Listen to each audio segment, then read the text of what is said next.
este año premiaron el trabajo colaborativo de redacciones en varios países, cuyos resultados fueron contenidos de alta calidad y denuncia.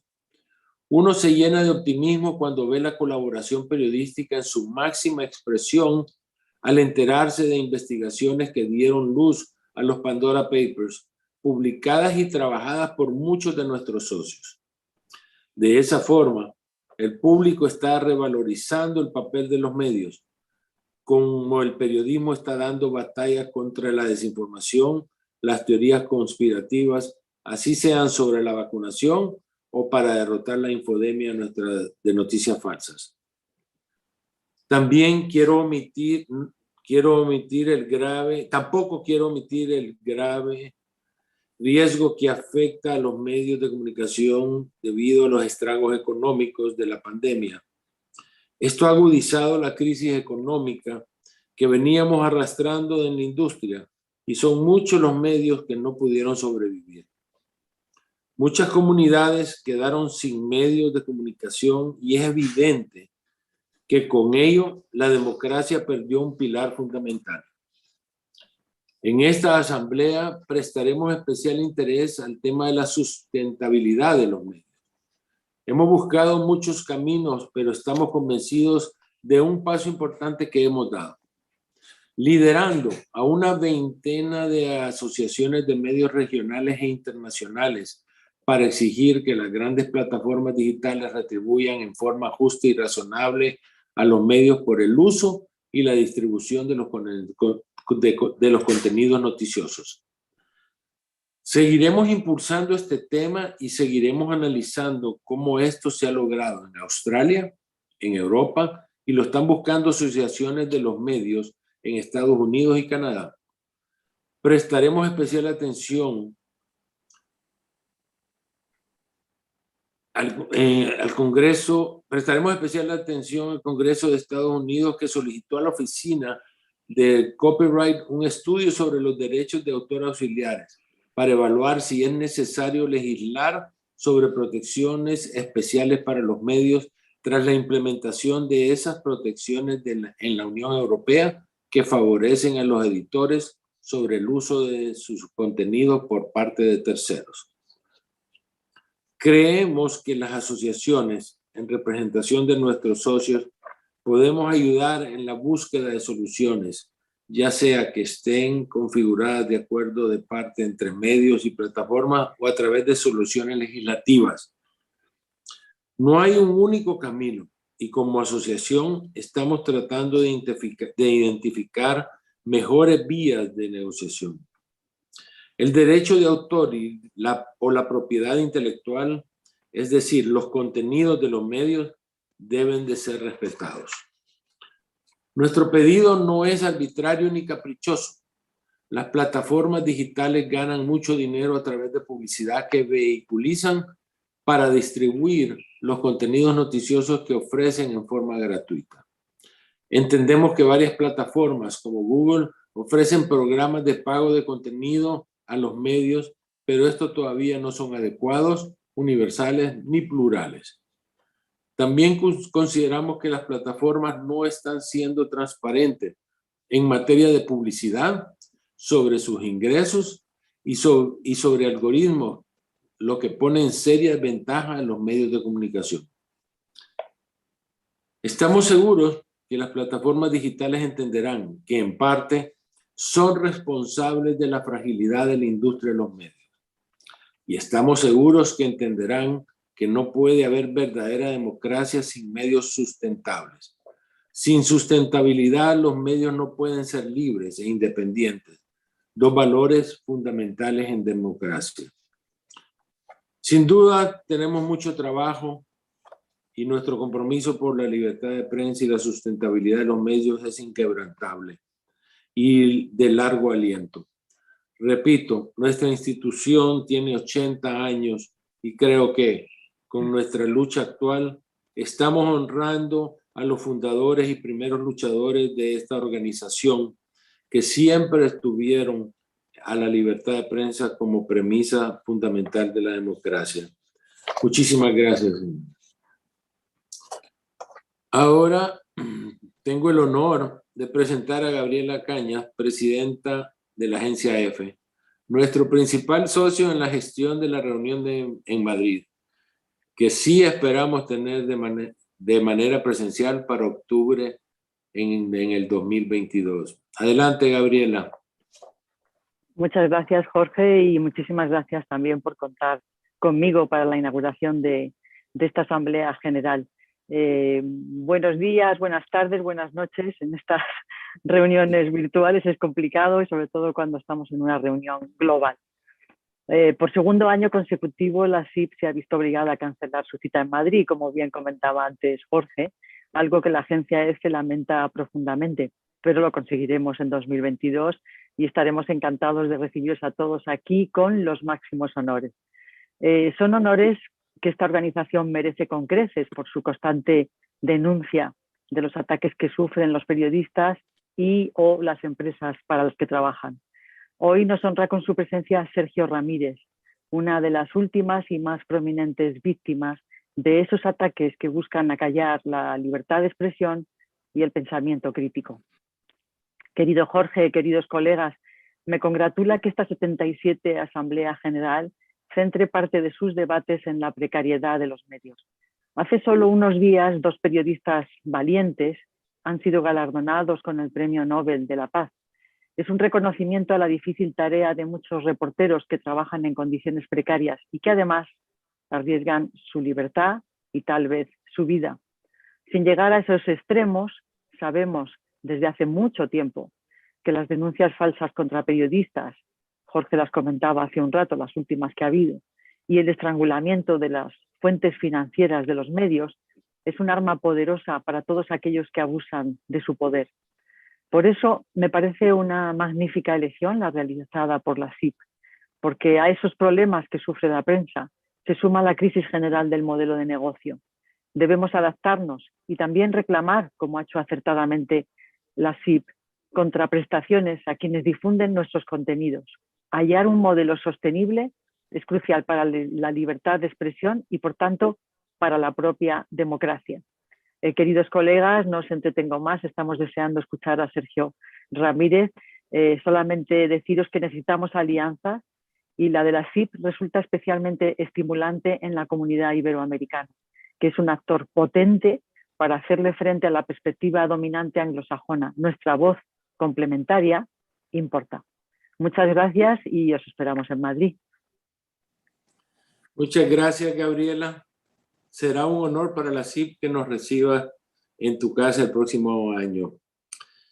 Ahora dejo con ustedes a Danilo Arbilla, nuestro expresidente de la SIP, para que presente a nuestro orador principal, el distinguido novelista, ensayista, expresidente de Nicaragua y ahora perseguido escritor, Sergio Ramírez Mercado. Adelante, Danilo. Hola, buenos días. Gracias, presidente. Gracias por este privilegio de poder presentar a nuestro orador principal, el abogado, escritor, político y periodista nicaragüense, Sergio Ramírez Mercado. Me han dicho que tengo 5 minutos para ello, lo cual es una menuda tarea. Si hablo del escritor y su obra, con la sola enumeración de lo escrito desde aquellos primeros cuentos de 1963 y su primera novela, Tiempo de Fulgor, de 1975, y su último libro, Tongolele no sabía bailar, de hace unos meses, y que tanto ha enojado a Daniel Ortega, censurado y vetado ese libro. No habría tiempo con lo que resta de las horas de la mañana en Uruguay y las primeras de la tarde. Si hablamos de las decenas y decenas de libros y de las traducciones a más de 20 idiomas, y si hablamos de los premios, el último, el Cervantes, en el 2017, tampoco nos daría el tiempo. Y lo mismo si les cuento del político. del intelectual que desde fines de 1970 se enfrentó al somocismo, que se unió al Frente Sandinista de Liberación Nacional, el miembro de la Junta de Gobierno de Reconstrucción Nacional, junto a nuestra querida Violeta Chamorro, entre otros, que asumió después de la caída de Somoza, al electo vicepresidente de la República, con Daniel Ortega, al presidente de la Asamblea Nacional, al legislador, al renovador y disidente, al vetado, al perseguido, al exiliado y acusado de traición y de incitar al odio y la violencia. Tampoco tendríamos tiempo, nos daría ese tiempo. Quizás para terminar, una breve referencia personal. Hace ya 36 años conocí con diferencia de 15 días, en marzo del 85, a Daniel Ortega y a Sergio Ramírez. A Ortega lo entrevisté en Montevideo para la televisión uruguaya y a Sergio Ramírez, como enviado especial de varios medios del Cono Sur, le entrevisté 2 semanas después en Managua, en el Palacio de Gobierno, en su condición de presidente en ejercicio. Ortega había viajado a Rusia. Creí que era y eran lo mismo, pero me equivoqué. Ortega, rústico, mucha arenga y muchos eslóganes. Ramírez, pulcro, mesurado, profundo y convincente.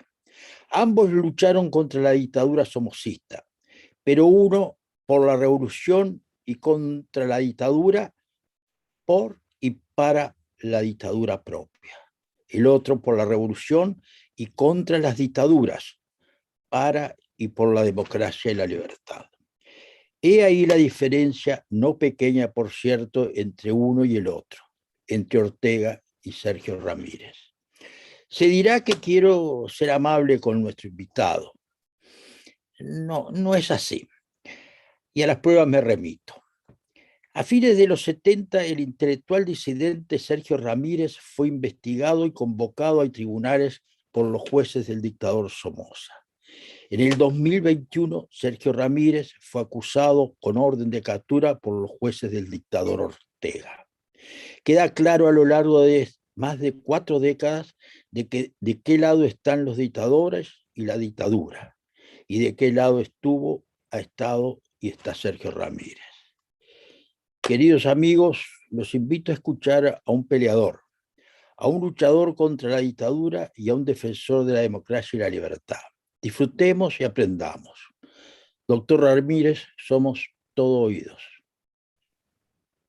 Muchísimas gracias, querido Danilo, por tus elogiosas palabras de presentación a mis propias palabras que diré en la inauguración de esta 77 Asamblea de la Sociedad Interamericana de Prensa. Don Jorge Canaguati, presidente de la CIP, doña Gabriela Cañas, presidenta de la agencia EFE, don Ricardo Trotti, director ejecutivo de la CIP, querido Danilo Arvila, señores expresidentes de la CIP, amigos todos que nos escuchan desde distintas partes del mundo. Como soy antes que nada un contador de historias, déjenme comenzar recordando una de hace tiempo en Nicaragua. Cuando la dictadura de Somoza agonizaba, aunque él creía que duraría para siempre, y quienes lo rodeaban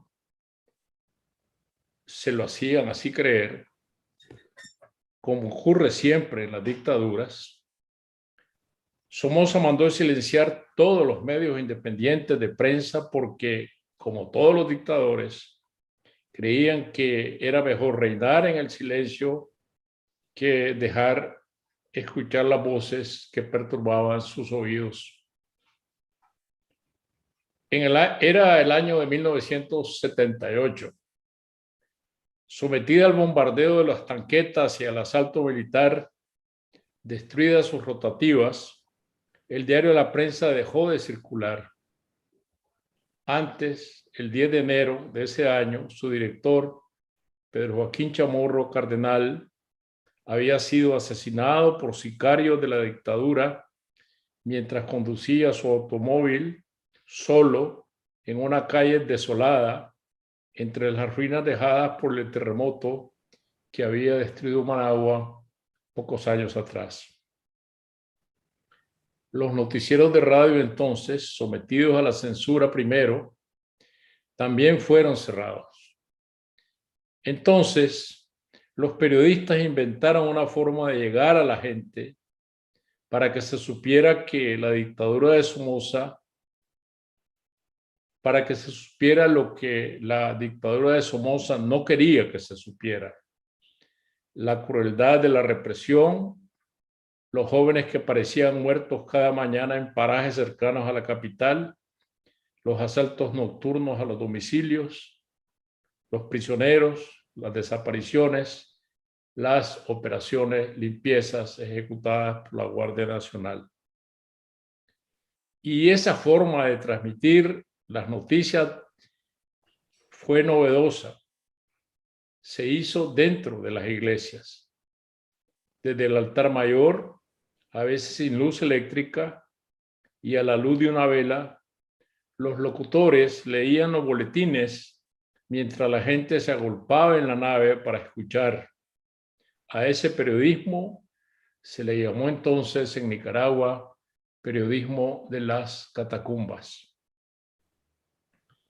En Nicaragua, la historia tiene un mecanismo vicioso que la hace repetirse. Es una anomalía fatal que aún no se corrige. Una dictadura provoca una revolución para derrocar a un dictador, y esa revolución crea un nuevo dictador que a su vez inicia un nuevo ciclo de opresión. Somoza engendra a Ortega, y el dictador, ofendido por la palabra libre, cierra y ocupa los medios de comunicación, encarcela a los periodistas o los fuerza al exilio. Es la historia mordiéndose la cola.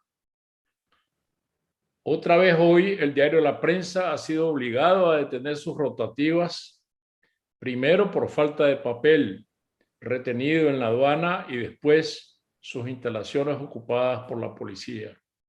Su gerente general, Juan Lorenzo Holman, premiado justamente por la CIP, está preso, sin asistencia médica y con riesgo de perder la vista.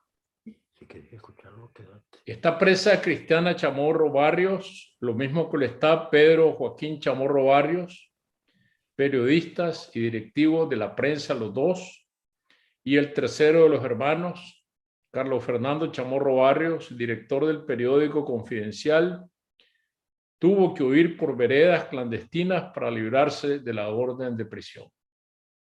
Fue su padre, asesinado, quien dijo que Nicaragua volvería a ser república, y la lucha común es conseguirlo. No un sultanato, sino una república de verdad. Está preso por segunda vez el periodista y fundador del canal 100% Noticias, Miguel Mora, después que las instalaciones del canal fueron ocupadas por la policía en el año 2018 e ilegalmente confiscadas.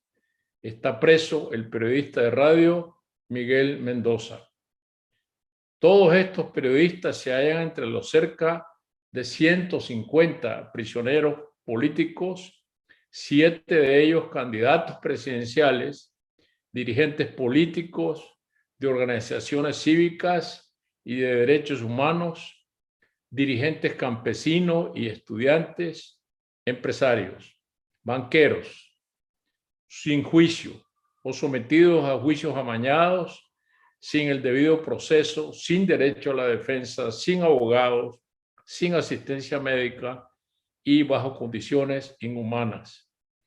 Todos ellos acusados de los mismos delitos prefabricados en serie, que van desde lavado de dinero hasta terrorismo y actos contra la soberanía nacional.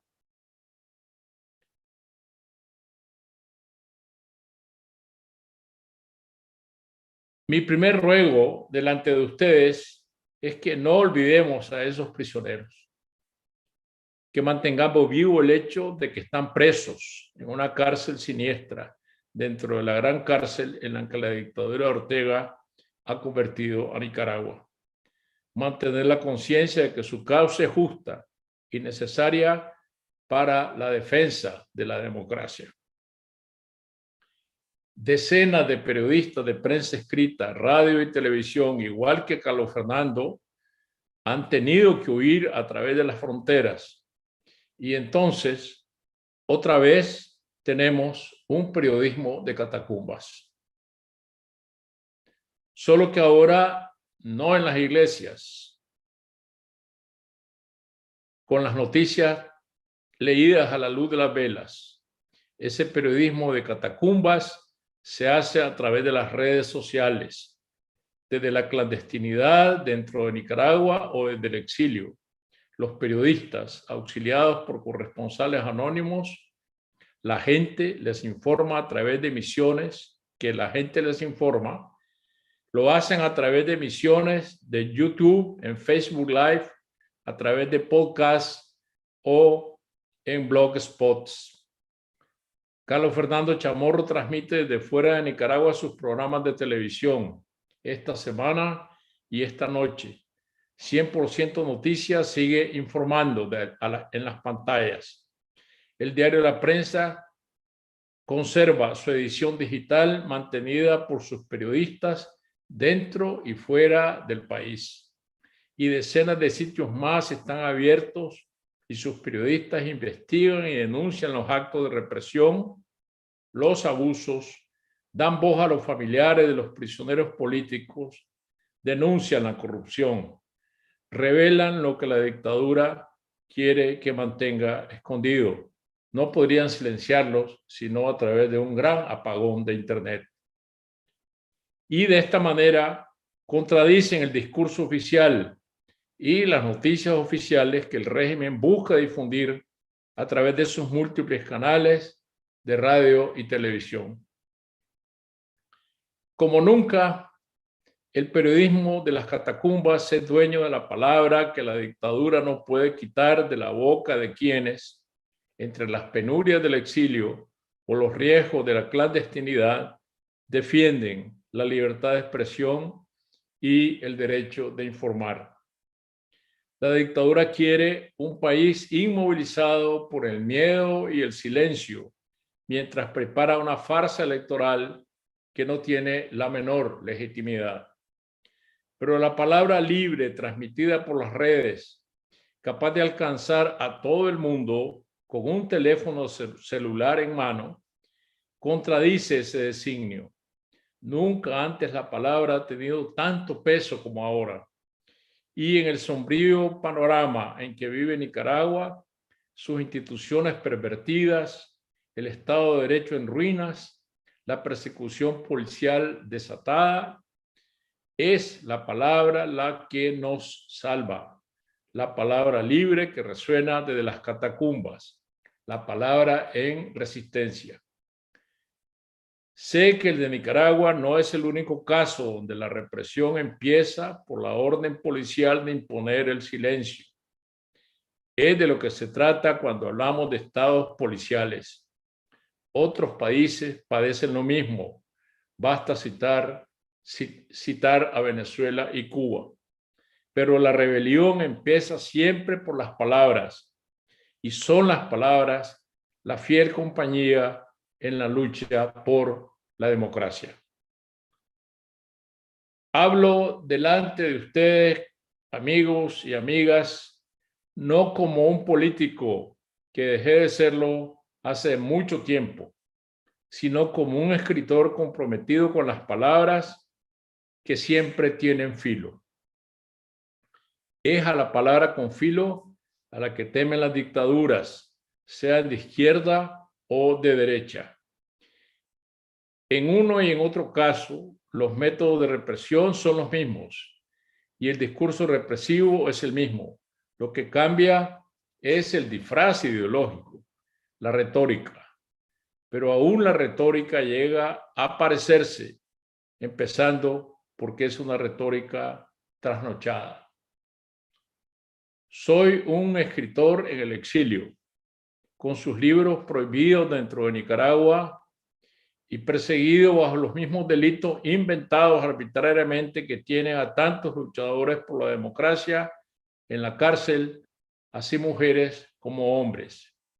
Y mi contribución a la lucha por la democracia en Nicaragua y en América Latina seguirán siendo las palabras. Cuando un régimen que trata de prolongarse indefinidamente en el poder, cualquiera que sea el costo que tenga que hacer pagar a la población, censura no solo a los periodistas y persigue no solo a quienes informan, sino también a un novelista, y manda detener en La Habana sus libros, igual que mandó detener el papel con que se imprimía el diario La Prensa, es que ese régimen, al fin y al cabo, tiene miedo a las palabras. Hoy en día, en América Latina, la lucha se encuentra planteada muy claramente entre dictadura y democracia.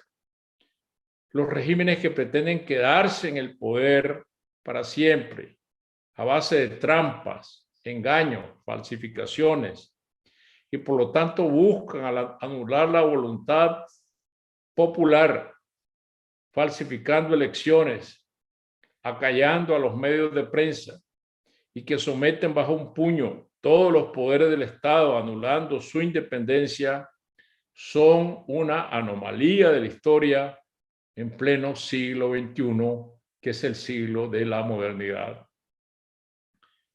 Transar con sus trampas, aceptar legitimarlos, tomar por normal la anormalidad que representan, olvidarse de ellos, acostumbrarse a ellos, aceptar los resultados de sus reveos de elecciones, creer en sus falsas aperturas y en sus negociaciones mentirosas, a través de las que solo buscan apuntalarse en el poder, es convertirse en sus cómplices.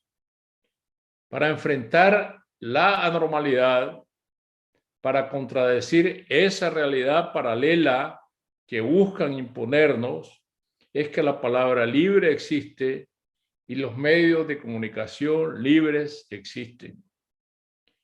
La palabra que no tranza, que no cede, que no claudica.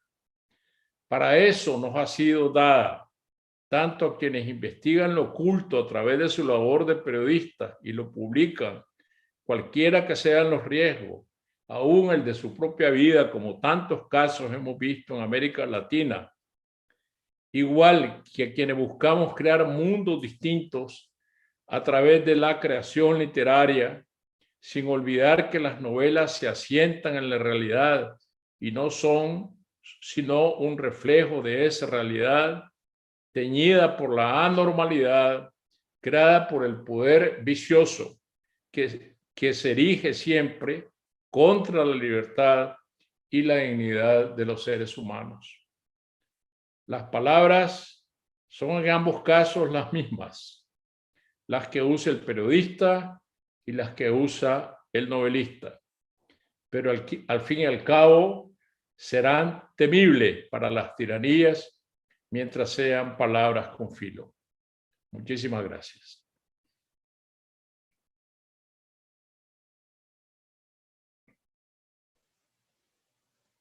Danilo, por favor, ahora tienes tú que comandar este espacio que tenemos todavía con preguntas que nos gustaría aprovechar a Sergio Ramírez, que está presente con nosotros. Gracias, Danilo. Muchas gracias, Sergio. Muchas gracias. Okay. ¿Me oyen? ¿Me oyen, sí? Perfectamente, Danilo, adelante. Estupendo exposición, Sergio. Voy a hacer una pregunta, una primera pregunta. ¿Cómo se sale de Nicaragua en estos momentos? De la por situación. Veredas clandestinas y generalmente hacia Costa Rica. Los periodistas perseguidos. No, pero digo, ¿cómo se sale de la situación ¿Cómo se sale de la actual? situación? Bueno, es una pregunta parecida, ¿no? Yo creo que hay una reflexión muy importante que hacerse. La rebelión de abril del año 2018, protagonizada por muchachos desarmados, fue la primera vez que se demostró que en Nicaragua es posible demandar un cambio sin el uso de las armas. Nuestra historia ha sido una historia de guerras civiles, de enfrentamientos cruentos. Y todos estos más de 500 jóvenes que fueron asesinados en las calles eran jóvenes inermes, jóvenes desarmados. Esta es una pésima enseñanza también de nuestra historia, pero hubo víctimas de un lado, del lado de los que estaban desarmados. Y esta fue una forma de lucha cívica ejemplar que yo espero que será a través de los medios cívicos que en Nicaragua se logrará un cambio. Por lo mismo que yo decía al principio, las luchas armadas siempre tienen un caudillo a la cabeza. Ese caudillo se entroniza luego en el poder y repite la historia imitando o empeorando con su ejemplo al dictador anterior. La historia de Nicaragua, si nosotros queremos recordar los gobiernos democráticos, se cuentan con los dedos de la mano en el siglo XX, ya no se diga en el siglo XXI. Los más recientes, el de doña Violeta Barrio de Chamorro, que tiene hoy a sus hijos presos o en el exilio, que cumplió 92 años de edad y que demostró que en Nicaragua era posible la convivencia democrática a costa de un gran esfuerzo luchando contra la desestabilización provocada por el propio Ortega. Y el gobierno de don Enrique Bolaños, que fue también un gobierno de libertades públicas, un gobierno verdaderamente democrático. Por lo demás, nuestra historia está señalada por las tiranías. O que suben al poder por medio de revoluciones armadas, como en el caso de Somoza, por medio de golpes de Estado, pero tienden a quedarse para siempre. Tenemos ya en Nicaragua 50 años de dictadura de Somoza y 40 años de la presencia permanente de Daniel Ortega en el poder, que ahora busca prolongarse por 5 años más. Que, para si alguien quiere preguntar en esto, ¿cómo me manejo, Ricardo? Sí, yo te voy a ir explicando, ahí pedí en el chat que puedan hacer las preguntas y hay una, si quieres te la puedo decir, o la puedo hablar en voz alta. En voz alta. Perfecto. Sergio, una de las preguntas tiene que ver un poco el tema de la comunidad internacional y de los organismos supranacionales, desde la UNESCO, la ONU, etc. Es como que por ahí se tiene un poco de miedo a las dictaduras. Hemos vivido 62 años con una dictadura cubana y cada vez que se quiere hacer algo en los organismos internacionales hay una reacción desmedida incluso de grupos democráticos, de países democráticos, que como que no se quiere tocar el tema Cuba, como que ahora, pese a las sanciones de la Unión Europea y de Estados Unidos, es como que a Nicaragua se la deja, que sea Nicaragua, es decir, que sea una dictadura. Se olvidan de la Carta Democrática de 2001, que Danilo casi siempre insiste con ese tema, y una Carta Democrática que no tiene dientes. La OEA parece no tener dientes, la UNESCO, la ONU, etcétera, etcétera. ¿Qué hay que hacer para que la comunidad internacional reaccione vívidamente en contra de las dictaduras? Bueno, yo creo que lo primero, me parece que está centrado en los medios de comunicación, que es no olvidar el caso de Nicaragua. Lo que pasa con las noticias es que es la costumbre de oír de la represión, de oír que hay 150 presos políticos, de oír que en el 2018 hubo 500 muertos, de escuchar el estado de opresión en que vive Nicaragua y de alguna manera acostumbrarse a eso, y que las primeras planas de los medios pasa a notas pequeñas en las páginas interiores, hablando de manera figurada hoy en tiempos digitales, ¿no? No es posible pretender que la situación de Nicaragua vaya a ser arreglada desde fuera. Eso nunca ha sido posible. La situación de Nicaragua se transformará desde dentro con el esfuerzo de los propios nicaragüenses, pero la comunidad internacional tiene una obligación inmensa de no olvidar, de no quitar el dedo de la llaga. El ministro de Relaciones Exteriores de la Unión Europea, Borrell, acaba de repetirlo, que la situación de Nicaragua no es aceptable, que es intolerable una dictadura de este calibre.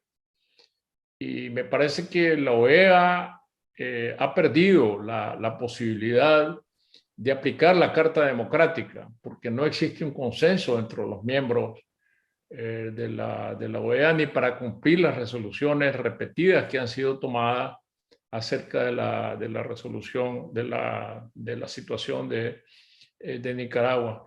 Yo creo que el gran error, y yo trataba de negociarlo en mis palabras, es creer que cuando una dictadura se abre a la negociación es para conceder poder. Eso es un engaño. Cuando una dictadura se abre a la negociación es para ganar tiempo y consolidar poder.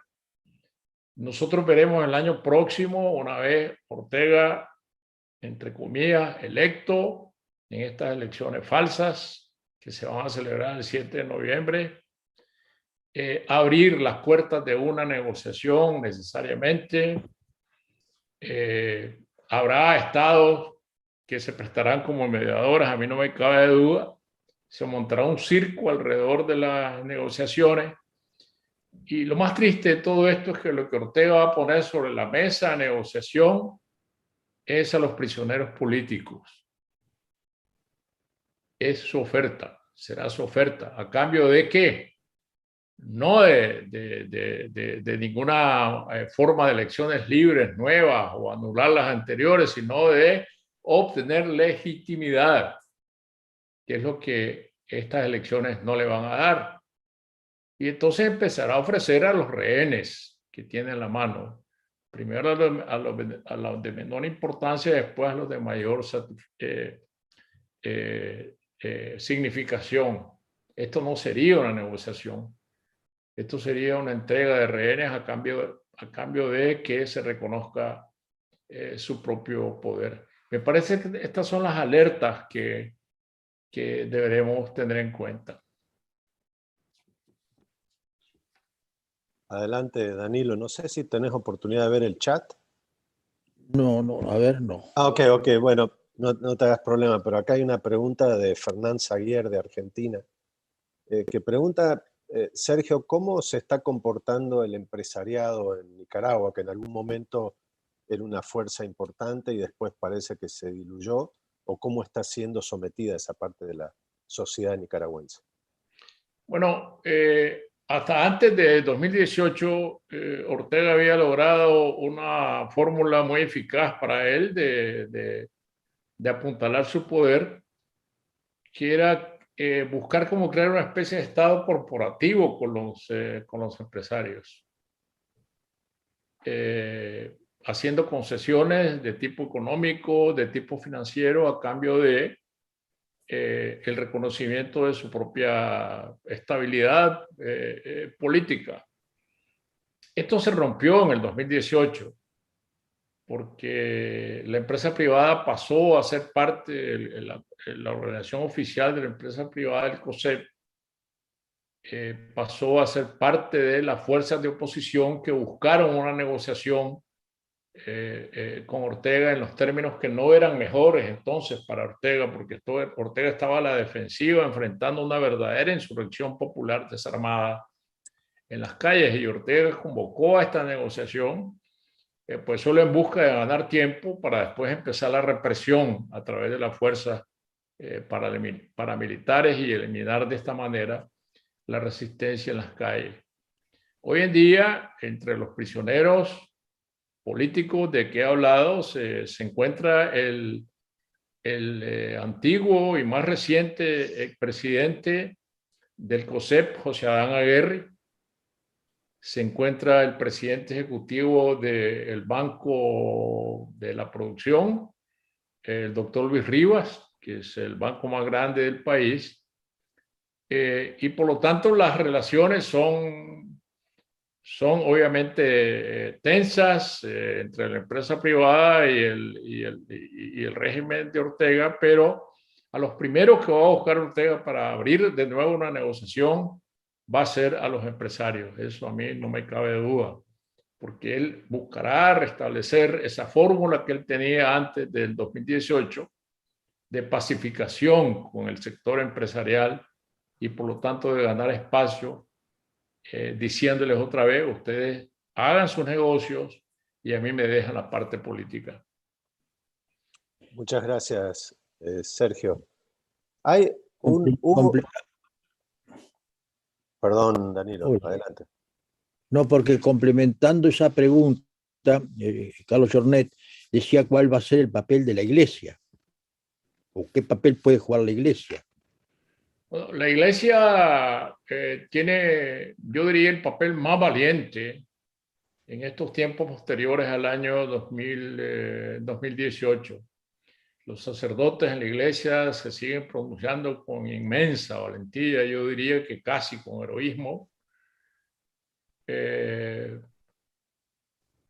Hay obispos que no se callan, y el obispo Monseñor Báez, Silvio José Báez, fue mandado al exilio diplomático con un supuesto cargo en el Vaticano que nunca se le dio, y ha recalado ahora en Miami, donde celebra sus misas cada domingo para la comunidad nicaragüense, y él también es un exiliado. Es un exiliado de la dictadura, que sigue hablando con una voz muy valiente, y en Nicaragua todo el mundo escucha a Monseñor Báez, así como escucha a Monseñor Álvarez, el obispo de Matagalpa, que tiene una voz muy alta, también muy valiente, y así a muchísimos sacerdotes en los distintos templos, en las iglesias. Yo creo que la última alianza que Ortega tuvo con la Iglesia Católica fue la que logró forjar con el cardenal Miguel Obando Urao, ya fallecido, que fue, yo diría, su mejor momento de obtener la complicidad de la jerarquía católica, pero hoy no tiene ninguna. La jerarquía católica ni los sacerdotes están del lado del régimen. Ricardo, ¿seguís tú? Sí, yo diría, ya para ir cerrando esta charla monumental, Sergio, hubo hace poco una encuesta del Latino Barómetro donde las democracias han perdido por goleada en términos futbolísticos, donde todos los hombres democráticos como usted, como Danilo y todos los que nos acompañan, creemos que la democracia es el sistema, pero las poblaciones de casi todos los países han elegido que no son realmente las democracias. ¿Qué estamos haciendo mal? ¿O los medios de comunicación, o las sociedades, o los políticos, la polarización? ¿Por qué estamos todavía en este siglo XXI pensando que la democracia no es realmente el sistema más justo para vivir? Yo creo que la democracia es un sistema de prueba y error, con muchas falencias, con muchas deficiencias, con muchas debilidades, pero no existe otro. No existe la posibilidad de que un coro de iluminados designe al gobernante indicado. De manera que en este sistema de prueba y error, me parece que en América Latina, de una u otra forma, dando contrapiés, dando traspiés, hemos avanzado. Por eso yo decía en mis palabras que el verdadero enfrentamiento es entre democracia y dictadura. Para mí, mientras los pueblos se equivoquen al elegir o no elijan bien, eso es igual, pero tengan el derecho de corregir sus decisiones por medio de un sistema electoral abierto, me parece que la democracia seguirá caminando. Es lo que ocurre desde países como Uruguay o Chile hasta países como Colombia, como Costa Rica. La posibilidad de los electores de elegir siempre con sistemas electorales confiables. Donde debemos poner el punto de mira es en aquellos sistemas que usan las elecciones solo como pretexto para escalar el poder, romper con la Constitución, destruir el sistema institucional y buscar cómo quedarse. La alternancia es la base de la democracia. Siempre tendremos gobiernos de derecha o gobiernos de izquierda, unos más al centro izquierda, unos más al centro derecha, pero la diversidad en la capacidad de elección de los electores es lo que es fundamental. Lo que no es tolerable es el uso de la democracia como instrumento para crear dictaduras. En Nicaragua, la última encuesta Gallup, tomada en una muestra de más de 1.500 personas, demuestra claramente, primero, que la gente quiere la democracia y no quiere la dictadura. La inmensa mayoría de la gente quiere la democracia.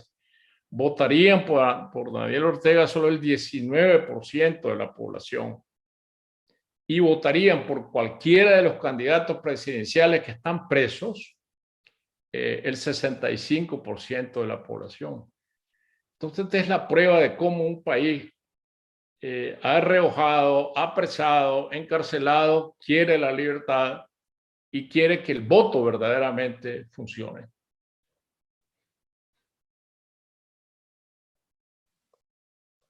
Muy bien.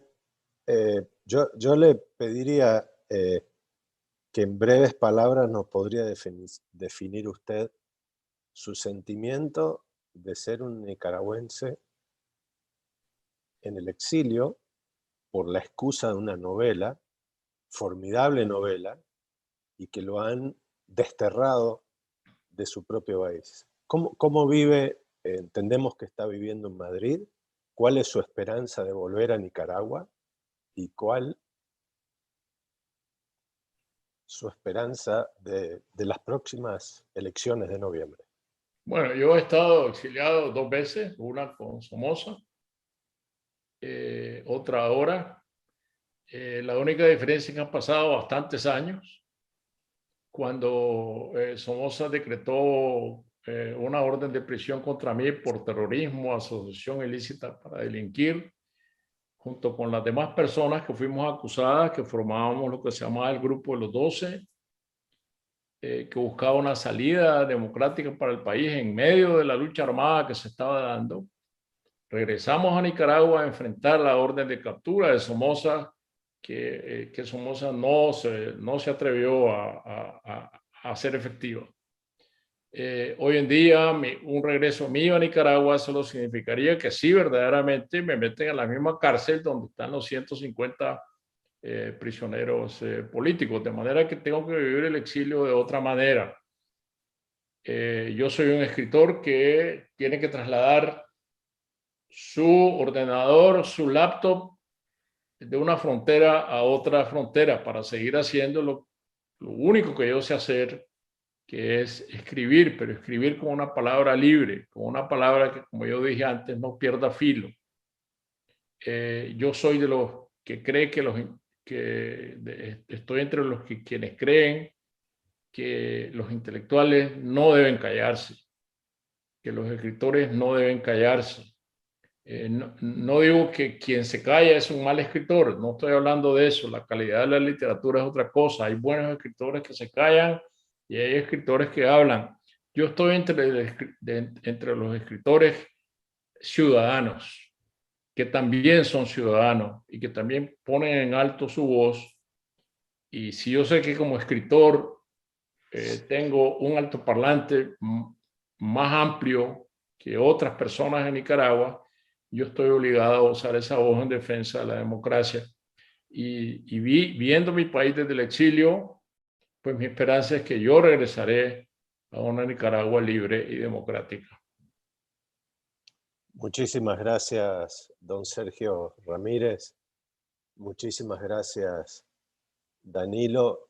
Sergio, las puertas Lo digo en nombre de las autoridades de la CIP, siempre estarán abiertas para usted, para que nos Muchas comparta gracias. sus escritos, para que lo podamos respaldar y no se sienta asediado por una dictadura. Le deseamos la mejor suerte y que pronto pueda volver a su patria, y esperamos que no esté siendo asediado como otros periodistas nicaragüenses, que igualmente el régimen los asedia en el destierro o en el extranjero. Muchas Presidenta de gracias. EFE, querida Gabriela Cañas, muchísimas gracias por estar con nosotros. También, obviamente, a nuestro presidente, si no lo saludo, nos echan de la CIP directamente a Jorge Canaguati, así que les agradezco muchísimo, muchísimo, les agradecemos, Sergio, muchísimo su participación, el hecho de que nos ha dado una visión muy importante sobre su vida, sobre su obra y especialmente sobre su querida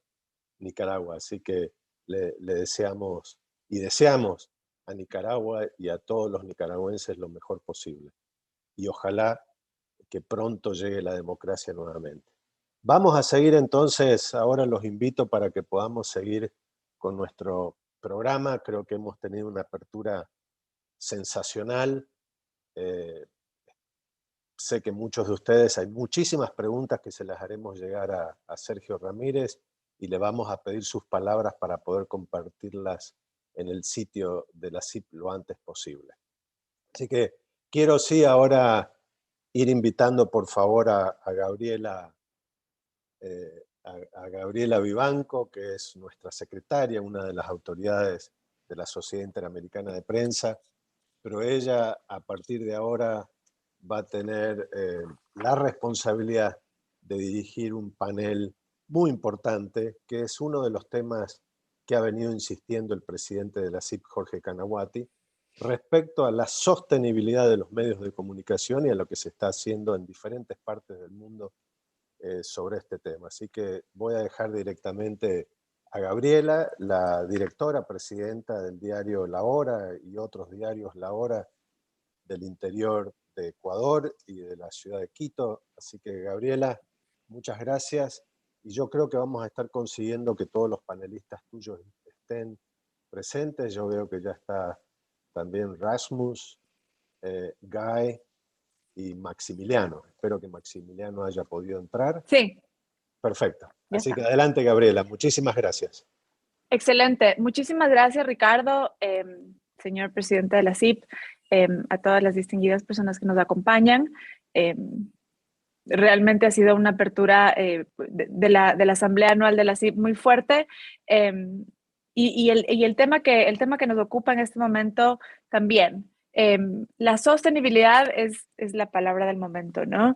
Estamos todos ocupados en cómo logramos mantenernos en el tiempo a pesar de pues las dificultades y los retos que impone la industria, pero también queremos hablar de las oportunidades que tenemos y las oportunidades que van surgiendo poco a poco y que van a permitir al periodismo independiente encontrar una nueva forma de financiarse y asimismo a las empresas de comunicación privadas y independientes. Hoy tendremos una conversación muy interesante donde analizaremos con datos y cifras una radiografía de dónde se encuentran las empresas periodísticas y los medios de comunicación un año y medio después de iniciada la pandemia por el COVID-19. Además, conversaremos sobre los retos específicos de las empresas periodísticas, acciones concretas que ya se están tomando alrededor del mundo y los retos que enfrentamos para lograr financiar el periodismo independiente y las oportunidades que tenemos hacia el futuro. Para esto vamos a dar la bienvenida a 3 panelistas. Guy Berger es el director de estrategias y políticas públicas para el sector de la comunicación e información de UNESCO, donde también fue director de libertad de expresión y desarrollo mediático. Él dirigió la Escuela de Periodismo y Medios de la Universidad de Rhodes en Sudáfrica y ha trabajado en prensa y televisión y escribió por varios años en The Mail y The Guardian en Reino Unido. Guy presentará en este panel los resultados del estudio Media Viability Framework, el marco de viabilidad de los medios realizado por The Economist Intelligence Unit y UNESCO. Esto es algo que estaremos escuchando por primera vez. El reporte final saldrá en noviembre y Guy nos va a presentar los resultados preliminares de este importante informe sobre dónde estamos parados hoy día los medios de comunicación. Luego, Hablaremos con Rasmus Nielsen, que es el director del Instituto Reuters para el Estudio del Periodismo y profesor de Comunicación Política de la Universidad de Oxford. Fue director de la revista International Journal of Press and Politics, es la revista internacional de prensa y política, y es un asiduo investigador del periodismo, la política estadounidense y diversas formas de activismo. Con él discutiremos del proyecto A New Deal for Journalism, contenido en el reporte del Foro de Información y Democracia, donde se plantean políticas gubernamentales y modelos de financiamiento que proponen una alternativa al modelo tradicional basado en los ingresos publicitarios, que como todos sabemos, cada vez resulta más obsoleto. Finalmente, escucharemos de Maximiliano Alonso, director por Argentina y Colombia en el Banco Centroamericano de Integración Económica. Él preside los comités de estrategia, programación y evaluación, así como el recientemente creado de acceso a la información. Maximiliano nos contará sobre el novel concepto de buscar apoyo multilateral para el periodismo independiente y en su amplia experiencia en manejo empresarial y estrategia corporativa, cómo ve él el panorama de nuestra industria en el mediano y en el largo plazo. Vamos a empezar con Guy Berger. Vamos a tener esta parte del panel en inglés para hablar en el idioma nativo de nuestros panelistas, con lo cual la traducción también está disponible para todos los asistentes de esta reunión. Guy, good morning. How are you doing? I'm good, thank you. I'm in Paris, where UNESCO headquarters are, and thank you for the introduction. Would you like me to jump into the subject? Sure. I was just gonna say what we said before. Media Viability Framework is the name of this insightful report, which gives us a snapshot of where we are and what has happened in the past 5 years with media companies and all around the globe. It's exciting and important to see data that reflects the COVID-19 and everything that it unleashed, when some of these effects are still maybe even unknown. So please, by all means, go ahead, and we're all ears. Thank you so much. Okay, well, very good. So UNESCO is in partnership with the World Association of News Publishers, WAN-IFRA, and together we are doing research into this question of viability and consultations and finding out about good practices, and then we'll do a policy brief. So what I'll speak about now is really some of the research which was done by the Economist Intelligence Unit. And it covers 10 countries in Latin America, Brazil, and the Caribbean. It covers Jamaica, and it also covers El Salvador. And around other parts of the world, Namibia, Nigeria, Senegal, Lebanon, Tunisia, Indonesia, Pakistan. So these are all quite different media markets, but nevertheless, there are common trends that the Economist picked up on. And really, you can say it's a tale of two pies, you know, like a pie chart or a pie that people are going to share amongst each other. It's a tale of changes in the content pie and changes in the advertising pie. And we know this, but now thanks to this Economist Intelligence Unit, we have some statistics that I think are shocking enough for us to be able to use to sensitize people more about this crisis. So turning to the content pie, well, as we know with digital, the pie of content available to people is growing. It's growing before our eyes every day, every minute. And in that, we've seen news consumption also growing. In fact, over the past 5 years, 13% growth in the consumption of news overall, according to the Economist statistics. And of course, last year, when people really wanted information in the pandemic, it went up to 20% on the previous year. So that's a good size. The pie is expanding. But let us also look at the other dimension of this content pie, because the most visible parts of the content pie are entertainment, gossip, and these often overshadow the news. And then you have disinformation, which is not just another slice of the pie.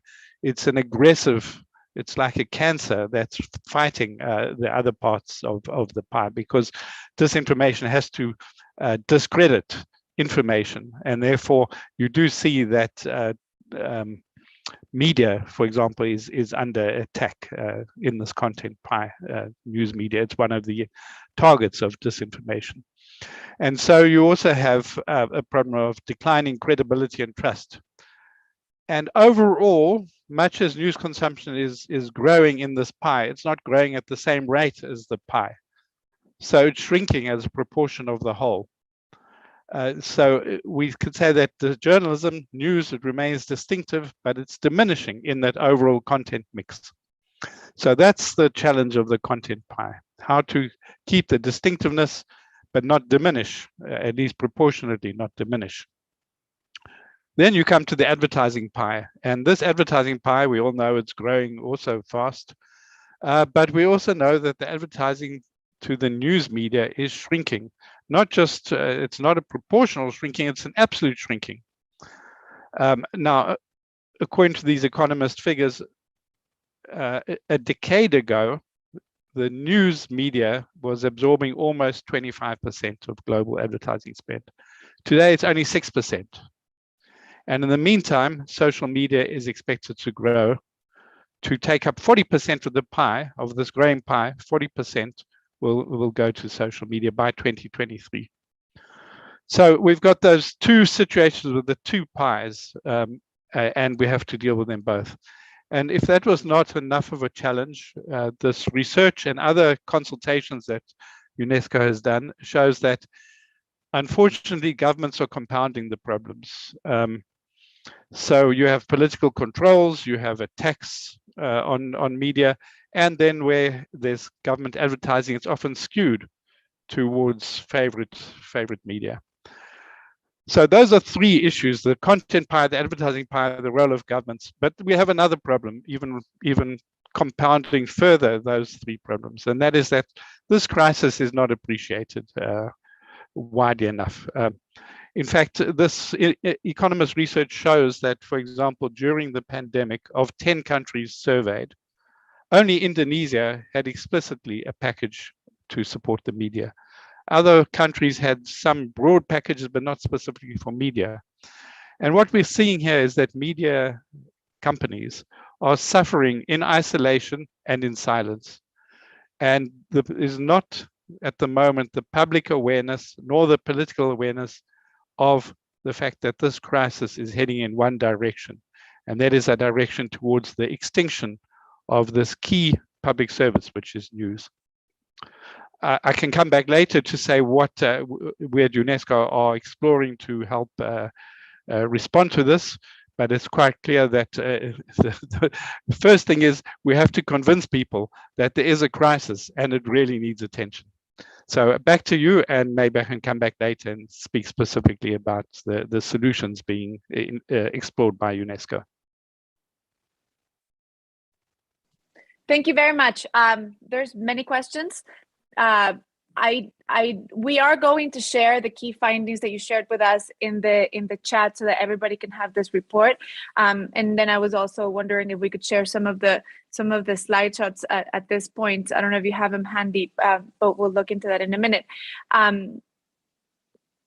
The print circulation, print newspaper consumption seems to be stagnant, right? There's a rise and there's a fall during the pandemic, but we see that it's really only up 0.8% since 2015. So it's pretty much like a flat line, correct? And now we also see from the report that the online newspaper and magazine consumption is up 13%. And even though this is all, you know, shrinking in proportion of internet consumption or content consumption in general, but we see a rise, and it's a steep rise. You know, 13% in the last 5 years is important, and it's a rise in online newspaper and magazine consumption. Now that this shows there's still an opportunity because there's still the credibility. How do you see that that difference, and where do you see opportunities going forward?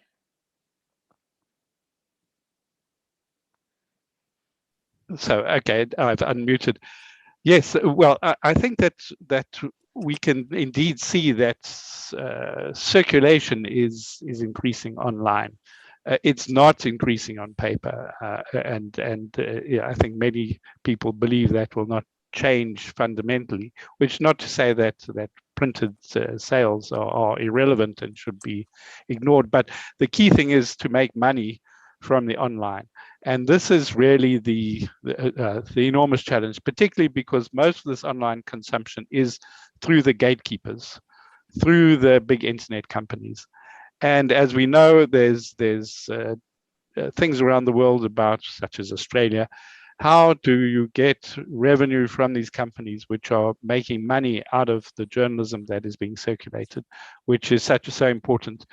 And there, I think amongst the many things that media need to do is, apart from trying to innovate and find ways to have multiple revenue streams, particularly related to the digital, media companies also need to develop the lobby for internet companies to become much more transparent now about how they make their money, how they spend their money, what content they are foregrounding, and to what extent they can do a public service and elevate the status of news in the news feed, in the search results, and so on. Because otherwise, the findability of this news, although it's going up, it's not going up enough that is coupled with ways for the media to pay for the costs of producing this news content. Wonderful. I am sharing. I don't know if you people can see these two slides that I want to share with our audience about the key findings that you've shared with us. And it's because we have a steep line going up of this digital news circulation. It looks quite promising, right? And we see that the global news consumption is going up. However, we do see that it is led specifically by the Asia Pacific, success in what they're doing. And we see this in this slide, and then we see it in the next slide, which is the number of monthly podcasts listeners, which is also rising up globally. But we see that this global line is really mainly led by a really steep rise in Asia Pacific. Now, my question, given that we are in the Americas and given our audience, is what are these Asia Pacific media companies doing and that we're not doing in the Americas? Okay, well, that is, of course, is a great question, and I think we'd have to analyze the total content environment to see to what extent there's competition from other content, to what extent the way people are consuming media and the algorithms that are distributing are giving prominence to news in some parts of the region and not in other parts of the region. Certainly, we do see that the companies have got very different standards for moderation. They also have different, they have different attention and different budgets to moderate content in different regions, and they also have a particular relationship to the percentage of digital penetration, I would say, and the costs of digital. So, it's quite a complicated thing. I don't think it's easy to pin it down simply on the news industry in Asia and the Pacific region, because it relates not only to the media, but to that context, to the companies, to the digital connections, to the competition of other content, to the history of to what extent those media are seen as credible, or whether they have been discredited by disinformation attacks and by governments. Wonderful. I think you raise a very interesting point of how access to digital connection in our populations really has become a matter of survival for all of the media, because we're all now digital companies. And I think that is something that perhaps we're not paying enough attention in the region. Thank you so much for bringing that up. The last question that I want to ask you before we move on to the other panelists and we can start a broader conversation is, with regards to this slide, where we see that the philanthropic support for news spiked during the pandemic, but it mainly favored North American outlets. And we see that from 2016, over 80% of the global support to journalism has been based or focused on North American and United States recipients. And now that number is up to 94%. How do we get philanthropy to look south? Well, I would say that it's part of the advocacy that the media need to do, to come together to make the case, to signal that this is an existential issue, that there will be continuing cutbacks and closures if there's not intervention from donors, but donors is not enough. I mean, that's clear. You also need governments to understand they need to give more tax concessions. You need even to get governments or donors to understand they should sponsor health reporters. I mean, you know, we're sitting in a pandemic still, and a lot of media don't have dedicated health reporters. And why not sponsorships for carbon emissions reporters? Because, you know, we face this global crisis there. So those are some of the things that I think we have to do. And we have to ensure also that part of the donor funding can actually serve to build national coalitions whereby the media's voice can become more heard by policymakers, parliamentarians, by the advertising industry, by the marketing industry, for example. And I think that this is really key because, as I said, there's been a silence about this crisis, relatively speaking, and yet it has such societal implications.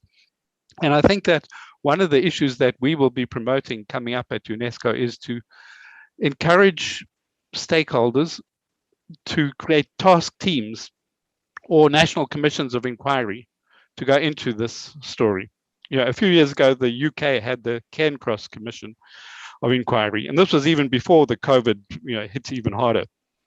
That kind of initiative, I think that really gives national attention that can be supported by donors, but the idea is to really find national solutions, whether they are funds for new startups or funds for digital innovations or enforcement of electoral regulations on social media, so that actually people begin to realize that, you know, they're going to get more honest information from the news media and so on.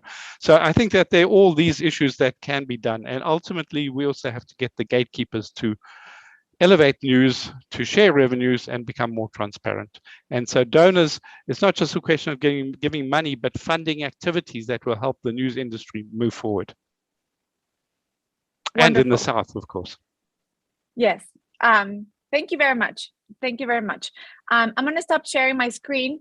And what we see, and we have shared with our audience in the chat room of our Zoom, we've shared both reports, the one that we have gone through with you, and then the one that we're going to talk about with Rasmus Nielsen, who is our next panelist. Thank you so much, Guy.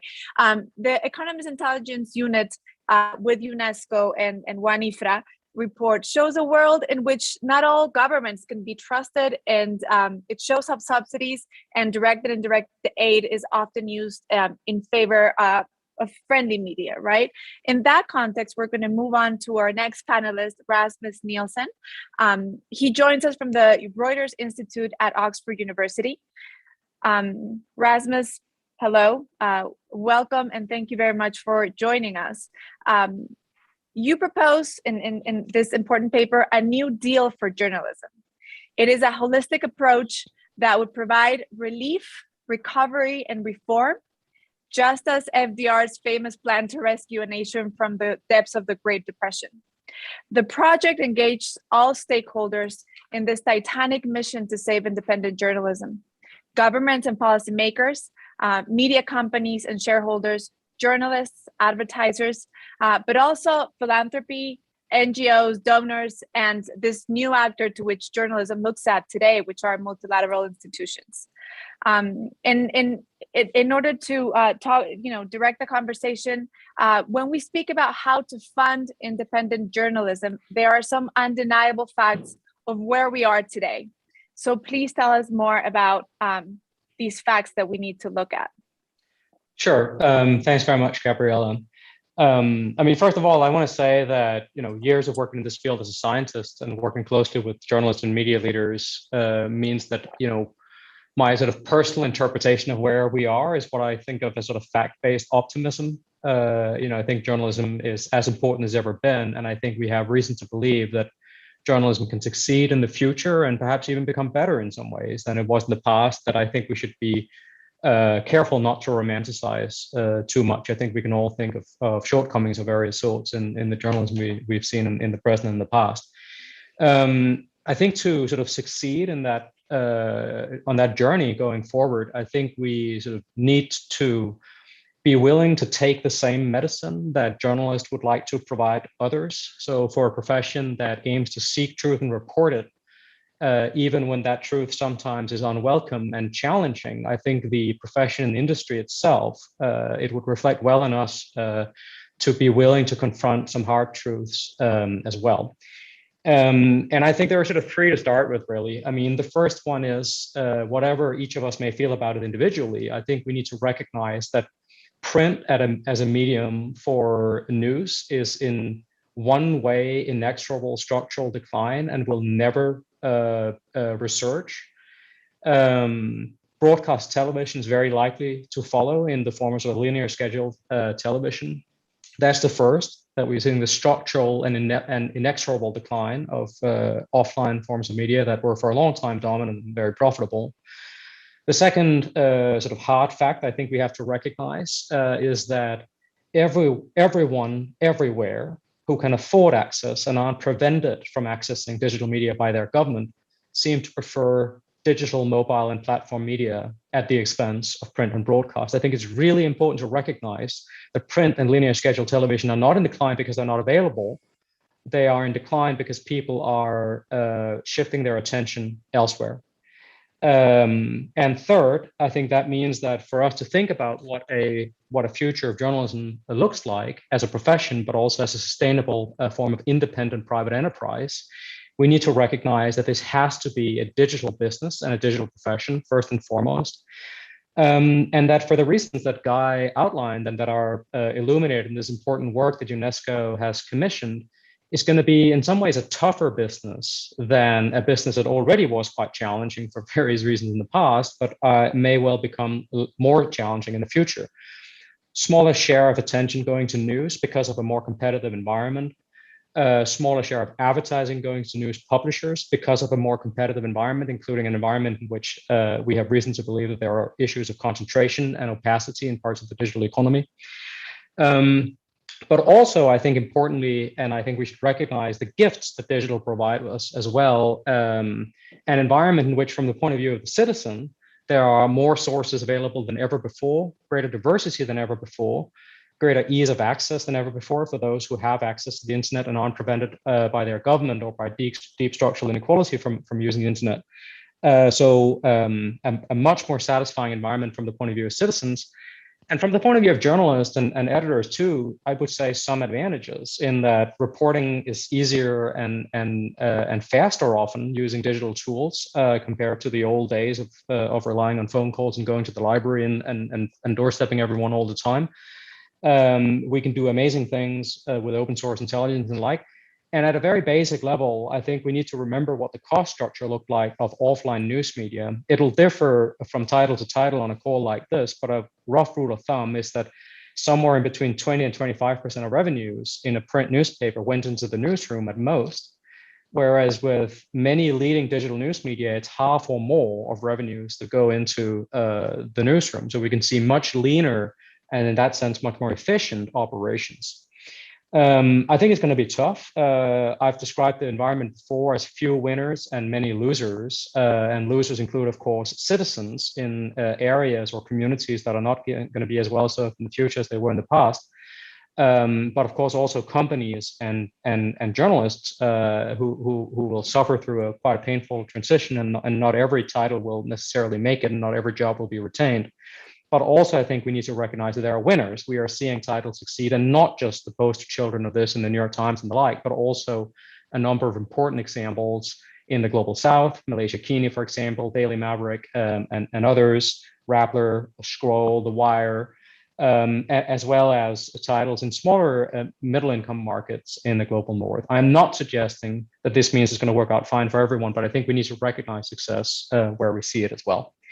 Now, in the New Deal for Journalism report, where I chaired the working group, it's important to recognize here the report is the Forum for Information Democracy's report, and I'm here sort of representing sort of part of the team that was involved in the production of it. What we did was look specifically at the question of what role policy could play in facilitating this journey towards the future of journalism. Now, I want to be very, very clear that I think the question of how one ensures the economic sustainability that is a necessary but not sufficient precondition of editorial independence is primarily a challenge that journalists and executives and media proprietors have to take on. No one else cares as much about this as journalists, media executives, and media proprietors do.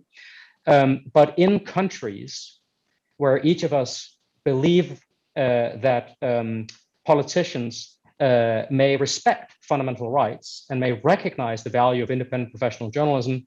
Sergio Ramirez spoke earlier on this call from a country in which I think people would have no such confidence, and there are many different countries represented in a group like this where we might have reservations about what dominant politicians' intentions and objectives are. But in countries where we believe that there is respect for fundamental rights and where one can find broad-based and diverse political support, the report that the Forum for Information Democracy produced, the New Deal for Journalism, identifies a set of evidence-based policy options for politicians to consider and citizens to consider and media professionals to consider. All of them are oriented towards the future so that we don't spend our time lobbying for policies that sort of protect declining offline legacy industries. It's about the digital future of journalism. Specifically, and again, I really want to stress this is not something I would recommend in countries where people have reservations about the political class and the dominant political forces, but in countries where one has more confidence in the political establishment, these include direct and indirect support for private sector media in the digital form, public service media, genuine, independent, and publicly funded with a remit to operate across different platforms, as well as easing the creation and funding of nonprofit media.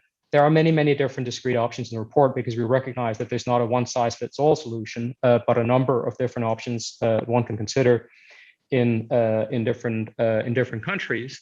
And as said, I don't think that any of these means that journalists and executives and media proprietors shouldn't think very seriously about their role in transforming the business and profession they have inherited and oriented towards the digital future.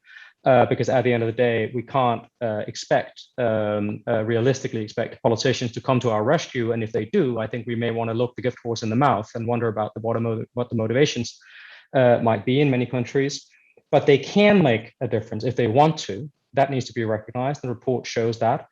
And it's worth fighting on all fronts because, as Guy very clearly laid out, we are facing an extremely serious combination of different challenges. It is an existential moment. And I think for people who have the privilege of leading news organizations today as editors or executives or as proprietors, I think the sort of the fundamental question really is this going to end with us? Are we going to sort of shut up shop and say it was fun while it lasted, but it ended with us? Or are we going to make the hard decisions now to orient the profession and industry towards the future and leave journalism stronger than we found it? Wonderful. I think you've given us a lot of insight into what the report says and what, in general, the research shows. I want to take a tiny step back and considering the IAPA is an organization that has over almost 1,100 members, and most of which are media companies, private, independent media companies. How painful will this transition process be for the established media or the legacy media companies? What are the main challenges that you see specifically, coming into the near future? And, how can we prepare ourselves? I think, first of all, I think we sort of need to confront the sort of fact that this is going to be really hard and really tough. And it's going to get worse for a long time before it gets better in terms of the top line of revenues. for the simple reason that the majority of revenues in the industry globally still come from print. And as I said, print is an inexorable one-way decline. And digital is often growing, but not growing nearly as quickly as print is declining. I think we sort of need to recognize this reality and treat print the way one might treat, say, if you were the owner of an oil field. It's a sort of a dwindling asset that won't last forever, but you can choose either to just pocket the profits from it, or you can invest the profit in a different, more sustainable, future-oriented model for your organization. And that, of course, would have to be digital. What do models look like in that space? I don't think there is a single sort of one-size-fits-all model or any guarantees when titles embark on this journey. I would say that what we are seeing is that the plurality of the titles, whether they are newspapers reinventing themselves as digital-first titles or whether they are digital-born titles, the plurality of titles that I see succeeding are focused on very distinct, high value-added journalism. They are very serious about investing in data to better understand the audience that they serve, the public that they serve, and take product seriously and invest in making sure that people's experience of using their journalism in a digital environment is a good experience and is an experience that matches the expectations people get from using the often extremely smooth and convenient apps provided by companies such as Instagram or Netflix or Spotify and the like, which really sets the benchmark for what people's expectations are in the digital environment. And of course, are the companies with which you all compete now, because you compete for my time with social media and for advertising through my time, and you compete with Netflix and Spotify for my money. Distinct journalism, investment in data to really understand the audience, and an investment in product. Many of them are based on reader revenue, but and advertising, as Guy rightly said, is declining, and we should expect it to continue to decline for quite a long time, realistically, given trends in the industry. I will say that decline does not mean no advertising revenues, and I think advertising will be a significant and important part of revenues going forward, and of course, particularly important for media organizations that try to reach a broad and popular public who may not be willing to pay or pay to the same extent as media organizations who cater primarily to more privileged, elite, and affluent audiences. Thank you. From the report and from what we've seen, many of the public policies and government aid to media, especially during the pandemic and across the globe, was aimed at tax exemptions for print circulation, for example. We also see that there's still many resources, as you said, to sort of support this the legacy platforms. Is the media spending too much effort and resources to keep these legacy platforms alive? And from the data that you have, what are the best options or the alternatives? Where do we turn our lobbying muscle, and where do we focus rather than, as you say, it's not ideal to get if we're going to get help, if we're going to get aid, whatever tax help or tax exemptions, not focused on our legacy operations. What are the better alternatives? Well, I would say first, the report is called New Deal for Journalism and not a planned economy for journalism or incumbency protection for journalism, because we fundamentally believe that this is about the future, as the New Deal was about the future, and it is about enabling private enterprise to succeed in a competitive environment that can serve the public, just as the New Deal was not about introducing some sort of planned economy, despite the sort of various criticism made by bad faith people. I want to recognize that different companies are in a different position, different people have different interests, different countries have very different political situations, and I don't think it'd be right for me to sit in an Oxford and tell other people how to do their jobs or to sort of advocate for a particular policy position. The things I would simply say is this. I think we need to sort of face the facts that businesses or forms of journalism or lobbying for media policies that are primarily oriented towards print and broadcast are oriented towards the present and the past. And And we got to be honest. I mean, there is a part of the journalistic profession and part of the news media industry who have a clear self-interest in focusing on shoring up the present because it'll last their time out.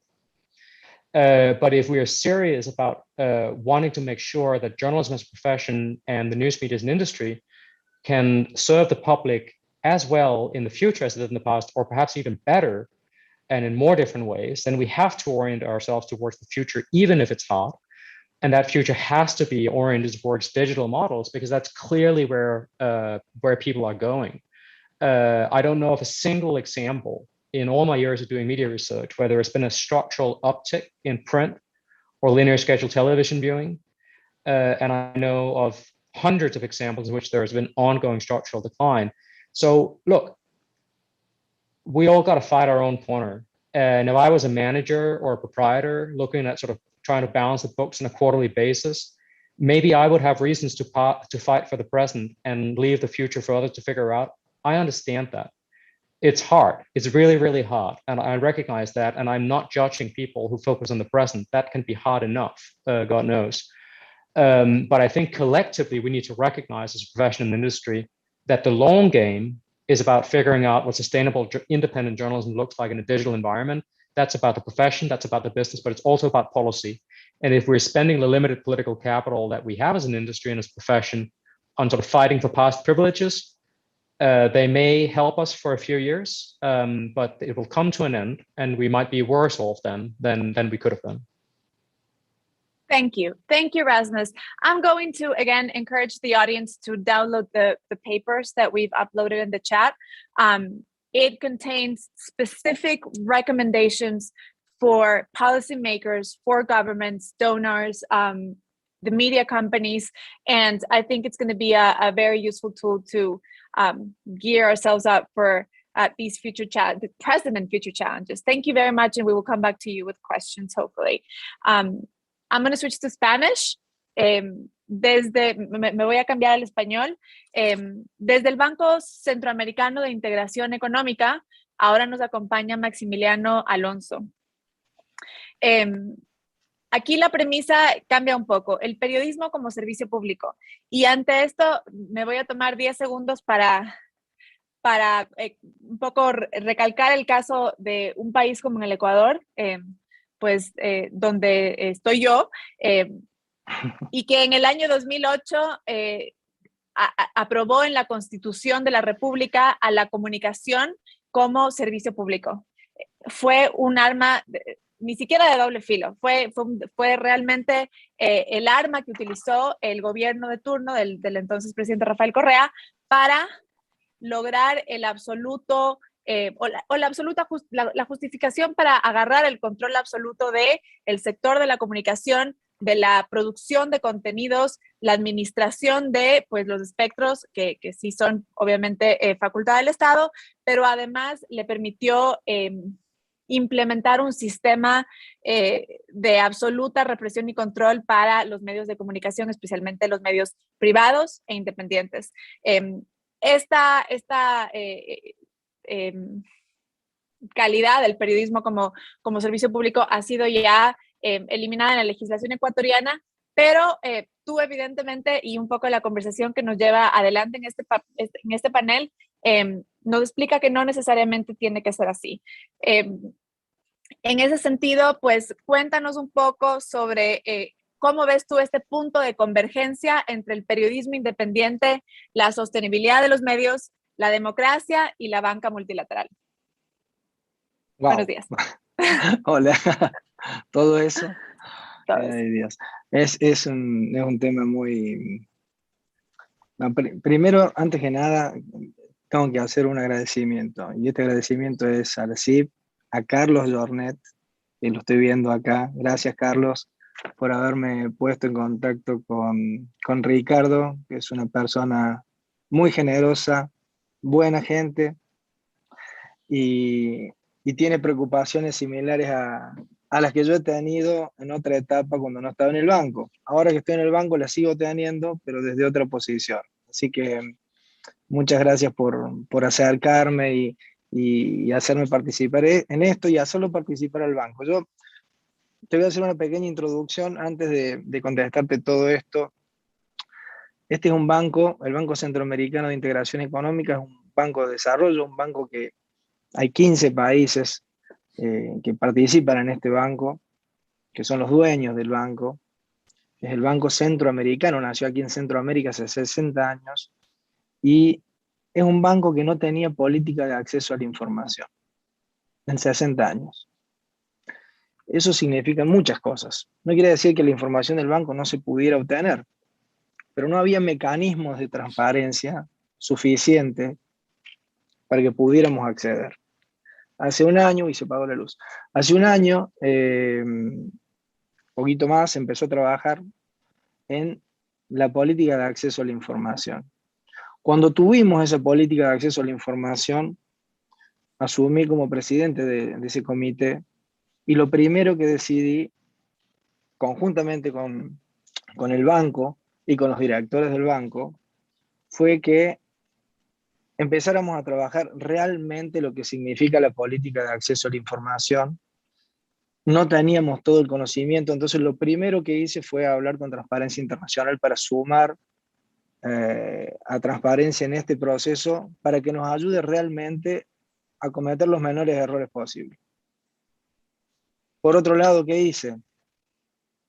Me contacté con la CIP también, porque el periodismo ayuda a este proceso. Y como nosotros sabemos, el periodismo, y creemos, no solamente sabemos, creemos, es uno de los pilares realmente de la libertad y la democracia. Si nosotros no comprendemos este proceso, esto que estoy relatando, creo que no estaríamos discutiendo esto que estamos discutiendo acá, porque acá no estamos discutiendo un negocio solamente, no estamos discutiendo el valor de la empresa, la sostenibilidad de la empresa, estamos discutiendo cómo a través de empresas que se dedican a la comunicación, a la información, sostienen los pilares de la democracia. Entonces yo creo que es una discusión extremadamente seria, muy manipulada también, si se quiere. Nosotros lo que estamos tratando de hacer es, por lo pronto, desde el banco, trabajar muy seriamente con los organismos que nosotros creemos que son los organismos representantes en esto, para llevar adelante la política de acceso a información del banco.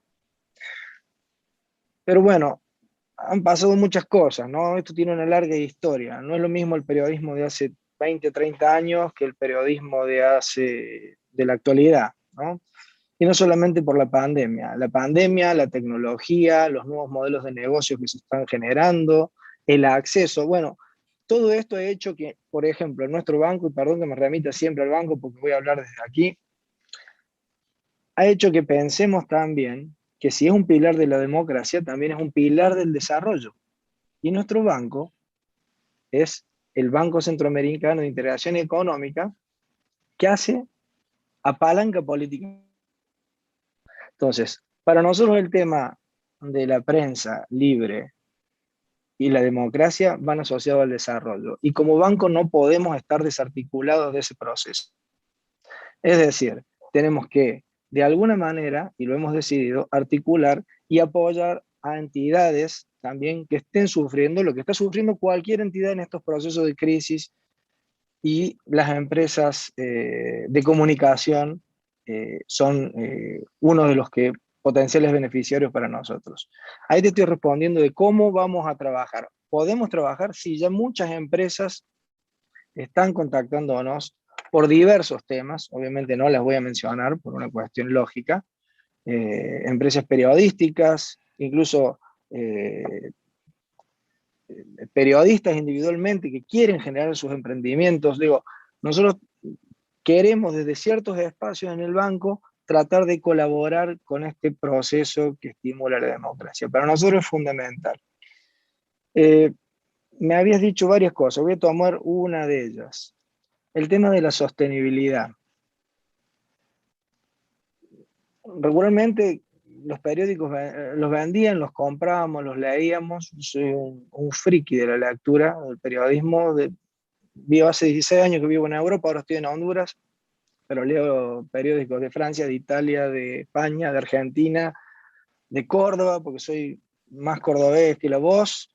de todos lados. Sin embargo, esto ha cambiado profundamente. Esto ha cambiado profundamente. Cada vez, antes me gustaba leerlo en papel, ahora lo leo digitalmente, e incluso hay un paso más.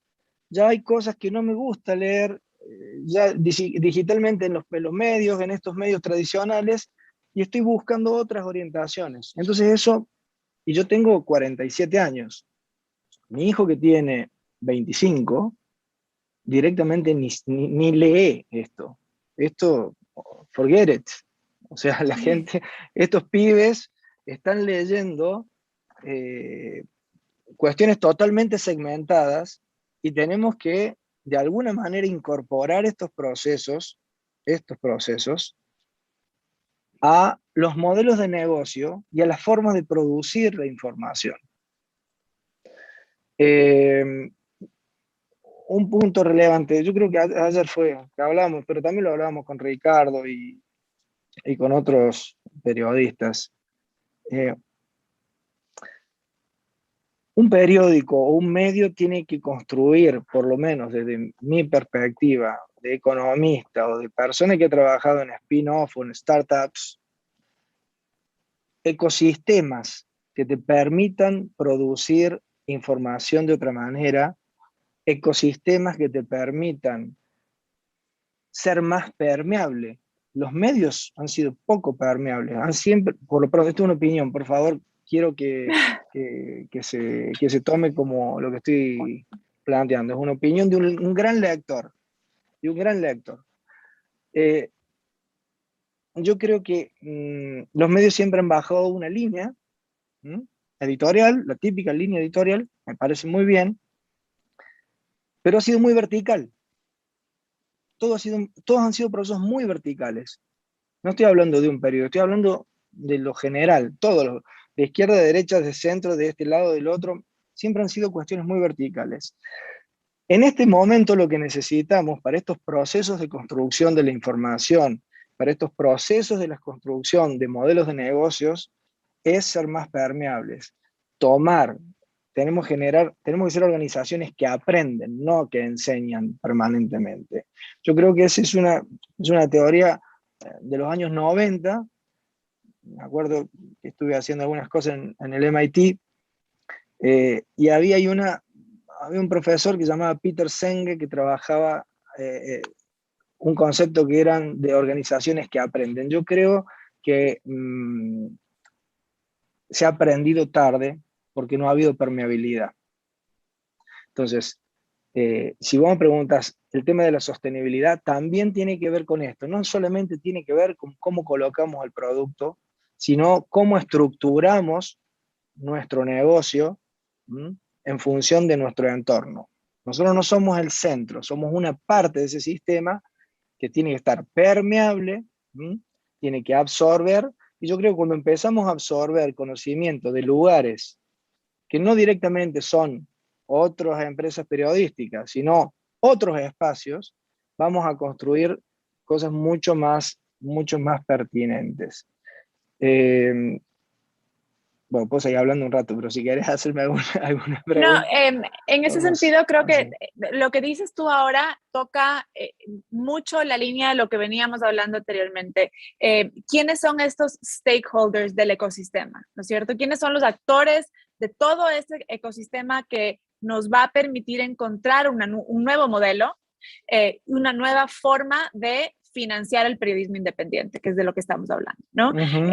Y en ese sentido, pues, es lo que explicas tú. ¿Cómo llegamos a sacar ideas de sectores distintos, de actores en la cadena de distribución, de los productores o generadores de tecnología? Y quizá cuéntanos en muy breves palabras un poquito más sobre cómo generamos o cómo entramos a este ecosistema de innovación, qué es lo que tú planteas en la práctica nos permitiría como compañías o como empresas individuales ya lograr allanar el terreno, por ejemplo, para ser sujetos de crédito de un banco como el Banco Centroamericano. Bueno, A ver, cada casa tiene sus particularidades. No hay un modelo de creación de ecosistemas. El que te dice eso, bueno, te estoy diciendo una generalidad. O sea que cada uno va a tener que construir en función de los objetivos, del purpose, del propósito de la organización, ese ecosistema. Hay organizaciones que van a estar más orientadas a sectores de la tecnología. Yo creo que la tecnología tiene que ser una herramienta fundamental directamente y que tenemos que tener no solo. Miren, en la construcción de ecosistemas hay dos conceptos que son muy interesantes. Una cosa es la vinculación y otra cosa es la estructuración de esa vinculación. ¿Tá? A mí me dices, por ahí algunos colegas me dicen, sí, pero es que nosotros trabajamos con universidades y trabajamos con las ONG y trabajamos con empresas y trabajamos. No, no trabajan, se vinculan una vez al año, le preguntan 3 cosas y eso no es un ecosistema. ¿Ok? Eso es una vinculación aislada, con propósitos muy básicos. Sí, tenemos cierta información. Yo lo que planteo en términos de ecosistema es que se genere un espacio en el cual realmente podamos tener una relación estructurada de ida y vuelta permanente, sistemática con otros sectores. ¿Ok? A eso me refiero con ecosistemas, donde cada uno gane lo que gane. Digo, porque me refiero a esto. Un spin-off de un diario. Creo que me contaba Carlos que tienen un spin-off o están apoyando, no me acuerdo, Carlos, si están apoyando una startup o un spin-off en La Voz. Eso es una cosa buenísima. ¿Por qué? Porque lo que va a generar es potenciar tu emprendimiento, dar posibilidad a otros, generar valor. Pero imagínate si alrededor de todo eso se articulara la universidad fuertemente, si alrededor de eso se articulara el Estado, por ejemplo, con el Ministerio de Ciencia y Tecnología o la Agencia de Innovación. Digo, se podrían dar muchísimos más resultados. Y ahí entra en juego otra cuestión que tiene que ver con la sostenibilidad, la propiedad intelectual. La propiedad intelectual es una herramienta del futuro, del presente ya, no del futuro, que va a hacer que las cosas sean mucho más sostenibles en el tiempo, porque vamos a estar generando valor, vamos a estar creando ese valor y vamos a estar cobrando por ese valor. Entonces, ese es un punto de sostenibilidad que en nuestros negocios tenemos que invertir. Y si no invertimos, nos tenemos que asociar, que también es una inversión. Entonces, propiedad intelectual, hecho fundamental. Ahí hay una gran discusión que tienen ustedes los medios con los sectores tecnológicos o las grandes plataformas. Ustedes producen, los otros reducen la información y la comunican. Bueno, yo creo que ahí ese mercado va a tener que de alguna manera estabilizarse, regularse, porque bueno, desde un lugar se está produciendo y del otro lado se está comunicando, se está usando un canal de comunicación y yo creo que ahí hay que hacer un ajuste, un acuerdo, o se va a tener que normatizar de alguna manera para que esto genere, por supuesto, no solamente rentabilidad, sino sostenibilidad del medio. Ahora, para acercarse al banco, para responder de esto último, para acercarse al banco es muy simple. Nosotros hemos desarrollado y estamos desarrollando un centro en este momento que va a trabajar cuestiones de la tecnología, cuestiones de la innovación, y muchas cosas van a pasar por ese lado. A través de ese centro vamos a poder hacer estos acercamientos, pero hasta que esté este centro, que va a ser el año que viene, podemos tener reuniones como las que venimos teniendo para ver cómo podemos ayudar en el modelo de negocio. No es que ustedes nos traen y nosotros decimos sí o no. No, nos implicamos, trabajamos conjuntamente, vemos cómo podemos apalancar, porque como les dije, principalmente para nosotros, el tema de la comunicación, el tema del periodismo y de estas empresas son una base fundamental para la democracia. Y nosotros somos un banco democrático que quiere ser cada vez más transparente y queremos asociarnos a esto. Y si nuestro banco, que es el mayor inversor en la región, nosotros invertimos más que el BID, que la CAF y que el Banco Mundial juntos en Centroamérica. Entonces, Si nosotros somos transparentes, la región también va a ser más transparente. Y a eso estamos apostando. Excelente. Muchísimas gracias, Maximiliano. Tocas un punto que también es neurálgico para la organización y para el debate actual sobre el futuro, que es el tema de la propiedad intelectual, los derechos de autor, y que es transversal también a la adquisición, incluso creación de tecnología. La prensa solía ser pues el amo y señor de las rotativas, de todo lo que era tecnología de impresión, de distribución, incluso de innovación en lo que era pues la impresión, sigue siendo en muchos sentidos, pero en cierta medida, y ni siquiera, no sé ni siquiera si es por el costo o si existen barreras tan grandes de entrada, pero vemos que en la región muchas, especialmente empresas periodísticas medianas y pequeñas, se quedaron atrás en esta ventaja que teníamos nosotros de ser también líderes en tecnologías propias de nuestra industria, ¿no?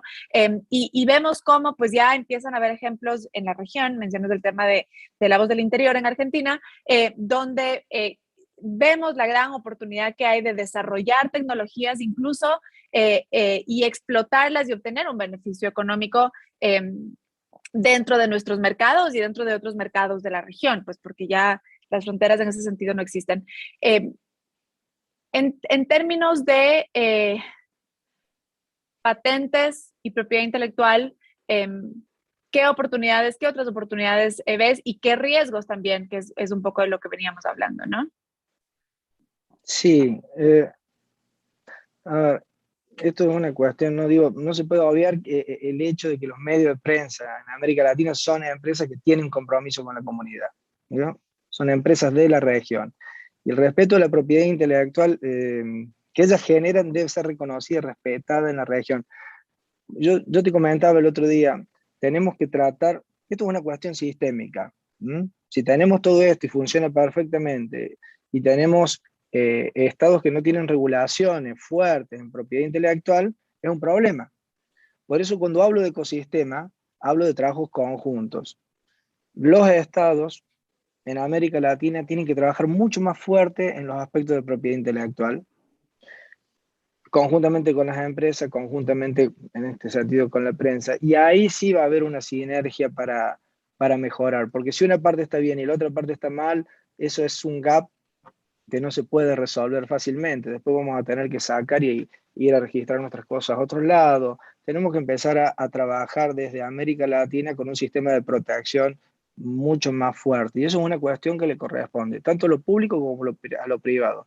Pero los sistemas públicos tienen que trabajar mucho más fuerte para defender las creaciones, si se quieren, en nuestros países.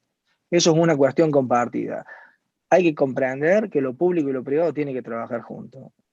El Estado solo no resuelve nada y lo privado solo no resuelve nada. Tenemos que hacer un trabajo conjunto, un manifiesto conjunto, donde tenemos que integrar a otras partes. Pero me parece que la cuestión va por ahí. Genial. Muchísimas gracias, Maximiliano. Creo que vamos a un poco hacer preguntas al resto de los panelistas. Antes Perdón, de... una cosita que quería Por terminar. Es como si fuera un anuncio, puntualmente. Con la CIP estamos hablando puntualmente nos ha contado los proyectos que tiene, al banco nos han interesado mucho, entonces creo que vamos a estar prontamente comunicándoles que vamos a apoyarle en uno de los proyectos que están trabajando, que puntualmente es el de inteligencia artificial. Así que vamos a trabajar fuerte para que eso suceda. Probablemente vamos a dialogar, ojalá que podamos estar hablando pronto de nuevo sobre este tema, porque es un proyecto que va a ayudar prácticamente a toda la región. Así que bueno, muchas gracias. Excelentes noticias, Maximiliano. Muchísimas gracias y pues estaremos a la expectativa de conocer un poco más sobre este proyecto de inteligencia artificial que avanza la CIP junto con ustedes. Muchísimas gracias. En el tema de, creo que me voy a cambiar al inglés porque quiero hacer esta pregunta a los otros panelistas. In terms of intellectual property, copyright, and technology, I would like to ask both of you, both Guy and Rasmus, how do we, let's start with you, Guy. What is the, what do you see is going on, or what is, maybe the next frontier in the rest of the world with regards to the protection of copyright, intellectual property, and this, the angle with technology, especially in the countries of Asia Pacific and more advanced economies? What can you tell us about that?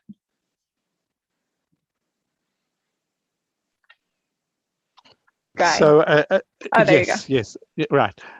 Well, I think people in this audience will know that there are quite different debates going on in Europe about copyright and click taxes, and then you have an argument related to this in Australia, which is about should well, it was now legislated that the internet companies have to reach some private agreement with media producers to pay for the content that they disseminate, given that they make money out of that content. So there's different formulae, and I think it is part of the equation, because of course all content production must be paid by somebody, and whoever makes money out of it has to benefit. But at the same time, we have to, I think, keep in mind that journalism, if we see it as a public good, it's not something that should be kept in a box, in a sense that it has no impact on society other than those who can pay for it, or who have some other way of it being subsidized. Because even what we see with subscription media that do have, obviously they can control their copyrights to an extent. What's important is that what content they produce does get into the bigger public sphere. And so we should never have a situation where copyright is used to just be a very private sphere, because journalism really, its role in society is that it should give everybody, even through three steps removed, should give everybody access to important information. So that if you just take most recently, for example, the Pandora Papers, which I see somebody's also mentioned the Panama Papers, but this information, you don't want it to be kept in a little bubble. You actually want this to get out. And of course, media amongst themselves have got, I think, a good record of redisseminating and crediting the original producers, but we should not interpret copyright to be so strict that that cannot even happen. Thank you. Thank you very much. What about if we hear from Rasmus with regards to specific policy recommendations in this area of intellectual property and copyright to both governments and the rest of the stakeholders? I mean, I would sort of say two different things. I think it's pretty clear that in many countries around the world, the copyright status of content from news publishers specifically has been less clear than that of, say, music publishers or movie studios and the like. And I understand why publishers have been pushing for a clarification of that copyright status as they have in Europe. I would very much warn against assuming that will generate a significant revenue stream for most publishers, but the clarification may still be useful and constructive. But to start measuring the drapes of the expected revenues, I think would be foolhardy and short-sighted. Secondly, I think it's pretty clear that there are competition issues in the digital economy that have to do with market concentration, that have to do with opacity, with the risk of self-dealing, with intrusive data collection practices that introduce all sorts of opportunities for price discrimination and self-dealing. And I'm very glad that competition authorities around the world are looking at that. I think all of us as citizens, as consumers, and as people who, working in businesses will want a competitive marketplace with appropriate oversight and scrutiny. In terms of whether that will specifically help publishers generate more digital revenues, I would say sort of two things. The first one is that if the primary problem with securing sort of licensing agreements for news content from platforms was market power, then I think what publishers should expect to get from large platforms are the same licensing deals that they can extract currently from small platforms. So, if there are publishers in this call who have very lucrative licensing agreements with Twitter or with Snapchat or with TikTok, then I think you can expect to secure similarly lucrative licensing terms with larger platforms if your copyright is strengthened or the competition issues are addressed. If you don't have lucrative licensing agreements with Twitter, TikTok, or Snapchat, but you still make your news available via these platforms, perhaps it's because you see a commercial value in reaching an audience that way, and perhaps the value exchange is that you provide content and in return you get access to reach. And this leads to the second point, which is the point that Guy made, and I really think it's important we sort of amplify and stress that point, because I can't underline enough how important I think that is. Take the United States as an example of a mature digital media market with a very, very competitive supply side of digital news from many, many different publishers of many different sorts, different persuasions, different orientations and the like. And with the vast majority of Americans, about 90%, having high quality internet access. Amongst American internet users, about half of American internet users don't access any news sites at all on a monthly basis, none. That's not because they can't. They could. There are thousands, literally thousands of publishers competing for their attention. It's that they don't find the content compelling enough and valuable enough to seek it out. And if publishers turn their back on the very challenging relationships with companies that they compete with for attention and advertising, and that they have many reasons to be very wary of because of the considerable power that they exercise, but who also play a key role, as Guy rightly said, in increasing the reach of news in the population overall, in increasing incidental exposure to news, in increasing the role of news in informing people if they have a search query and the like, and are particularly important in reaching younger people, in reaching people with lower levels of interest in news, in reaching less affluent parts of the public. If publishers turn their back on that, I think they need to sort of consider what the consequences of that would be in terms of the ambition to serve the whole public. The platforms are difficult to deal with, and they are self-interested commercial companies, and they, like every other self-interested commercial company, will put their own interest first. And they are serious competitors and serious challengers for news publishers. But that doesn't change that they are also key to reaching much of the public who do not currently seek out news and go directly to news sites. And in that sense, complicating that relationship further, I think there is a question of what that would mean for the reach of journalism in the public at large. I think that that is a staggering number. 50% of a population such as the United States having access, obviously, to internet and mobile devices at all times. They don't reach out for the news. And perhaps, I don't know I think Guy would be the person to answer this question. Based on your reports, what are the common factors of a nation or a population that has a higher reach of news into their population? What do we see? What do we do as a society, as a culture, as media to increase the number of people who are reaching out for the news? So, well, what some news publishers do is that they get into the entertainment business, which is a different business, but it's not really the news business, except that, they then shift in that direction. And I think although sometimes they present it as news, it's really just opinion and, choreographed conflict. And so that's one response, but then you lose the news. That's the problem.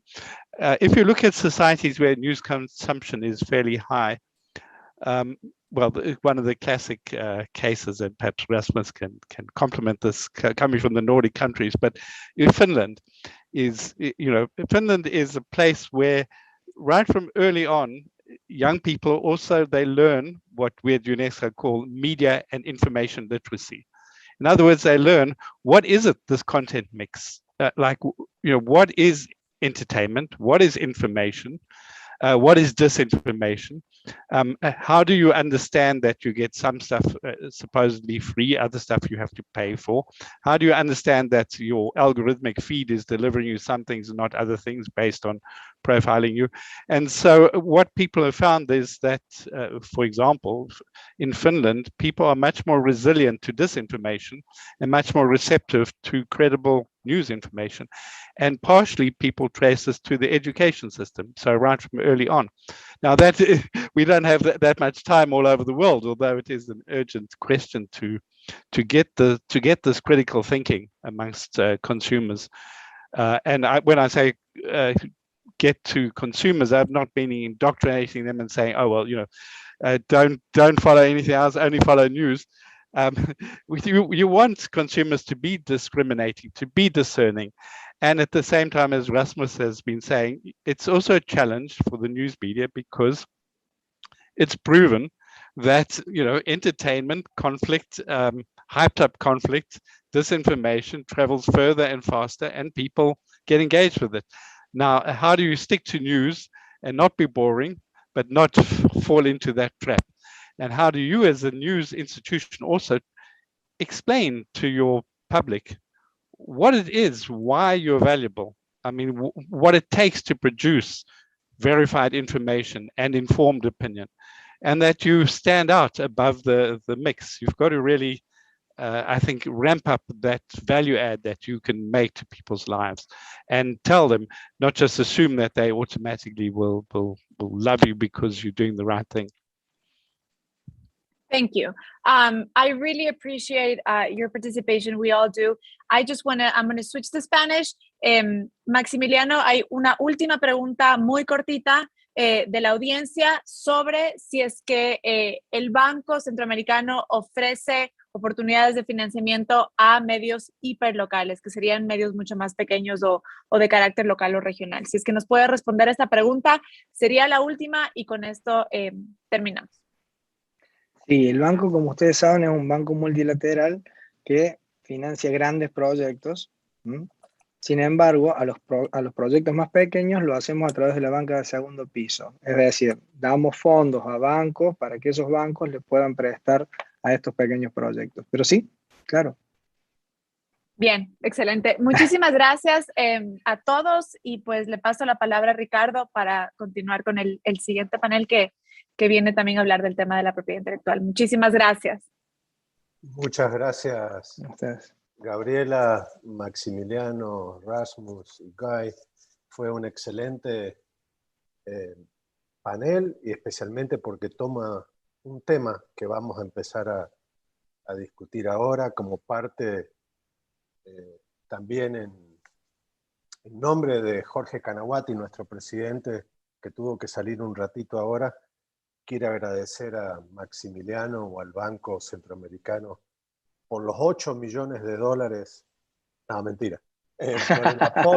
Por el apoyo a los programas de la CIP que seguiremos discutiendo y agradeciendo este compromiso especial sobre la sostenibilidad de los medios y también sobre la sostenibilidad de la propia asociación y de otras asociaciones que velan por el tema de la libertad de prensa.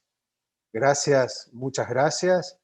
Y ahora entonces, bueno, vamos a seguir con parte importante del programa. Les recuerdo, después de este panel tendremos otro sobre Australia y Europa. Vendrá la presidenta nueva del diario El País, que va a hacer una entrevista.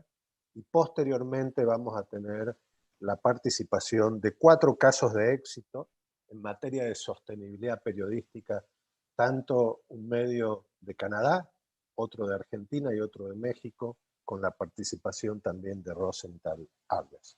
Les recuerdo el tema de la interpretación, y acá el gran desafío para nuestros intérpretes va a ser hablar en alemán. Bueno, es una broma, vamos a seguir hablando en inglés y en español.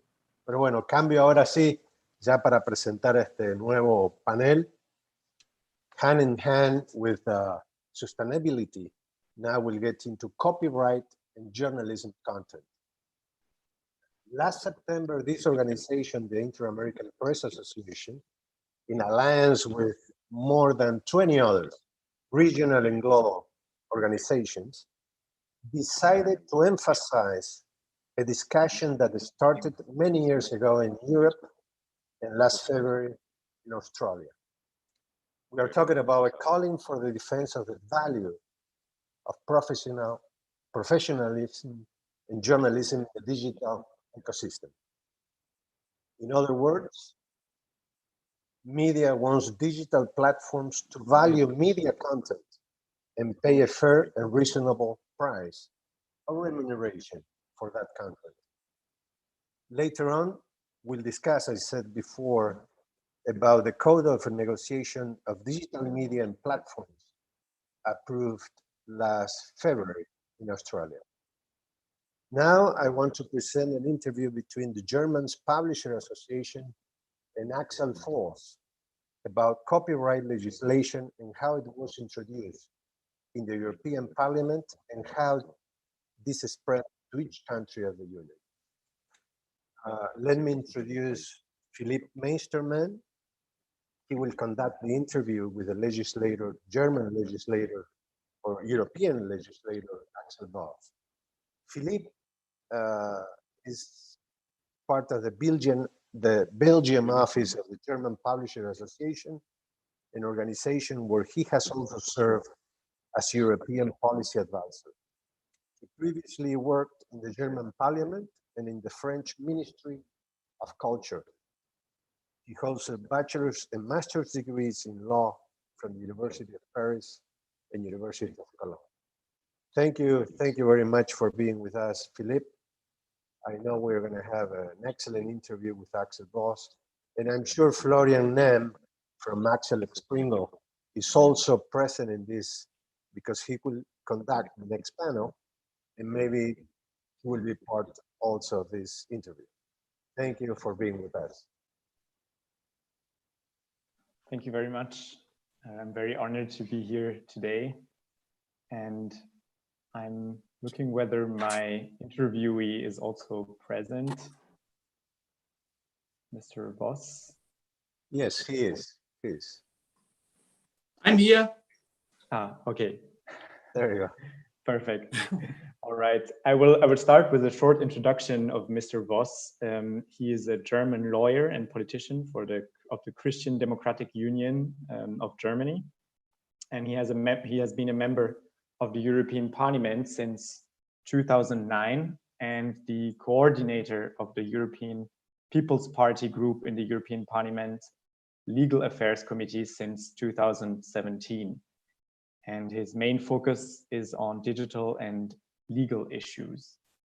In 2019, Mr. Voss was responsible for the copyright directive in the European Parliament as a parliamentary rapporteur, and he achieved a majority for this directive, which introduced the European neighboring right of press publishers, and this led the groundwork for the fair remuneration of media in the internet. So my first question would be, Mr. Voss, when have you become aware of the financial struggle of media companies in the digital space and of the so-called value gap? And what motivated you to take up the challenge to become the rapporteur on the copyright directive? So thank you, and hello to everyone. Thanks for having me, for the invitation and also for the introduction. So, of course, there has been no exact date when I became aware of the situation of press publishers. But of course, you notice these if you're reading sometimes then the newspaper, you have some articles in it. And all of a sudden, then your local publisher is also contacting you and asking, and you find in your regional parliament all of a sudden that the diversity of news is not in a way performed any longer than what you have seen years ago. So it was a long discussion. Then in the European Parliament, of course, then there came up the idea, oh, we have to reconstruct the situation regarding press publishers' rights, and also the so-called value gap, and our Article 17 regarding this better balanced situation between platforms and the authors and performers and so on. And then all of a sudden the Commission came up with a proposal, and this was then a time where everyone was aware of it. It was a long discussion. And it took also a long time in the European Commission to at least cast it into a kind of a legal text. And then you are, we have looking for someone who should do this. And at first it was a colleague of mine, and she became elected then in Malta. And so that's where then I had the chance in also coming to this situation. But the need of change is also, you have to have in mind that press publishers is a very important pillar for democratic states and rule of law orientated states. And that's why we need press publishers. We need also the diversity of it.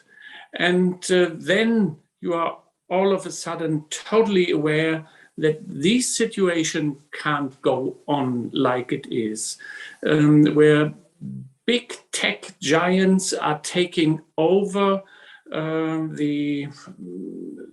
let's say the guidance of information. And here we then have been aware that the financial situation of our press publishers are getting worse, and so the suffering of diversity, and that's why then we tried to come to a point where we are saying the press publishers need something to confront big tech companies, and they need also the fair share of revenues.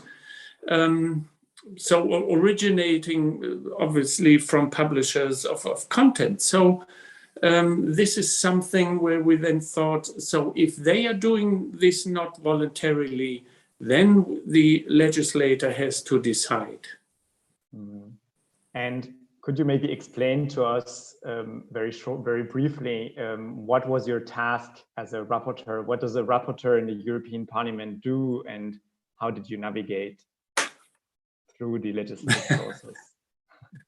Yeah, so of course I was very honored to become the EP rapporteurs for such an important file. Not knowing at the beginning that the younger generation do not even, it seems that they do not even have a clue what intellectual property rights are and what the value of this is. The younger generation got a kind of an intention in saying, oh, everything should be free on the internet and so on. So, but I became then rapporteur for it to elaborate the position of the European Parliament and represent this then in so-called trialogues. But at first, and this is the system of the European Parliament, we have one parliament rapporteur, and the other political groups are sending also one rapporteur, and this, how we are calling this, a shadow rapporteur. So, and then at that time we have had 8 political groups in the parliament, and so therefore 8 rapporteurs or shadow rapporteurs. And the rapporteur of the parliament has the task to manage this file, to find, if it's possible, majorities. And here in this case, it was very hard to find it, but also you can make new proposals if you're not coming forward with one issue. And then you have to manage it and to negotiate this also with the European Commission and the European Council. So you are in a very responsible position for it. And you are managing also the whole process or the procedure in it. So you mentioned it already that maybe there was some misunderstanding from younger citizens, and there was indeed broader opposition to this proposal from the public, but of course also from the companies that these rules were in the end targeted at. So what did you have to deal with during these negotiations? Yeah, I'm not sure if I can really describe this where I found myself into it more than less at the end. So of course we created at first this approach from the European Parliament. And this at first has not been adopted by a kind of a public opinion, because they were bombarding us with emails, and not only me, it was all of these at that time 751 MEPs, so member of parliaments. And yeah, you have to be aware only a few of them are knowing what's going on, and the others are getting somehow insecure in their own position and not knowing what is the content behind. So more than less, you have massive opponents. At first, in the first place, the big tech companies, they are not liking at all what you're doing here, because it costs them a lot. And so therefore they have been the opponents. But politically, it was a kind of, I had in this shadow rounds one, so she was with the Greens in the house here, so the Green Party, but she was originally from the Pirates. And they have a totally different understanding how to deal with content in the internet. And that's why I have been criticized, and they are going directly to the public and trying to motivate all the younger generation in saying at first, oh, regarding the value gap for musicians, for instance, oh, here, look, they are installing upload filter. This was one of these big points they have made. And the second point, and regarding the publishers' rights, it has been criticized by the Save the Link campaign, because they are intending to motivate the younger generation through, I would say, false information. It's a kind of an obvious intention to bring them to, they're saying, oh, they are breaking the internet, and you can't have a kind of a link to press publishers any longer, and so on. And this is then misunderstood by the younger generation. So how did you then convince your political opponents in the end? Because What arguments did you use? Yeah. We had and this was probably not very fortunate, but we had a lot of articles on board where you can create enemies on each article. So, and here you have to start to think about how you can reduce this. So some of these has been text and data mining, some of these has been fair remuneration, but the most one has been this so-called value gap issue. And so we tried in convincing them through a kind of a very clear position that the digital age or the digital development has changed the whole business model for press publishers, and then making also clear that press publishers play a very important role for democratic states and also this diversity of the content. And that publishers' rights are also necessary to restore the economic value of press publications and to protect them from exploitation.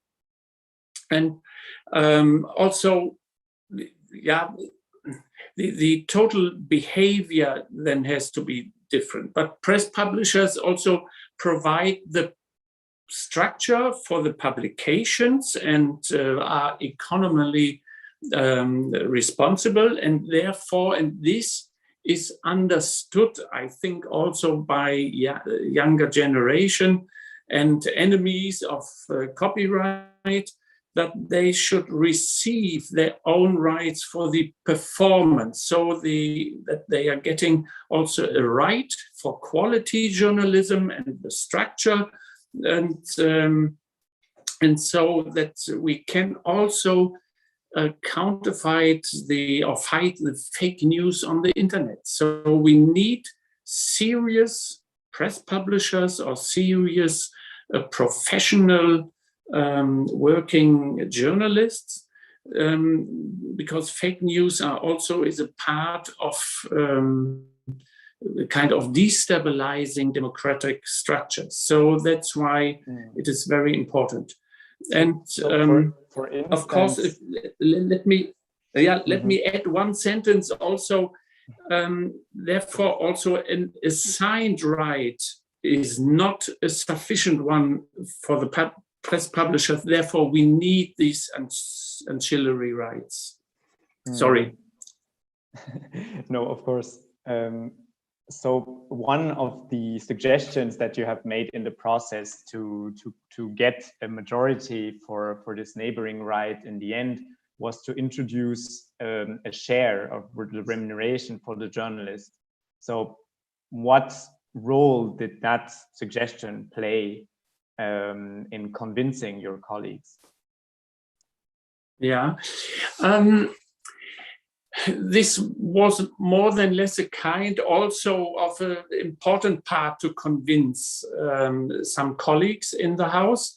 They have been very, very critical regarding press publishers' rights itself. And therefore, then it was mostly or mainly from the left part of the political scenery in the House. And that's why then they all of a sudden, if they became aware that this is not only a kind of a cash cow for press publishers, this is also something what is supporting journalists, and this has been then very convincing to them. So it was a kind of an argument where you are socializing this right in a way, and this then convinced also not all, but some of the colleagues. And I was happy not to have the whole range of opponents with me. And could you maybe give us more detail? How were the lines split, for example, from country to country or parliamentary groups, parties, the political lines? Maybe explain to us how was the positioning of your colleagues towards this proposal?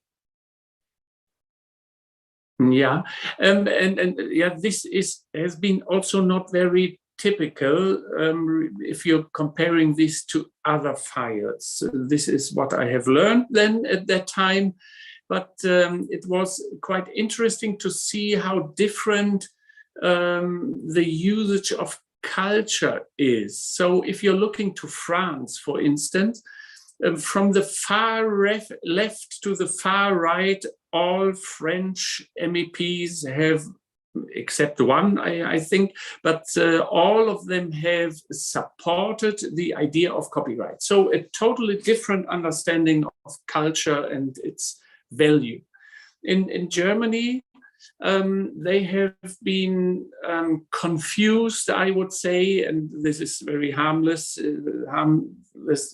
expressed now, but confused by all these, from my point of view, false information that we are installing upload filter, that we do not have a link any longer. And so the public there then plays a certain role, and a lot of colleagues get somehow hasn't been convinced that this is the right step forward. In the EPP group, so for all your auditors here in the video, the EPP group is the middle right, center right party. And so we have been, or have had a kind of a split in saying 80% supporting, 20% not. It was more extreme in the socialist group. There has been a kind of a split 50-50, 50 supporting and 50 against. And the liberals, for instance, they had the reverse of the EPP group. So they have had 20% supporting and 80% against. So it was totally split throughout the parties. And there here you have a kind of an home country culture mentality where this is playing a big role. But let me point this once again, without the French MEPs, we wouldn't have got this legal tool for copyright. So this has been very, very important. So as we want to leave some time for questions before the end, I would close the interview for now and ask two last questions to close this interview. So first, do you have any explanation of why member states in European countries are taking so much time to implement the copyright directive now? And secondly, what would you propose now to ensure the diversity and independent economic viability of journalistic offerings? What would be your suggestion?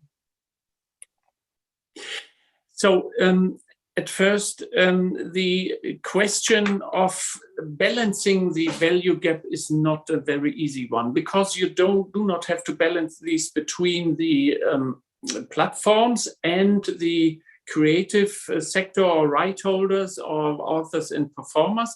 Also now balancing these towards the users.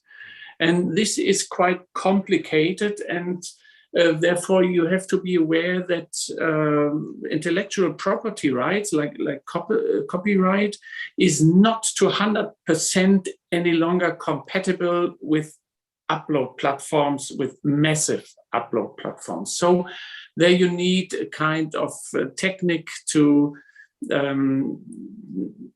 come to the situation where we are saying you platform have to license more with everyone. And therefore they are using techniques what the public opinion doesn't like. So, and this is why some of the member states try to find some tools to simplify the possibility for platforms, but then also seeing that this might infringe also the copyright and the copyright holders.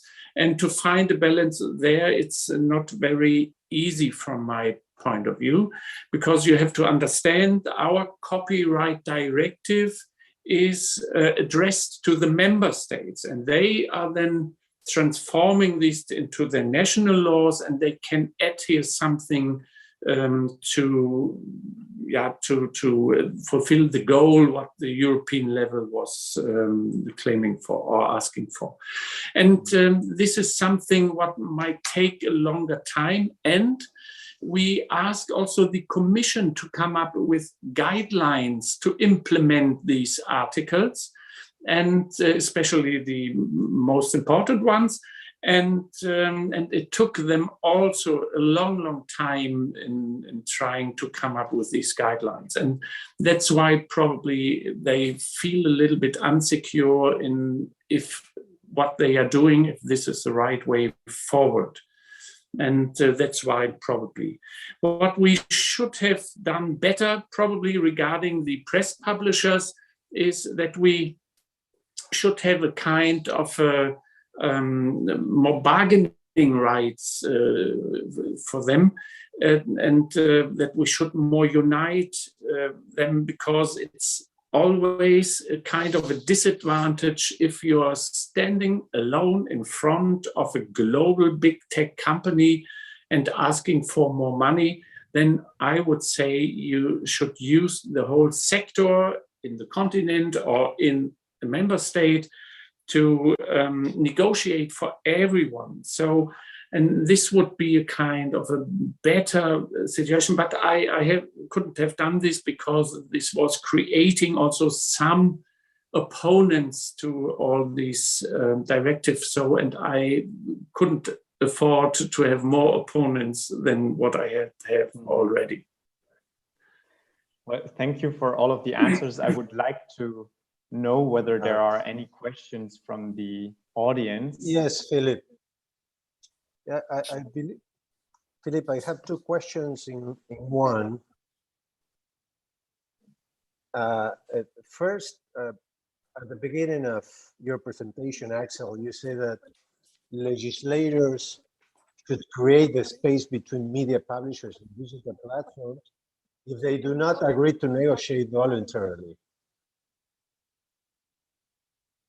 So what would be your message to the US legislators when the US Congress does not allow the News Media Alliance to negotiate voluntarily with the platforms? That would be the first one.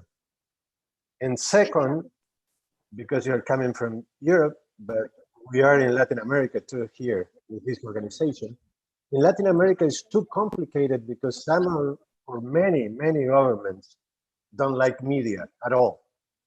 What would you say to a legislator to understand what they have to understand about media, copyright, and democracy? Oh, that's not an easy question to answer. But at first,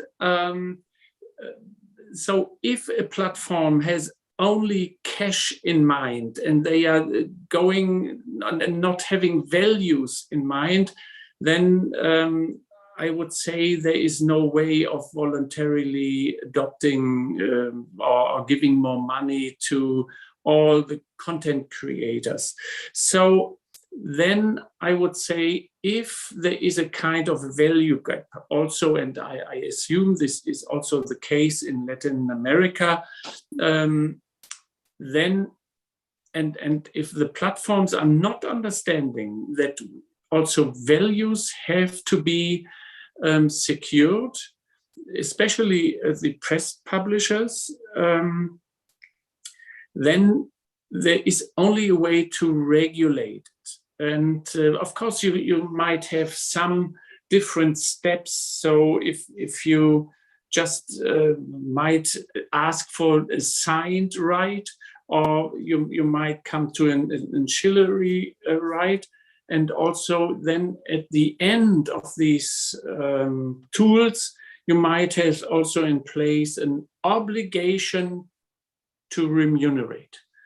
And there here you can have diverse approaches on these. If you're giving some already a kind of an amount, making sure that this amount then will be paid. Or the best thing, of course, would ever be that the press publishers, as a kind of common body, it should approach the platforms and negotiate. This is something what we have seen more than less also in Australia, where Facebook and Google are refused at the beginning, but then finding the right requirements or the right legal frame to it. I know they did this on these kind of competition law issues, and we have done this on this level of copyright. And both together probably would be the best. And this is what I would advise. Go for it. Otherwise, it's destroying the whole press publishers, what you need to, let's have the check and balances towards the governments, and also securing democratic and rule of law values. And but now to Latin America, probably I do not have too much experience over there, but I still would say, if you are thinking in values and in the value level, and not only on this dimension of cash, then you're coming to the results more than less easily. And if you're balancing here everything better. So we are also diverse in Europe. We are complicated in the structure of the European Union. Of course, we have a kind of a legal frame, but if you do not have a legal frame and you would like to unify a little bit the interest of Latin America, probably it might be the best way forward in unifying the media companies, that they are confronting big tech companies in the first part, and then convincing the governments and saying, please, if they are not taking our news on board on the platforms, they shouldn't be allowed any longer to take any news on board. So then you can secure yourself a little bit that they are also might be interested in the news you are producing. And this is what I would suggest spontaneously now. If this would already everything, I'm doubting this a little bit, but this might be a way forward. You have to unify your sector in a way, and then trying to have a bigger power to confront the platforms. I know it's easy said, and probably not that easy done, but it's worth to try.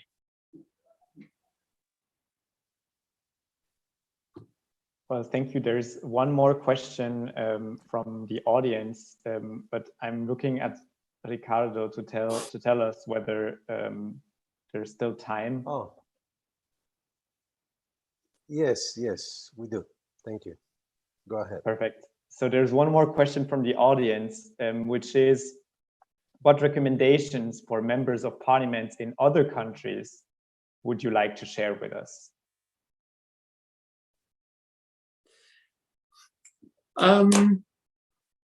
So what we have faced here on problems regarding these demonstrations in Germany and the younger generation and so on, I would start today, if there is time, also as press publishers or the creative sector, and bringing back the meaning of intellectual property rights.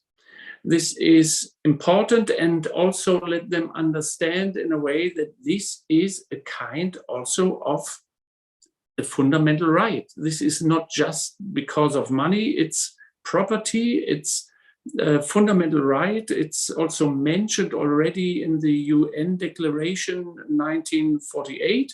So it's nothing new. it might or it seems to be new for the younger generation in the internet, but it isn't at all from a legal point of view. So then I would say this is necessary, that the younger generation is understanding that some of us in the society are living on this work of creating content, and they have to have a kind of a fair remuneration.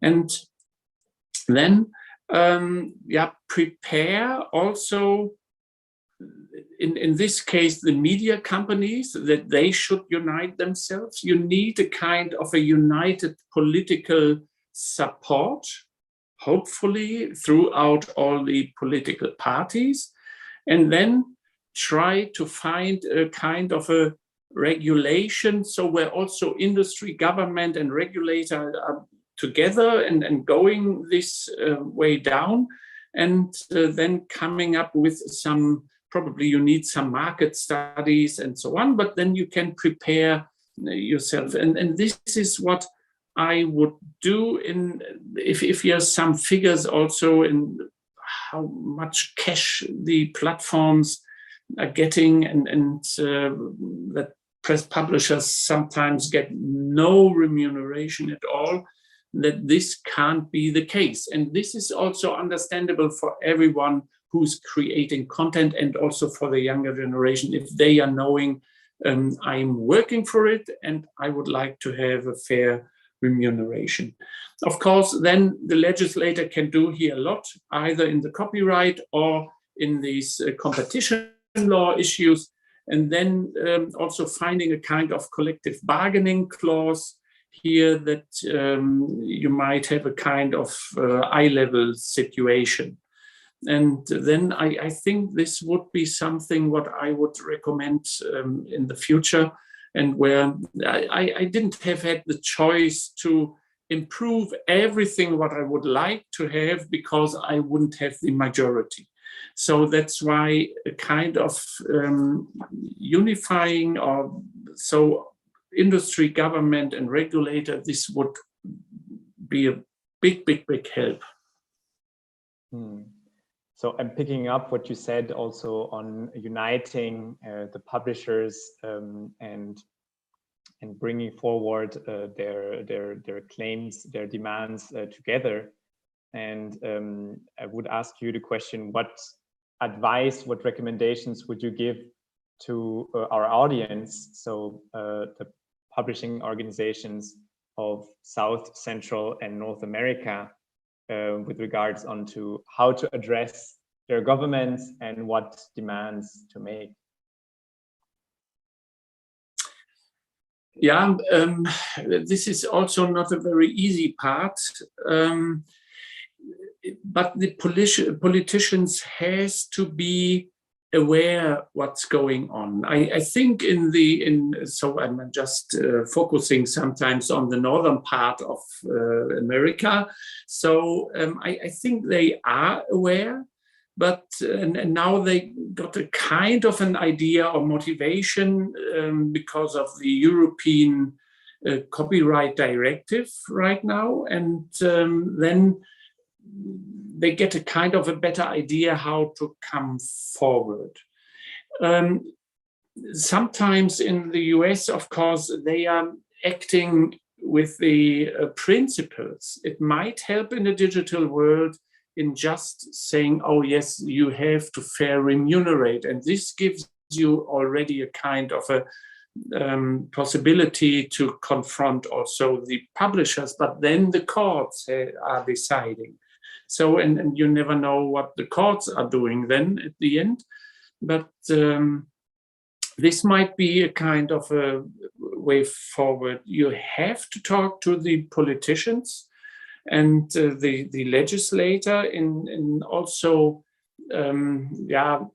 trying to give them figures and ideas that if this is continuing like it is right now, then we are disappearing and we are not stabilizing the situation in a democratic structure. because we are the one who are controlling and have the power also of the public opinion. And so, and this, I think politicians should understand. And also the value gap, they should understand that this is not a fair remuneration any longer. And that's why I would say these are some simple arguments, but of course you have to deliver some figures. So I think these are very poignant remarks on your side. I don't know whether we have any further questions from the audience. It doesn't seem to be the case. So I have one, I would say, Philippe would be the last one. When we talk to platforms, they defend themselves that they are doing a lot of things already for media. Different programs, accelerators, giving money in different projects and programs. Do you consider that will replace copyright, or is that a two-way street? How do you understand that way? Yeah, of course you have to combine, so of course copyright at the one hand side and freedom of expression and the doing your business, they are all somehow fundamental rights related, and therefore you need to have a balance, and this can't be only one-sided. And here of course you can also think about that the best way forward, and this might also answer a little bit the question what you have had before, is if you're coming up with a kind of an unwaivable right for press publishers. Because sometimes the market power can be so intensive that then kind of a smaller or a small or medium-sized publisher, you might not be standing firm against the big tech giant. So that's why you need a right, and you need probably kind of unification, but an unwaivable right might here also be a kind of the best way forward to bring them to the negotiation table.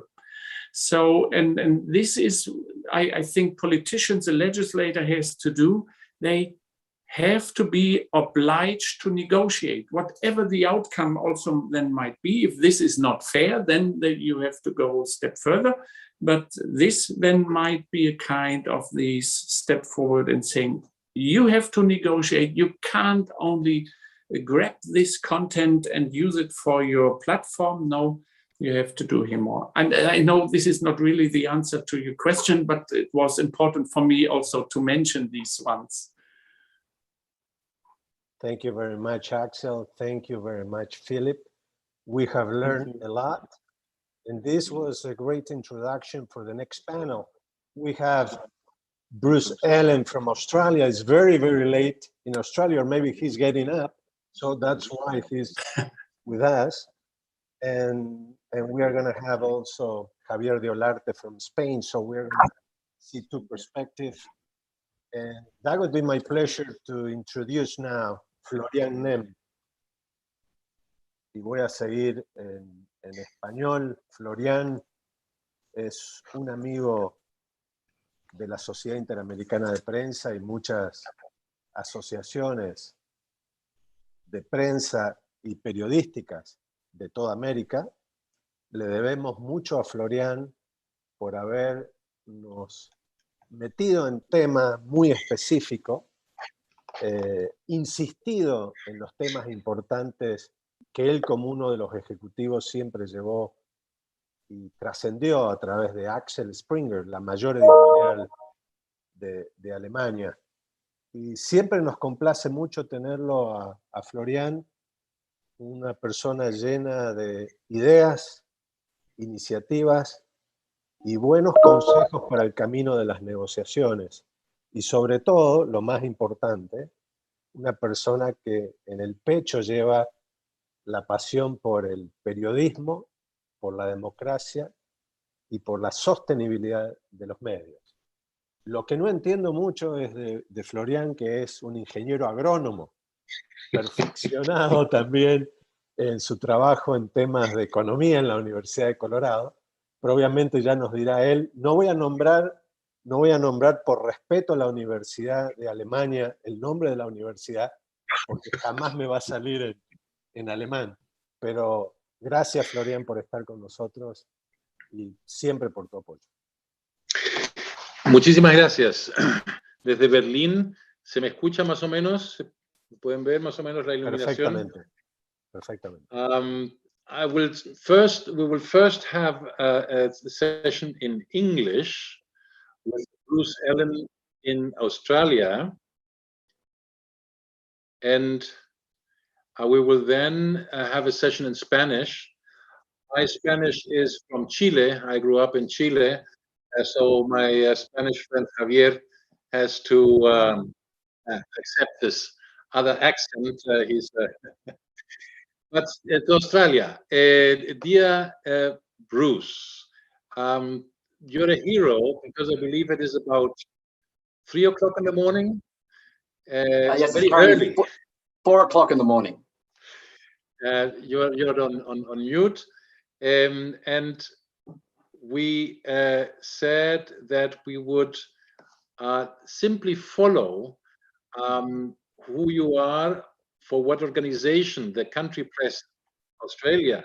You were or are the president until very recently, and how it all started and developed. What we heard from the European Member of Parliament, Axel Voss, his evolution, to hear your side, because the Australian regulation, the mandatory bargaining code, has exactly the same goal: bring economic viability to a diversity of journalistic offerings, but has another method to arrive at, in contrast to the European method and approach. So we will hear the newest developments in Australia, and then after half an hour, we'll speak some 15 minutes, then we will have the public asking questions, and then we will have the same tour with Javier Díaz de Olarte from Madrid, because Spain has the oldest ancillary rights law since 2014, I believe, that slowly has been implemented, and he is the legal counsel of the collecting society, and they make money with the Spanish law that will now be transformed into a European. But let's start with Australia. Good morning, dear Bruce. Thank you for being with us. And my suggestion is, who are you? What is your background? And what can you share with the North, Central, and South America on this evolution in this area? Thank you. Please. Good afternoon, Florian. Can you hear me? Yes. Okay. Thank you. Welcome. Thank you for the invitation to speak to the summit. As far as it's said, my name is Bruce Allen. I was the previous president of Country Press Australia. Country Press Australia represents 180 newspaper publishers, independent newspaper publishers around Australia. We represent newspapers that are small in world terms, but as a collective, we have a powerful voice, and the people, the team who negotiated both the initial codes with the government, which we'll talk about later, we are all volunteers for our organisations. We all run our own publishing businesses, so we are pretty much hands-on because of the size of our businesses. So we understood very clearly the impacts of what was happening in the digital world, and particularly by Google and Facebook, to our businesses. So we came from a position of hands-on operators who could speak very passionately about the impact on our businesses and on public interest journalism in regional areas. I should say most of our members are based in regional Australia. We have obviously News Limited that dominates in the metropolitan markets. and another larger corporate that also has some presence in regional Australia.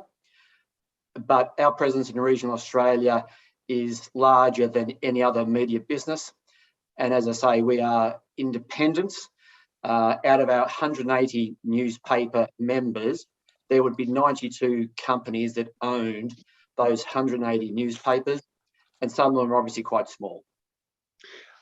Bruce, the Australian experience is sometimes reported as being a deal among giants. The Murdoch Group is often mentioned, and the three other big players in Australia and the government. So the question mark was always, what about the regional ones? Will they be left out, discriminated, or are they successful part of the negotiation? How did it go? Okay, that's a great question. There's no question that News Corp used its political power to help get the legislation up in Australia. But from day one, we always asked the question about small media businesses, and we always made the point that we could not be at the same table negotiating with News Corp, nor could we have the same sort of outcomes as they did, simply because of the size of our businesses and the uniqueness of our audiences. So we had a political will in our lobbying with members in our local regions that certainly supported us in that call. We also had inquiries that very clearly showed that regional areas were underserviced in public interest journalism, and they needed support to continue something that's vital to our democracy in terms of holding those that are powerful to account. And we certainly got a lot of traction with that, so that while News Corp and the bigger players were running their agenda, we were certainly in there saying, well, you can't forget about your regional audiences. They are vital to Australia and vital to our democracy. And this was in the preparation of the law. And we recall in February this year, the dramatic days when there was a campaign by Google. I saw some video clips, and I believe as well Facebook, and the threat of cutting Australia off. And then Facebook did it. What did you experience in those days where your prime minister or your minister of finance, your treasurer, was on world television every day with the famous word, Facebook has unfriended Australia tonight? Weren't they heroes to us all? Our prime minister and our treasurer held the line admirably in the face of some of the businesses the world has ever seen. The Facebook ban was something that really shot them in the foot. First of all, as part of turning off news services on the Facebook pages, they also turned off some emergency service levels as well. So in addition to that, quite clearly, as soon as they turned off news, it was the opportunity for us to go again to government and to the ACCC, the ACCC being our consumer and competition body, to say, here's the prime example of why we need a mandatory code to ensure that our democracy is not put at risk by these sort of actions by businesses that are driven by a profit motive, which is quite their right to do. However, for them to take action such as turning off news to the Australian audience was simply something that the government simply couldn't tolerate, and it's something that we targeted on every discussion we had post that event happening. The other thing that was interesting that did happen was Microsoft. You may have seen this as well. They came in and said to the government, well, if Facebook turn you off, we're quite happy to turn you on and sign on to the mandatory code. This was in the world news those days. the writing of President Smith, I believe is his name, of Microsoft, describing this problem and seeing for the first time a kind of split among the mega platforms on this point. You have been negotiating now this for the regional press, Australia country press. Is there a view on the difference between the revenues with regulation versus the revenues without regulation?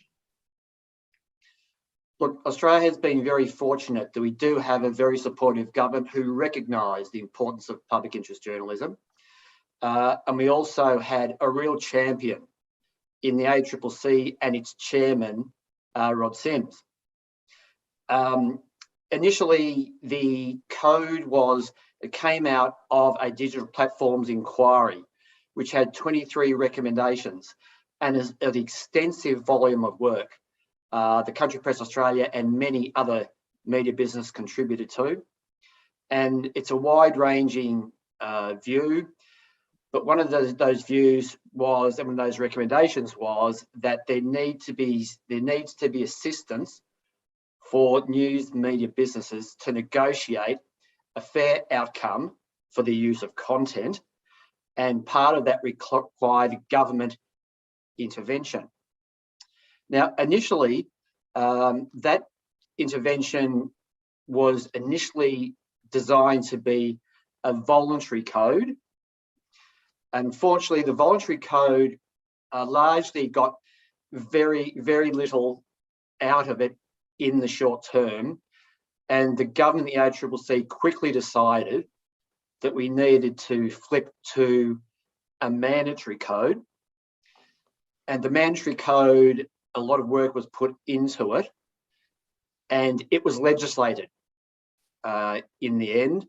And it's the mandatory code legislation that we largely operated on, and certainly that the digital platforms took quite some exception to. In the end, as the legislation was being passed through our House of Parliament, there was a change that was negotiated between the digital platforms and the government that allowed the platforms to negotiate with news media businesses outside the mandatory code legislation. The mandatory code legislation had some quite specific, and the platform's points of view, very onerous regulations within it that they were very keen on trying to avoid. So when they went to the government agreed, and I guess our ACCC also agreed, that it was worthwhile offering the opportunity for the platforms to negotiate outside the code on commercial terms with news and media businesses. So news media businesses across Australia, with the encouragement of the ACCC, did take up that offer to negotiate with the platforms outside the mandatory code.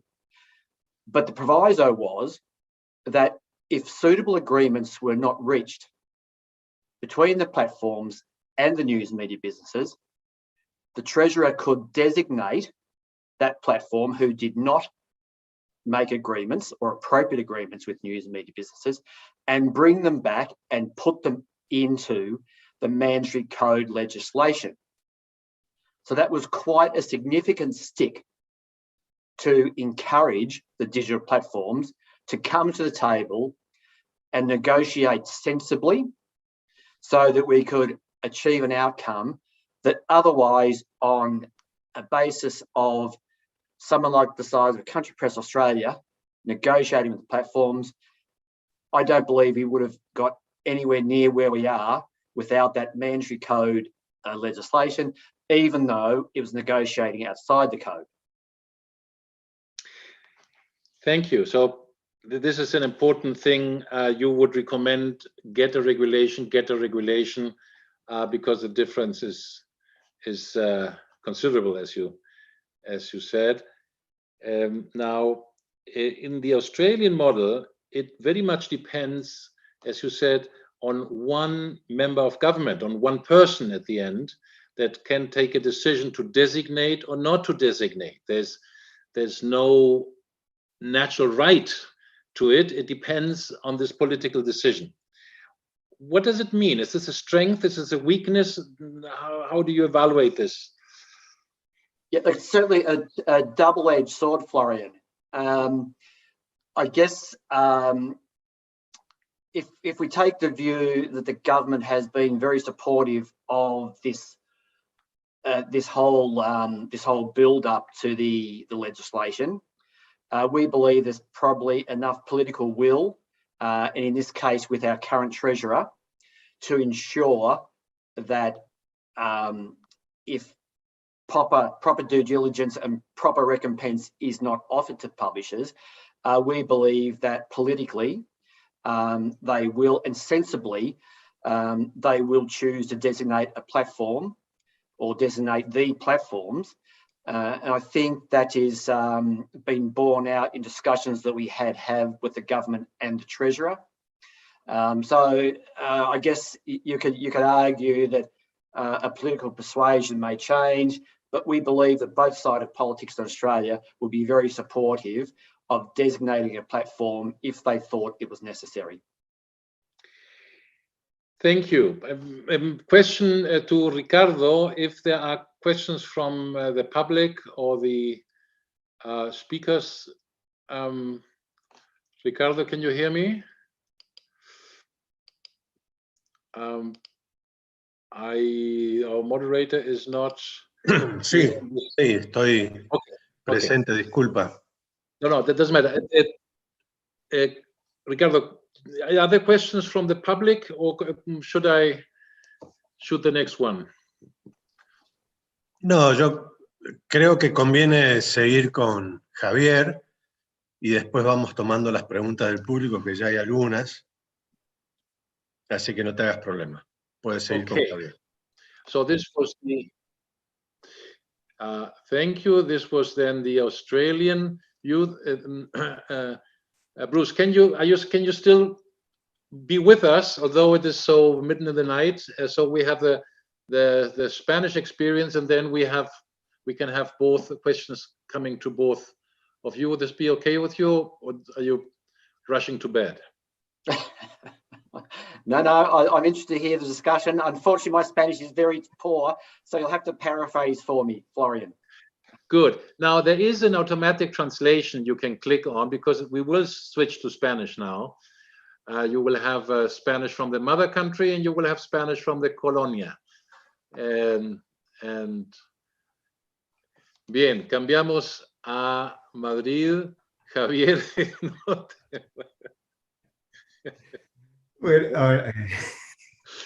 No, hola, Javier. Hola. Déjame cambiar aquí al otro idioma. Aquí estamos.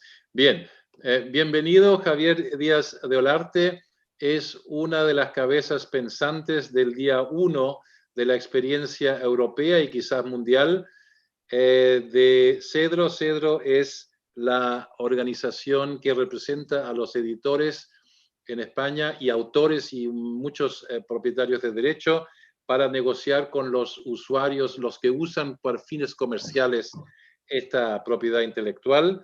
Y Cedro juega un papel central en la aplicación de la ley propiedad intelectual de derechos adjuntos, que está vigente en España, creo que desde el 2014 es más o menos la fecha, y que fue la primera. La directiva europea se basa en la experiencia española, y por eso, después de que escuchamos al eurodiputado, escuchamos la variante australiana, basado en este tipo de preguntas para estructurar y compartirlo con la audiencia en Norte y Suramérica y Central y Sudamérica. Javier, ¿qué comentarios, en qué puntos quisieras diseñar la experiencia española y europea, porque es al final en una? Bueno, pues antes de nada, buenas tardes desde Madrid. buenos días allá y buenas madrugadas en Australia. Después, por supuesto, los imprescindibles pero muy sentidos agradecimientos, en primer lugar a la SIP, en segundo lugar a las personas que se han decidido a conectarse y que se han quedado a escuchar este panel.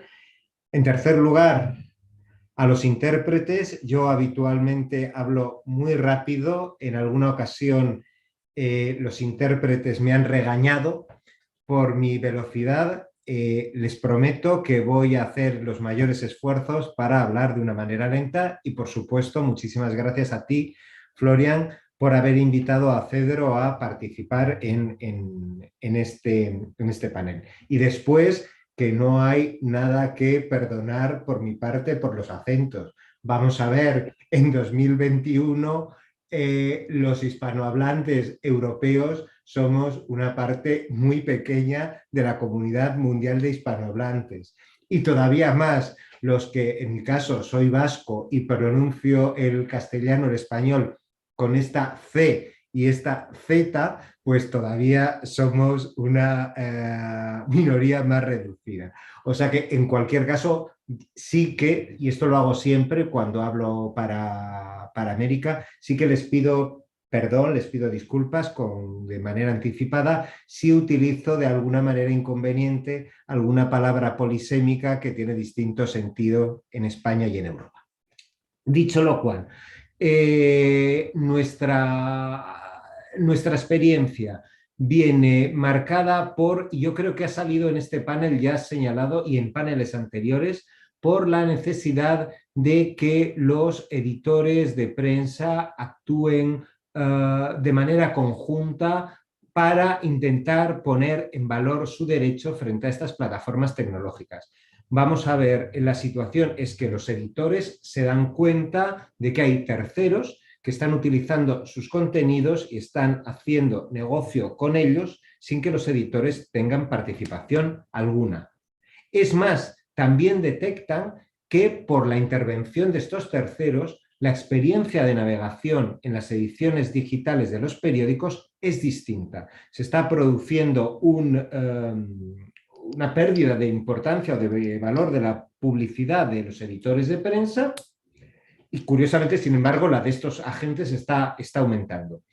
Y si empezamos por la prehistoria reciente, porque efectivamente la ley es de 2014 y entró en vigor en España en 2015, antes de esta ley los editores, lógicamente, intentaron ponerse en contacto con estas plataformas y negociar con ellas formas que fueran beneficiosas para ambas partes, porque en paneles anteriores se ha marcado también la necesidad de adaptarse a los nuevos medios y a las nuevas circunstancias.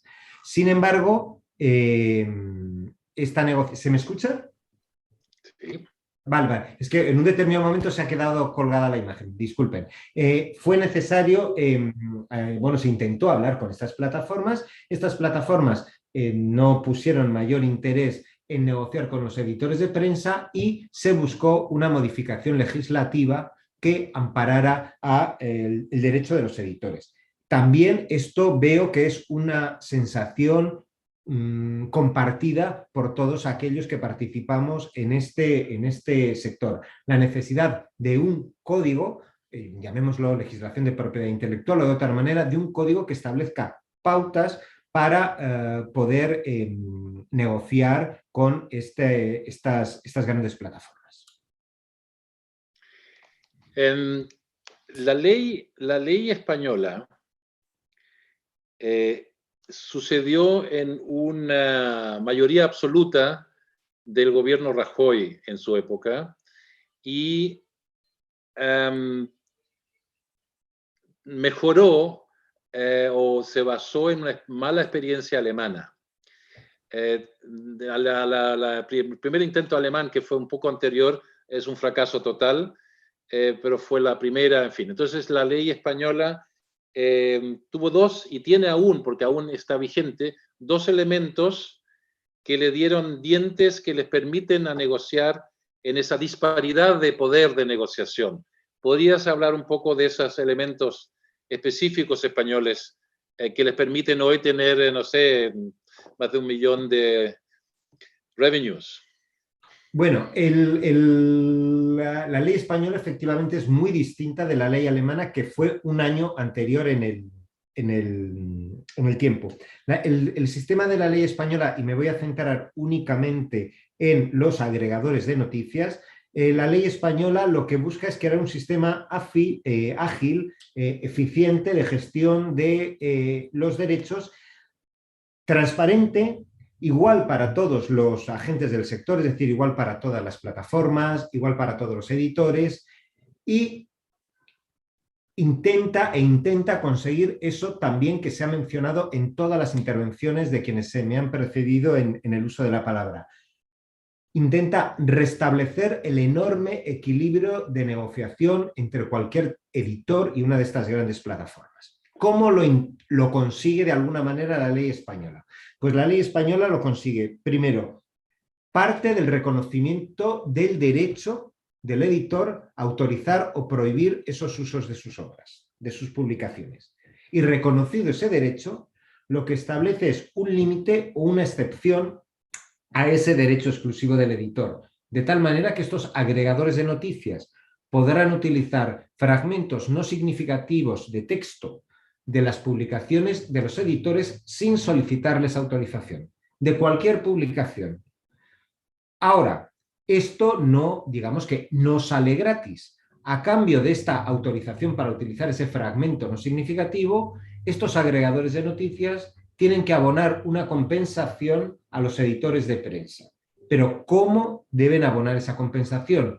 No permite la ley española, en este caso, una negociación individual entre la plataforma y cada uno de los decenas o cientos de editores afectados, sino que necesariamente esa negociación tiene que efectuarse a través de la entidad de gestión colectiva de derechos, Federo en este caso, que representa a todos los editores de prensa, sean miembros o no de la organización. De esta manera y con este sistema, yo creo que se consigue los objetivos, primero, de intentar restablecer de alguna manera el equilibrio de negociación. Ni siquiera el grupo editorial mayor del mundo de Europa que ya se ha nombrado, puede sentarse en igualdad de condiciones con uno de estos gigantes cuyo volumen de negocio supera al PIB de España, por ejemplo. Eso es impensable. Primer objetivo que se consigue, y después temas, también se ha mencionado antes, determinadas cuestiones de competencia, de problemas con las normas de competencia que pueden surgir en la gestión de estos temas, la transparencia, la igualdad de trato entre todos los agentes del sector, yo creo que disminuye de manera importante el riesgo de incurrir en este tipo de problemas jurídicos. Déjame resumirlo en mis palabras de agrónomo. Es lo que hasta el día de hoy se discute y se valora mucho en la experiencia, en la muy inteligente variante española, y ahora con varios años de experiencia. Primero, de que fue un artículo, no sé, 10 líneas que se cambió de toda la ley, o sea, no fue un gran cambio de 100 páginas de algo, se cambió o se añadió algo. Bien, y dice, y por favor corrígeme, primero, todos pueden usar para fines comerciales todo. Al mismo tiempo, todos pagan. Tercero, no pueden renunciar a su derecho los editores, algo que a mi entender se basa en la experiencia alemana, en la cual los editores fueron chantajeados con la presión: o me lo dan gratis, a pesar de que tienen un derecho, o los echamos de la plataforma. Estos son los tres elementos, y la obligatoriedad de sociedad de gestión. Entonces son estos 3 o 4 puntos. Por favor, dígame si no lo describo bien, porque son la primera experiencia europea.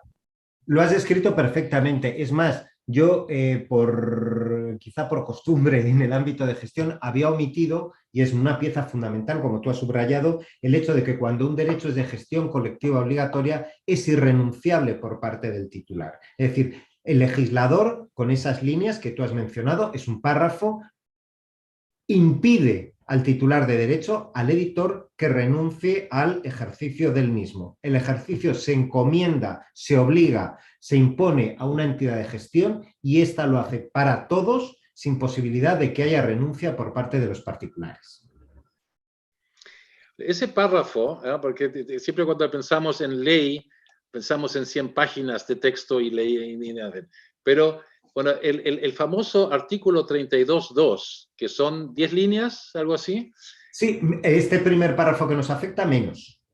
Menos, bueno, ese párrafo para la audiencia es de lo más complicado. Tuvimos días intentando, porque es un castellano, no sé cómo escrito, pero al parecer tuvo ese efecto. Con esos elementos. Y me recuerdo que desde Berlín se analizaba, porque la idea de la irrenunciabilidad, teníamos dificultad de entender, de encontrar la palabra en otros idiomas para esto. Pero, al parecer, lo que se inventó en Madrid en esos días tenía ya elementos australianos, visto desde hoy día, ¿no es cierto? Porque esos puntos de obligación o de limitar o de ayudar a tener un balance en esta disparidad de fuerza de negociación, aquí había 2, 3, 4 puntos que son base del éxito de la legislación española, que aún no está traspuesta a la europea, que vamos a ver si se mantiene el nivel o si se le echa un poco agua. ¿Podrías comentar algo de esto? Sí, a ver, la irrenunciabilidad, primero, en derechos de propiedad intelectual no es absolutamente extraña. Existen otra serie de derechos en los que aparece la irrenunciabilidad del mismo. Por otra parte, tanto en el área del derecho de propiedad intelectual como en otras ramas del derecho, al menos yo obviamente hablo desde el conocimiento de la ley española, cuando un derecho se considera irrenunciable es, en buena medida, porque se considera o se supone que aquel de quien se declara la irrenunciabilidad del derecho se encuentra en una situación de debilidad o de desigualdad de condiciones tan importante que ante cualquier presión podría tener o podría verse obligado a renunciar al ejercicio de ese derecho. Por ejemplo, al menos en España, repito, y si en algún país no es así, por favor me perdonan,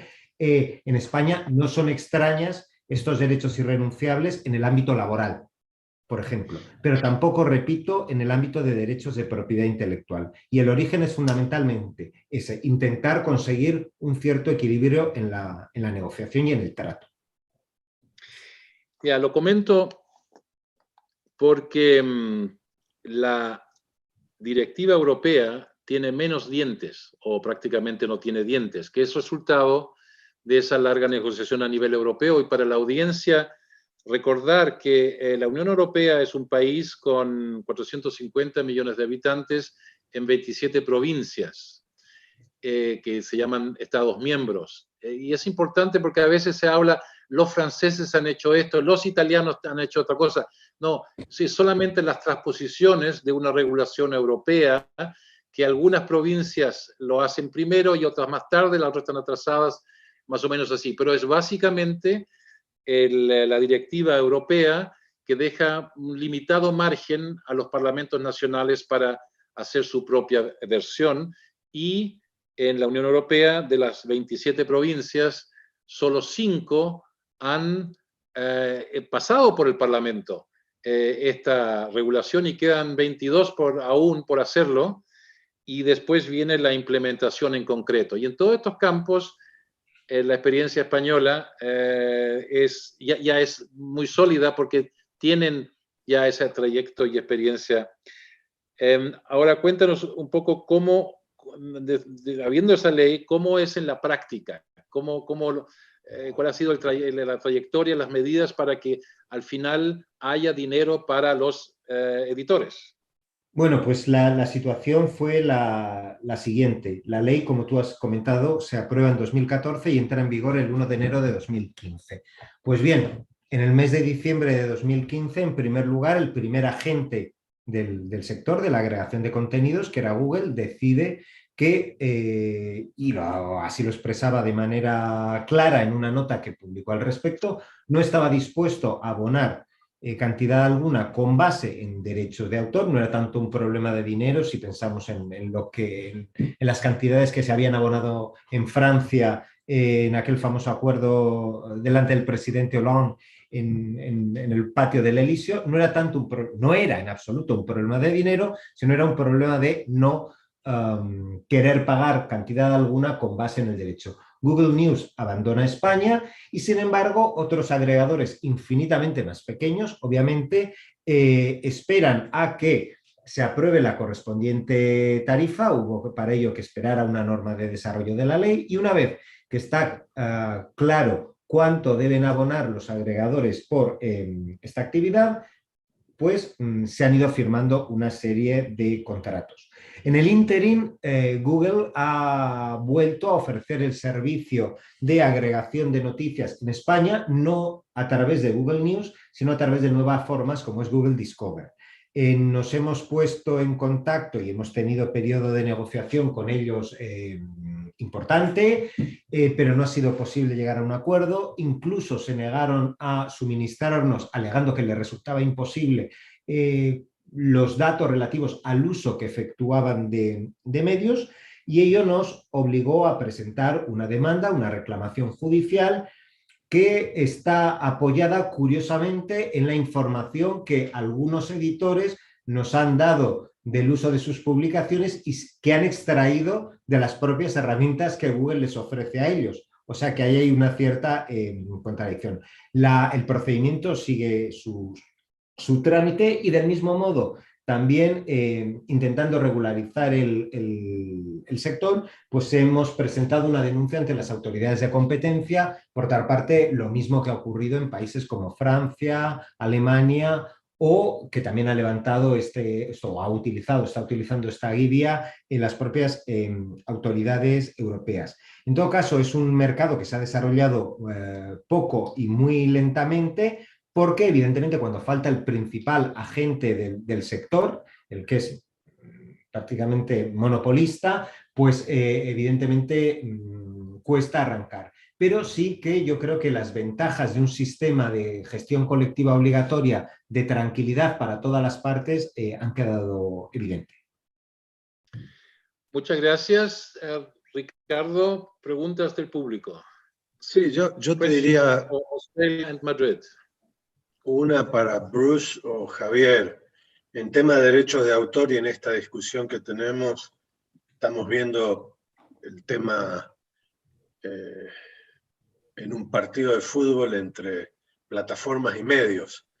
La pregunta es, en la legislación de Australia o el acuerdo de Australia y en la legislación española, ¿cómo es el tema del derecho de propiedad, del derecho intelectual de los periodistas, más allá de los medios? Ya que en muchos países, y no sé cómo es en la legislación de ustedes, los periodistas solemos transferir nuestro derecho de propiedad cuando firmamos un contrato laboral con los medios de comunicación. ¿Cómo es ese tema en ambos países? ¿Empiezo yo? ¿Australia? Let's say Australia. Thank you, Florian. So our publishers retain the intellectual copyrights. However, in our agreements, there is a right for the platforms to use our content, quite obviously. But our agreements have, and our legislation was not specifically focused around copyright, because we observed that had some issues with the platforms in getting agreements overseas. So our agreements and our legislation basically were based around consumer and competition laws, as I say, driven by our competition regulator. But yet we retain intellectual copyright, but with the agreement that the platforms can obviously use it.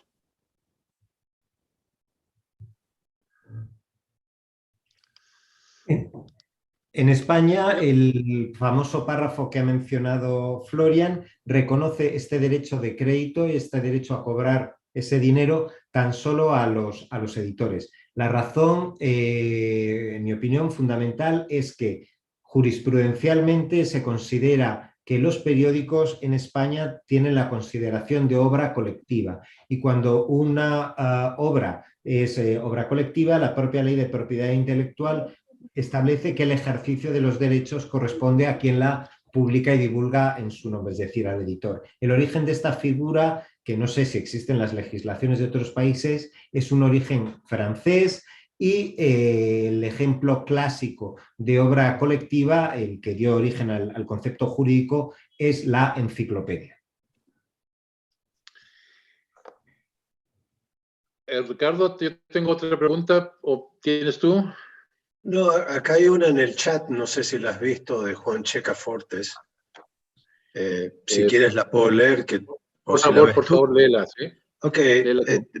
creo que es una pregunta directamente, obviamente, a España por el artículo 32.2. Javier, que habla que está a punto de derogarse, dice: en España los medios de comunicación están negociando directamente con Google y Facebook y estas empresas están firmando contratos directos con los medios. Contratos que entran en vigor una vez que se derogue el artículo 32.2. Bueno, un comentario. Sí, al respecto, pues parece que el señor Checa pues tiene mayor conocimiento que yo, porque una de las cuestiones que siempre caracterizan a las relaciones con Google es que no son transparentes, es decir, no sabemos qué se ha firmado en Francia en estos 2 últimos años, no sabemos cómo se zanjó el asunto de Copypress en Bélgica hace unos años, hace todavía más años. Entonces, si yo personalmente sé si se está firmando o no firmando y el contenido de los contratos, pues no, yo no he visto ningún contrato y no he podido tener acceso al mismo, por lo tanto, si se están firmando o no, no lo sé, y el contenido de los mismos, pues sé, obviamente la respuesta se deduce de la anterior. En cuanto a si el artículo 32.2 va a derogarse o no, pues tampoco lo sé. España no ha iniciado todavía el proceso de transposición de la directiva. También es público que lo va a efectuar el gobierno a través de un procedimiento de urgencia, que es el Real Decreto Ley, y habrá que esperar al que se publique en el Boletín Oficial del Estado ese Real Decreto Ley para saber cómo queda finalmente la legislación española. Una pregunta respecto question to Bruce and question to Javier. But first, Bruce, please. Could you say something about the editor, the journalists? How did they, the editorial rooms, follow this process? Whether skeptic and then supportive or neutral? And what kind of conversation did publishers and politicians have with this sector? Are you talking in editorial content in our newspapers or the individual journalists personally? Because I mean the understanding. How did publishers achieve the understanding, publishers and politicians, the understanding of journalists? In what I have observed, in many cases, in the early phases, was a mistrust, a skepticism, and lack of knowledge about the mechanisms. And now, with the European law, at least, where an adequate share should be for the journalists, we still observe that the journalist unions in the European Union and the various countries are not really active. Publishers have continuously need to remind them, hey, there is some money for you. Why don't you get organized about this? Be it with the collecting society or something. So question, how did this waking up happen in Australia? Okay, so I think it was previously mentioned that the journalists don't hold the publishing rights to their content they produce in Australia. It's largely held by the publisher. So in Australia, there is no direct benefit from our recompense we receive from Google and Facebook goes directly to our journalists. It does go to publishers. But of course, what it does do, the recompense we do get and the support we receive does allow us to employ additional journalists and, in course, sustain our current levels of public interest journalism in our communities as well. Our initial contact with the Journalists Union in Australia was a little bit at odds in terms of what they said publicly. However, we had a meeting with them and they then came to understand our point of view and continued on with a similar strategy in terms of their discussions as to what Country Press Australia was doing. That did take a few discussions with them, but in the end, we're on the same page, as it were. Thank you, Javier. ¿Cómo describirías la actitud, el despertar de periodistas y asociaciones o sindicatos de periodistas? Sí, en España es mucho más activo del que ha descrito Bruce, probablemente por dos motivos. Primero, porque el concepto de obra colectiva no es la calificación jurisprudencial es con carácter general y sobre todo por la inclusión del último párrafo del artículo 15 de la directiva del 2019, en el que establece que los periodistas o que los autores tienen derecho a una parte adecuada de lo que los editores perciban por este concreto derecho. Así es, de tal modo que existe en España una plataforma que se llama la plataforma Seguir Creando Digital, que desde hace casi un año está encima de este tema y reclama una transposición de la directiva que garantice el derecho de los autores a percibir esa parte adecuada de lo que los editores reciban por este derecho. En este sentido, los autores sí que lo tienen realmente claro, proclaman el beneficio de la gestión colectiva obligatoria. ¿Por qué? Porque si no va a ser prácticamente imposible conocer cuánto ha percibido cada editor por este concepto para que ellos, por su parte, puedan reclamar esa parte adecuada que a la que les autoriza la ley a solicitar. Digamos que ellos consideran que esa transparencia que resulta imprescindible para ejercitar su derecho solo la garantiza la gestión colectiva obligatoria. Muchas gracias. I do have a question to Bruce. Could you take us back to the days of the TV campaign before the decision in Parliament? With what kind of messages and television and other media was the Australian public bombarded against the law that was then adopted? Look, the television campaign, I think you may be alluding to the Save Our Voices campaign. I'm not quite sure which campaign that you were referring to, Florian. There was one with a bus. There was a famous actor in Australia that was now the visible person for these, and there were, I recall some clips, one in a bus, one in a restaurant, and things like that, by the mega platforms saying there is no need for such regulation. So there was apparently a big media investment to avoid. Could you remind us how was it and what dimension did it have and what effect? Look, I think in all honesty, to the general public, I think a lot of that largely washed over their heads, in all honesty. It raised some questions. It never presented any issues to us with our readership in our communities. A lot of the impact in negotiations around what happened occurred through political engagement, and obviously engagement with the platforms as well. And I'm not convinced that there was much impact or understanding within the general public about what was going on. We certainly were very active in our own publications, informing our readers about what was going on. Certainly when Facebook pulled their news, we're certainly very much all over that throughout all our publications, with press releases about what it meant for potential freedom of media, and why the mandatory code was so important. So I think that probably had a bigger impact and this is the other thing with Facebook pulling off the news.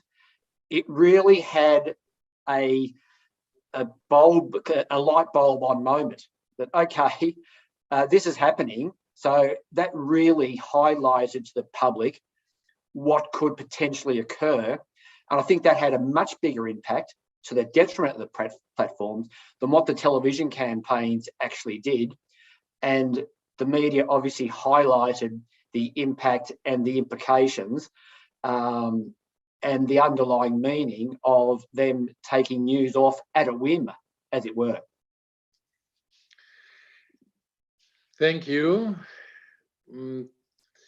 Javier, last comment. Último comentario.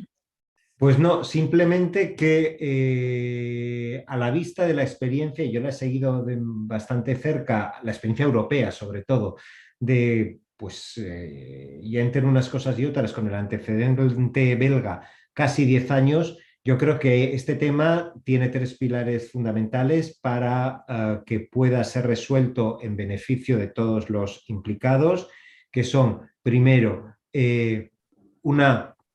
conseguir mecanismos en los que la negociación se efectúe en situación de igualdad o lo más cercana a la igualdad, teniendo en cuenta la enorme diferencia de fuerza entre las partes negociadoras. Y en segundo lugar, la necesidad de transparencia absoluta, para que todos los agentes, todos los actores implicados sepan de qué estamos hablando y se encuentren tranquilos con el desarrollo del sistema.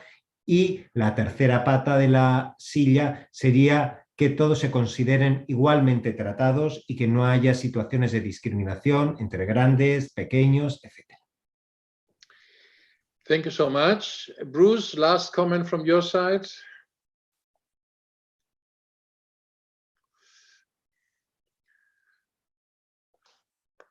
Australia. Okay, perhaps if I can go back to perhaps 2017, when the ACCC was directed to consider the impact of online search engines, social media and digital content aggregators and their impact on various things, including news and journalism. I think the key finding that drove the whole process in Australia was the finding that said the benefits that digital platforms have brought to consumers and businesses have not come without costs and consequences. It is these costs and consequences that governments must now grapple with, both in Australia and in other countries. And I think the Australian government took that on board and have run with it. And media companies, whether they're News Corps or little business like Country Press Australia, have fully engaged and been able to have a seat at the table with Google and Facebook, simply because of the government action and the ACCC's actions in standing up, quite rightly, for democratic principles and for the support of public interest journalism that is vital to our democracy. Thank you so much, Bruce. And again, thank you for spending the night with us. Muchas gracias a Javier y a Bruce. Un último comentario de mi parte. Para quien tenga interés en conseguir más información y más detalle, hay fuentes que vale la pena contactar en los países que es la Embajada de Australia, que quizás en el primer momento no van a saber responder, pero si se les da un poco de tiempo diciendo queremos tener buenos contactos y que nos expliquen bien cómo funciona esa ley en Australia, lo van a hacer, esa es mi experiencia. Y lo mismo con las embajadas de la Unión Europea. Saben que en cada país hay una embajada de la Unión Europea misma que representa a los 27 países y ahora se me ha ido el screen. ¿Ahora tienes? Ahí estamos, ahí estamos. Entonces, esos son dos fuentes que se recomiendan para tener información fidedigna y oficial de ambos modelos a disposición en vuestros respectivos países. Muchísimas gracias, Bruce, muchísimas gracias, Javier, muchísimas gracias, Ricardo, y sobre todo, rebajar un poco tus palabras de iniciantes. Es un placer trabajar contigo, con ustedes, con toda la organización, porque al final este mundo es muy pequeño y tenemos todos exactamente los mismos desafíos y solo compartir estas experiencias y aprender de las vuestras. Muchísimas gracias. Muchas gracias, Florian, Bruce, good night, or good morning, I would say. Javier, good night for you. Muchas gracias por su participación y yo les quería recordar que justamente con la CIP estamos liderando un movimiento, un grupo de trabajo con organizaciones como la UAN, como la IR, la Asociación Internacional de Radiodifusión, la OTI, la Iberoamericana de Televisión, y también con 18 otras organizaciones nacionales como la ANJ de Brasil, la ADEPA de Argentina, la ANP de Chile, AEDEP de Ecuador, la AMI de Colombia, veo que está Werner con nosotros también entre los asistentes, la Asociación de Honduras, etcétera, y tantas otras asociaciones que estamos también, para no olvidarme, la News Media de Canadá y la News Media Alliance de Estados Unidos, que estamos trabajando por este objetivo común de todos los medios y en favor de los medios, de los derechos que tienen los medios, por la producción a sus contenidos y por cobrar en forma justa y razonable por los mismos. Así que muchas gracias a todos. Estamos mal por un minuto nada más, pero teníamos la oportunidad de tener esta asamblea justamente en Madrid este año, en octubre, y no la pudimos tener por cuestiones de la alianza, pero como ustedes verán, vamos a seguir con el programa. Tenemos una presentación muy buena que viene ahora justamente de la mano de María José Pepa Bueno, de la directora del País, y quiero presentarles entonces, y tengo, creo que está la gente del País aquí, por lo menos lo veo entre los panelistas, para que nos podamos conectar directamente a la redacción del País y así podemos tener una charla entre Borja Echavarría y María José. Bueno, para un poco adentrarnos al mundo del País, un diario líder en el mundo de habla hispana o en todo el mundo y también junto a otros medios latinoamericanos, y un referente en nuestra industria. Así que sin más, quiero presentarles a Borja Echavarría, veo que ya están con nosotros. Él es editor ejecutivo del País, de España obviamente, ha liderado grandes proyectos de información en línea. Tuvimos el gran placer de estar juntos un año en Boston, él cuando estaba en la beca Nisman, ahí nos conocimos y nos hicimos amigos, pero sobre todo después compartimos algo muy importante con él aquí, como uno de los directores digitales y ejecutivos más importantes de Univisión Noticias. Pero bueno, lamentablemente la madre patria y el país lo sacaron de Miami, se lo han llevado a otras tierras y ahí pudo y puede él estar justamente con ustedes. Entre otros reconocimientos, Borja ha tenido varios premios Ortega y Gasset y muchísimos reconocimientos en el mundo periodístico, pero sobre todo como un gran mentor de periodistas aquí en Miami. Así que muchas gracias, Borja, y estamos con ustedes. Hola, hola Ricardo. Buenos Se días. escucha Buenos perfecto. días en algunos sitios de Latinoamérica. Buenas tardes, creo que en Miami. Buenas noches aquí en Madrid. Y gracias por la invitación. Siempre es un gusto participar en las asambleas de la Sociedad Interamericana de Prensa.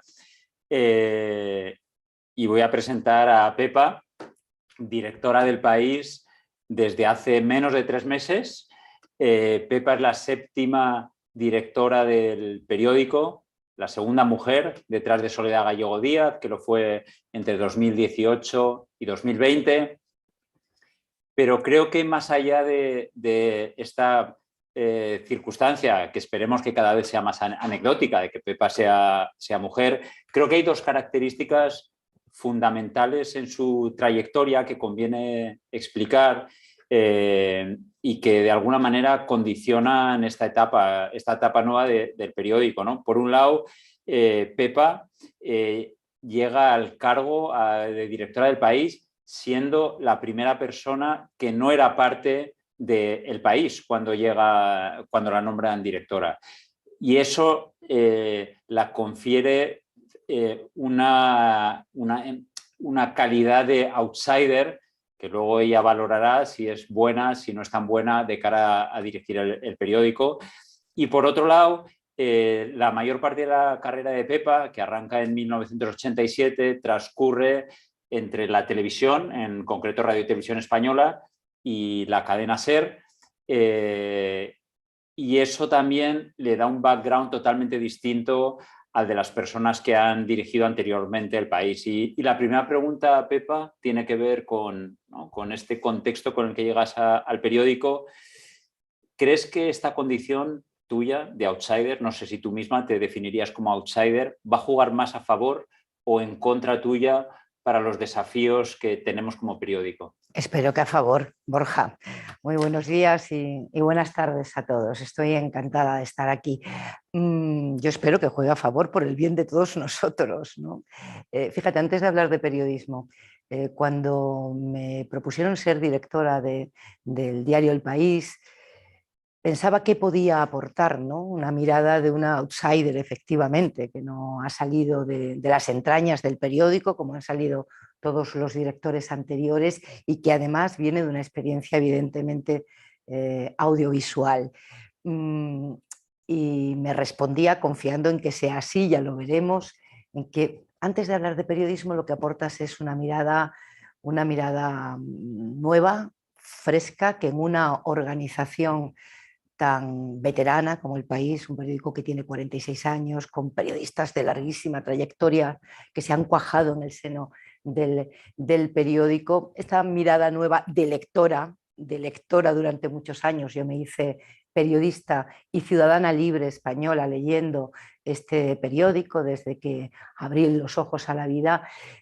Confiaba y confío en que esa mirada aporte la frescura necesaria para detectar fallos y fortalezas, ¿no? Para, sin lastres, sin condicionamientos, llegar como una periodista y una lectora de largo recorrido del periódico para ver por dentro dónde están los ángulos muertos que yo detectaba como lectora y, sin embargo, darte cuenta de las fortalezas que tiene la redacción. Como directora que me pongo al frente efectivamente de un periódico, yo confío en que mi experiencia multimedia ayude a construir, a terminar de construir, porque ya está, lo que es un periódico digital hoy. ¿Qué es un periódico digital? ¿Qué es un periódico?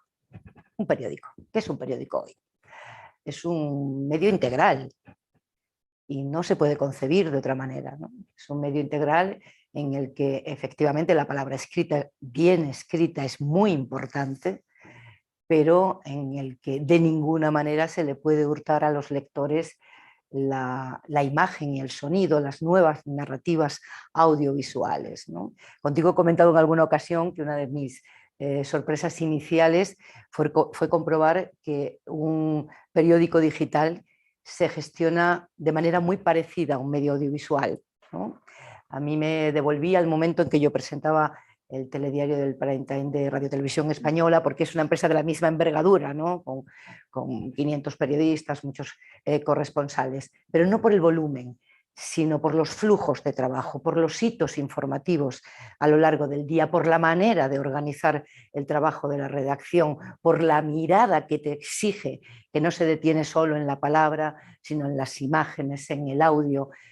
Un periódico digital es un medio integral y se parece muchísimo su gestión a la de un medio audiovisual. Yo recuerdo que aunque venimos de la parte impresa de los periódicos, cuando por primera vez descubrimos Internet, y yo personalmente me remonto a 2002, sí que tuvimos una sensación, mientras íbamos entendiendo el medio, de que se parecía mucho a los ritmos de la radio, ¿no? Tú dices la televisión, pero al menos, los que veníamos de la parte impresa, y sobre todo en aquella época, hoy en día creo que ha cambiado un poco Internet, que se ha ralentizado de alguna manera un poco porque hay tanta gente compitiendo en la velocidad, las redes sociales, etcétera, pero aquellos ritmos de la radio, etcétera, etcétera, ¿no? Te daba esa sensación de estar en un medio pero incluso parecido. en esa ralentización que efectivamente se ha producido y de la que luego hablaremos, ¿no? De esa pulsión, de esa compulsión informativa que nos metió en vena Internet a todos, incluso en eso vamos parejos, ¿eh? Es decir, es verdad que se ha ralentizado el ritmo también en los medios audiovisuales, pero el flujo de trabajo es muy parecido. Sí, cuando dices eso, supongo, ¿no?, que estás en esta ralentización. Lo que estamos viendo ahora mismo, y luego hablaremos más, ¿no?, de la estrategia editorial y por dónde va el país, ¿no?, esa necesidad de contexto, ¿no?, que cada vez tenemos más en los medios, ¿no? Yo no sé si ocurre, y tú que vienes de la radio de hace nada, meses, y que hacías un programa de cierre del día, además, ¿no? Creo que hacías un programa de radio que iba mucho a contextualizar lo que ya había pasado y no te montabas encima de la información diaria, ¿no? A los periodistas nos ha costado unos años, ¿no? Comprender del todo que hemos perdido la exclusividad sobre las respuestas a las preguntas qué, dónde y cuándo, que siguen siendo parte de nuestra obligación, pero hemos perdido la exclusividad sobre la respuesta a esas 3 preguntas, pero conservamos la exclusividad de las respuestas a las 2 preguntas fundamentales, ¿no?, que son el cómo y el por qué. Y eso nos ha hecho poner mucho el foco ahí, ¿no? Poner el foco para cuando alguien se asoma a nuestro periódico, para cuando alguien enciende la radio o se enfrenta a un informativo de televisión, a un noticiero, probablemente qué ha pasado, dónde y cuándo, ya lo sabe, le ha llegado por 1000 sitios.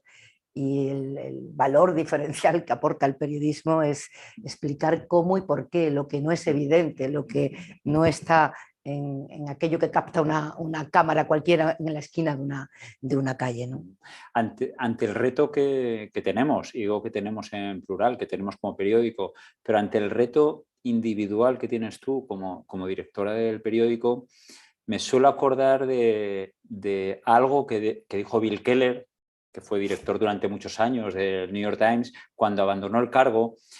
Y él cuenta como cuando llega al periódico allá por 2003, básicamente su trabajo era 80% pensado en la redacción, decisiones de si cambiaba el corresponsal en China o en Moscú, una investigación, cómo reorganizaba la redacción, etc. Cuando se va en 2011, él cuenta cómo se habían invertido totalmente los términos y el 80% de su trabajo estaba dedicado a pensar en el modelo de negocio, cómo hacía sostenible el periódico, etc. Estamos en 2021. La cosa se ha puesto todavía más complicada que cuando Bill Keller deja el periódico en 2011. Tus primeras impresiones después de tres meses en el periódico, ¿cuáles son en este sentido? ¿Te está dando ya pánico verte atrapada en toda la conversación de negocio? ¿Cómo vas a afrontar, cómo vas a lidiar con esta tensión entre hacer lo que sabemos hacer, que es periodismo, versus hacer sostenible el negocio y pensar en ello? ¿Sabes qué respondo cuando me preguntan estos días los colegas, los amigos, me preguntan, ¿qué echas de menos de tu vida anterior? Y digo, las noticias y me dicen, pero si ahora diriges un periódico. Y digo, pero yo estoy donde estaba Keller en 2011, multiplicado por 1000 probablemente, con una ventaja. Ahora sabemos, intuimos, hay experiencias de éxito de por dónde va nuestro modelo de negocio, pero hay que hacerlo. Pero hay que hacerlo. Y hacerlo lleva tiempo. Sí, sí, claro, la gestión de un periódico que está en plena transformación digital, que está definiendo su modelo de negocio, que hace solo año y medio, menos de año y medio, que ha lanzado un modelo de suscripción, esa gestión te lleva mucho tiempo, pero esta es la tensión en la que se tiene que mover la directora del país, ¿no? Hacer rentable el periódico para poder hacer periodismo de calidad y hacer periodismo de calidad para poder ser rentables algún día. Pero no se puede de ninguna manera, y yo confío, espero que cuando hablemos dentro de un año te diga lo conseguí o me rinda en no separarme del periodismo, de la redacción. Es verdad que llevamos mucho tiempo hablando de la cinta transportadora. La cinta transportadora en este momento es fundamental. La cinta transportadora, ¿qué cinta transportadora? ¿De qué tamaño? ¿Cómo? ¿Y para llegar a quién? Porque esto se ha revelado fundamental para garantizar la sostenibilidad del periodismo, de los periódicos. Pero no podemos olvidar que lo más importante es un teléfono que se ha caído. Ha sobrevivido, ¿no? Ha sobrevivido. Pero no podemos olvidar que, que la cinta transportadora y que esa cinta transportadora sea eficaz, sostenible, eso ocupa buena parte de mi trabajo y lo va a seguir ocupando. Pero aquí lo relevante es lo que metemos dentro de la cinta transportadora, el periodismo, la organización de la redacción, la elección de la mejor persona para cubrir una noticia, el enfoque de las noticias, la ambición de intuir el viento de la historia e ir contándola y acompañando a las sociedades a las que te diriges. El día tiene 24 horas. Habrá que organizarse. Sí, aquí puedo decir desde dentro de la redacción del periódico que ahora que estamos entrando en una situación de cierta normalidad, que hemos vuelto a la redacción, hemos recuperado algunas de las reuniones que por motivos de la COVID cancelamos, como una reunión matinal, la de la tarde la seguimos haciendo durante la COVID y Pepa está dirigiendo las dos reuniones, con lo cual todavía no ha renunciado a ninguna de las dos. esa parte de liderar el lado más periodístico. Porque es muy importante, del diario, ¿no? Es muy importante. El liderazgo en las redacciones, de alguna manera, este periodo en el que todos hemos tenido que adaptarnos en todos los medios, en los audiovisuales también, ¿no? La tele lineal, la radio lineal, bueno, ha tenido que hacer también su transformación digital y ahora un periódico en el que estoy en este tiempo. Ha habido momentos en que daba la impresión de que un periodista era una burbuja, que trabajaba en una burbuja. Las redacciones necesitan liderazgo, necesitan saber cuál es el horizonte, qué periodismo queremos hacer y estar compuestas de personas muy discutidoras como tú, equipos muy plurales y muy discutidores, de ahí salen las mejores ideas que luego reman en una dirección. Y, en fin, pretendo no abandonar esa posición. ¿Qué aspiras a conseguir en el país, para el país, no solo en el país, sino para el periódico? ¿Qué crees que el día que te vayas de aquí vas a considerar o qué visualizas como un éxito? Que tu mandato al frente del periódico habría sido exitoso. Si te pones en ese escenario, ¿qué te gustaría lograr? Ahora mismo, visto desde aquí, hay dos objetivos que parecen evidentes, ¿no? El primero, que no volvamos a hablar de que estamos en el camino de la transformación digital. Es decir, que podamos decir, esa guerra ha terminado. Fin, éxito, estamos aquí, ¿no? Tú me decías hace un rato, qué cansinos somos con esto, ¿no? Llevamos tanto tiempo diciéndolo, completar ese proceso, completarlo bien y que ese proceso haya dado como resultado un medio sostenible económicamente, que garantice, por supuesto, los puestos de trabajo, pero con la ambición de que ese buen periodismo permita invertir en hacer mejor periodismo, en tener a más profesionales. En fin, si esto es el resumen de mi mandato, sería feliz, la verdad. Ojalá. Y de paso haber disfrutado Ajá. mucho haciendo periodismo, haber disfrutado mucho haciendo buen periodismo. Sí, hablábamos antes y lo ponemos como ejemplo. No solo el New York Times, sino otros medios. Ayer veíamos los datos que daba Le Monde de septiembre, que cerraba después de una década con 400.000 suscriptores digitales, acababan de llegar. Pero casi tan interesante como esto me parecía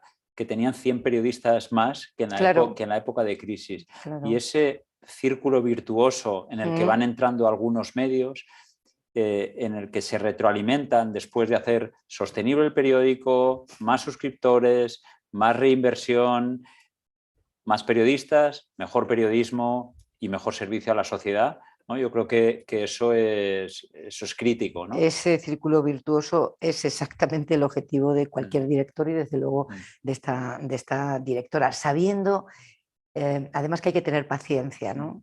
Que ese es un proceso que no es inmediato, es un proceso en el que estamos aprendiendo, nosotros estamos aprendiendo. Y eso nos lo decimos en estos pocos meses que yo llevo en la redacción, nos lo decimos mucho, ¿no? Y yo os lo escucho a vosotros que lleváis mucho tiempo aquí, a ti que has liderado tantas transformaciones digitales. Estamos aprendiendo de nuestros lectores, del proceso de ajustar la lente, ¿no? Cuando tú compras un periódico de papel, al lector del periódico de papel su atención la tiene secuestrada. Ya está ahí. Cuando sales al mundo en busca de un lector de un periódico digital, sales a un mercado de la atención muy competitivo en el que primero tienes que captarla y ahora conservarla. Conservarla. Este es un proceso que no es inmediato como estamos viendo y tener paciencia, ¿no? Tener paciencia para que vayan cuajando las apuestas, para cometer errores, porque alguno cometeremos en el trayecto para poder analizarlo y ver por dónde tiramos. Y además ser capaces de innovar. Como venimos de algunas transformaciones de éxito, tú citas al New York Times, aquí tenemos al Guardian, pero estamos en un momento, en un acelerón de la historia en todos los órdenes.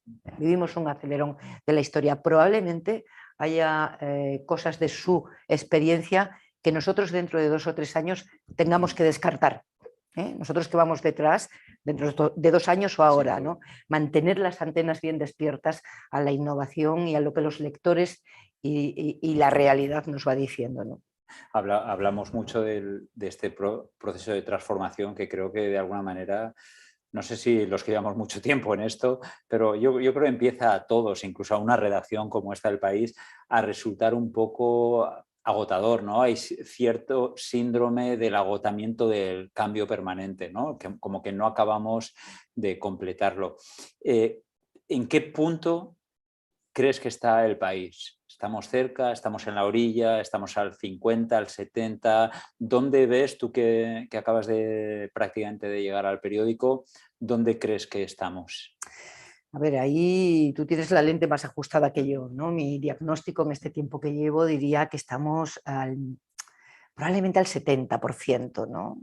Que venimos de hacer durante 46 años básicamente un periódico de papel, y que eso todavía significa que hay inercias horarias, incluso inercias de flujos de trabajo, de hitos informativos a lo largo del día, de cuándo hay que hacer la apuesta fundamental, de cuándo hay que pararse y decir qué estamos contando, lo estamos contando bien, tenemos que cambiar el enfoque o la apertura. Esas inercias están y naturalmente habrá que irlas cambiando. Yo diría que estamos como a un 70% de un recorrido al que todavía le queda ese camino. Sí, yo coincido bastante que estamos ahí. También creo que vamos a un ritmo mucho más acelerado para llegar a la orilla. Y otra que cosa, estamos viendo la orilla ya bastante cerca. Eso es, ese acelerón es evidente, el acelerón. Y algo más que también en este tiempo he observado aquí, me ha dado mucha alegría, porque lo he visto también en otros medios, ¿no? que ya no hay reaccionarios, Borja, ¿no? Puede haber periodistas que por su trayectoria tengan más dificultad en dar el salto, pero ya sabe que tiene que llegar al acantilado y dar el salto, ¿no? Esto es una evidencia y es una buenísima noticia, es una buenísima noticia. Eso es buenísima noticia y además mirando, ¿no? Que Ricardo comentaba antes, la de años que llevamos algunos empujando cambios. Yo recuerdo la primera etapa en el país en 2010, cómo en aquella época sí había gente que resistía, ¿no? Con el clásico argumentario es que lo que nos da todavía el negocio es el papel, etcétera, etcétera, ¿no? Sin ver lo rápido que eso iba a hacer así. Hoy en día el país tiene más ingresos, por ejemplo, por publicidad digital que por la publicidad impresa, bastantes más y sobre todo después de la COVID. Pero hoy en esta redacción realmente ya todo el mundo tiene claro dónde vamos. Pero fíjate, esa resistencia inicial que se dio en el país y se ha dado en tantos medios nos devuelve humanidad a los periodistas, ¿no? Porque si una obligación tiene un periodista es eso que a mí me gusta tanto decir, ¿no? Oler por dónde va el viento de la historia, salvo que nos tocara a nosotros. Cuando nos tocaba a nosotros, nos atrincherábamos en el mundo conocido, en el flujo de trabajo conocido, oteábamos muy bien el viento de la historia para los demás, pero cuando nos tocó aplicárnoslo, pues salieron resistencias que son muy, muy humanas. No las veo ya. O sea, no las veo y esa es una garantía, ¿no? Una garantía de que ese 30% que tenemos por delante lo vamos a culminar y lo vamos a culminar todos, ¿no? Sí, como advertíamos al principio, creo que acabamos demasiado los periodistas hablando de modelo de negocio, de transformación digital, etcétera. Y la siguiente pregunta es, a mí personalmente casi es lo que más me interesa del periódico, que es la estrategia editorial y las prioridades, ¿no? Y esa conexión con el signo de los tiempos, etcétera. Desde tu punto de vista, ¿cuáles van a ser las grandes apuestas del periódico desde un punto de vista editorial? Bueno, la primera y elemental, como cualquier medio, es contar, ¿no? Contar lo que pasa, lo que ocurre, lo que no se ve, lo que hay detrás de lo evidente en las sociedades a las que se dirigen, que en el caso nuestro somos un periódico global, ¿no? Buscar la verdad aunque cueste. Y en esa obsesión que yo tengo por no encerrarnos en burbujas, por no hablar desde púlpitos civiles y establecer esa relación de horizontalidad, ¿no? Con nuestros lectores, con las sociedades a las que nos dirigimos, pues los grandes asuntos que están definiendo el mundo al que vamos, ¿no? La crisis climática, la igualdad entre hombres y mujeres. Las mujeres sabemos muy bien la distancia que hay entre la igualdad real y la igualdad legal, ¿no? Que en España concretamente está reconocida en la Constitución de 1978. Bueno, pues estamos en 2021 y somos perfectamente conscientes de la distancia que hay entre la igualdad legal y la igualdad real, y ojalá la igualdad legal existiera en todo el planeta, ¿no? Hay tantos agujeros negros para las mujeres donde no existe. Bueno, pues obviamente, ¿no? Decía el Fondo Monetario Internacional que sin políticas activas faltan 100 años para que se consume la igualdad en el mundo occidental. Yo digo, ¿por qué tenemos que esperar un siglo? Si ya sabemos cuál es el recorrido, si ya no es solo por justicia social, sino por eficacia, ¿no? Por eficacia, por hacer un mundo más justo y más eficaz, ¿no? Bueno, la igualdad entre hombres y mujeres es un campo temático fundamental, la defensa de la democracia. La defensa de la democracia frente a quienes dinamitan su base negando la existencia de los hechos, ¿no? Si los hechos no existen, los periodistas estamos muertos. Y si los hechos no existen, ¿en qué se fundamenta la democracia, ¿no? La defensa de la democracia, que naturalmente tiene una arquitectura institucional que en cada país probablemente necesita mejoras, eso es obvio, pero yo es que creo que en este momento está en riesgo la democracia. La batalla contra la polarización, no poniéndonos, no diciendo dicen aquellos y dicen estos, ¿no? Abriendo la ventana, sacando la mano y ver si llueve, ¿no? Y ver si llueve, que es la obligación de un periodista. No renunciar a la pluralidad. Este es un riesgo enorme, ¿no? Es un riesgo enorme en este momento en el que buscamos constituir comunidades que nos elijan y que además paguen por elegirnos. Pero tenemos que hacer posible y compatible eso con llevarle la contraria a quienes nos eligen, defender la independencia del periodismo, también de las creencias o posiciones o miradas sobre el mundo de quienes nos eligen, ¿no? No renunciar a la pluralidad de opiniones, al contraste, al debate. Las apuestas editoriales, la cultura, ¿no? La cultura esencial si queremos defender la democracia.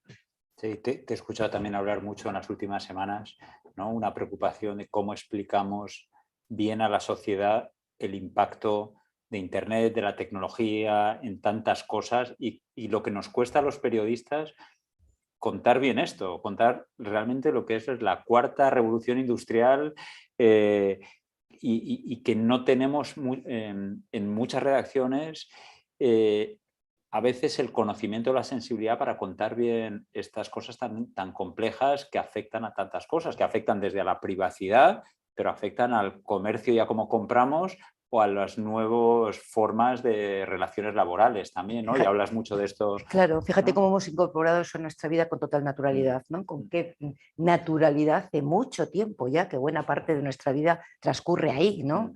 Que compramos por internet, que pedimos una cita para el médico, que hablamos con los profes del colegio de nuestros hijos, que nos enamoramos por internet, y nosotros hablando de transformación digital, o sea, quienes tenemos que contarle al mundo que el mundo es así y advertir también de los riesgos de que el mundo sea así y de la necesidad de meter humanismo en la inteligencia artificial, quienes tenemos la obligación de contar eso, todavía tenemos alguna resistencia a aplicárnoslo a nuestro modelo de negocio y al trabajo que desarrollamos. Hay riesgos, claro que hay riesgos, muchos riesgos, como en todas las revoluciones industriales, como en todas las transiciones. Hay,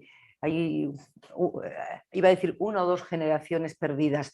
Ahora no se trata de generación, ahora es un problema de desigualdad, ¿no? De los que se van a quedar en la cuneta, y hay que pedir, y es nuestra obligación, y hay que contarlo bien y claro, y que se entienda, sin metalenguaje, una transición justa, ¿no?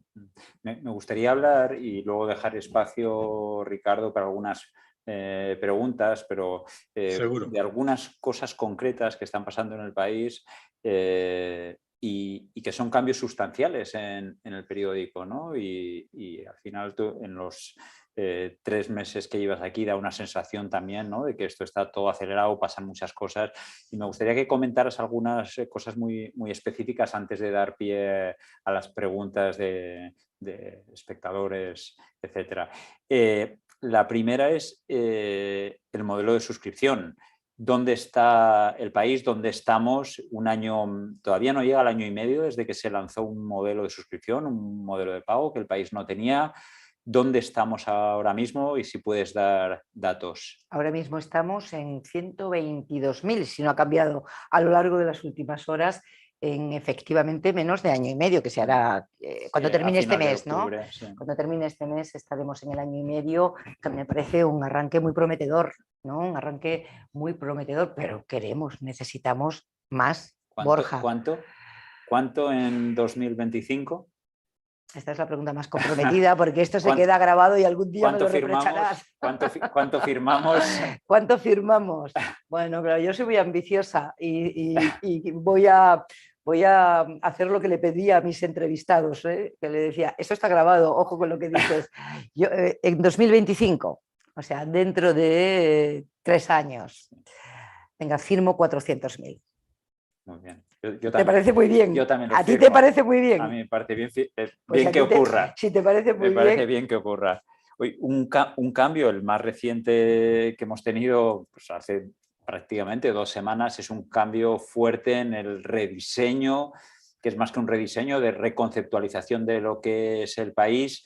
¿Qué implicaciones crees que tiene un cambio como este, más allá de lo visual? Ese cambio que has liderado tú, que ha liderado Borja, y que por lo tanto es garantía de que está hecho después de mucha reflexión, de mucho escuchar a todo el mundo, de contrastar todo lo que se está haciendo por por el mundo y que yo he tenido la suerte de encontrarme prácticamente terminado cuando he llegado al periódico. Y el rediseño, aparte de que es muy elegante, muy claro y que invita a leer, daba respuesta a mis demandas como lectora, que sabes que es una obsesión para mí, ¿no? Yo creo que la aparición de Internet, que nos ha traído tantas cosas buenas, tantas, nos metió en una turbina a los periodistas y particularmente a quienes menos acostumbrados estabais a la presión del directo, ¿no?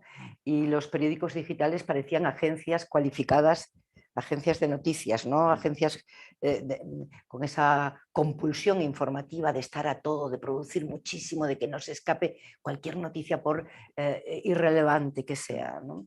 El rediseño del país permite algo que yo como lectora demandaba y estoy segura que muchos lectores también, que es jerarquizar, que es lo que los periodistas sabemos hacer, que es el fundamento de nuestro oficio, ¿no? Hay un caudal inmenso de datos, cifras, inputs, vídeos, sonidos que tenemos disponible con encender el teléfono móvil por la mañana. Eso no es información, ¿no? Nosotros somos periodistas porque somos capaces, como zahoríes, de buscar ahí el agua potable, de distinguir ahí qué es relevante, ordenarlo, jerarquizarlo, presentarlo en un contexto y ofrecerlo de una manera, yo no diré que ordene el mundo, porque eso viene del tiempo que nos creíamos hacedores de no sé qué, pero sí que ordene la realidad, que permita una lectura que ayude a interpretar el mundo a los lectores. El rediseño del país permite esa jerarquización, permite ese orden del mundo, entre comillas, enfocado a ayudar a interpretarlo, ayudar a interpretar qué es lo que pasa. Y cuando no tenemos las respuestas, decirle a los lectores, no tenemos las respuestas, pero estas son las preguntas que hay que hacerse hoy, ¿no? A mí eso me parece fundamental. Y luego, algo que completa también el proceso en el que estamos y que es muy importante, ¿no? Estamos separando la redacción. Esta es una redacción que ha hecho durante mucho tiempo un periódico de papel y un periódico digital. Ahora mismo estamos en proceso de separación, aunque se mantiene un núcleo mixto, y el rediseño, a donde vamos a destinar pues, todo nuestro talento periodístico y todos nuestros recursos, obliga a pensar ya en digital. El rediseño obliga a plantearnos nuestras informaciones con una mirada panorámica, y con el privilegio de disponer de la palabra escrita, del vídeo preciso, de la emoción de un audio que aporte información, no solo del adorno, no, es que tengo que hacer, es que como ahora somos multimedias hay que meter, no. ¿Qué información aporta? ¿Qué emoción en alguna ocasión?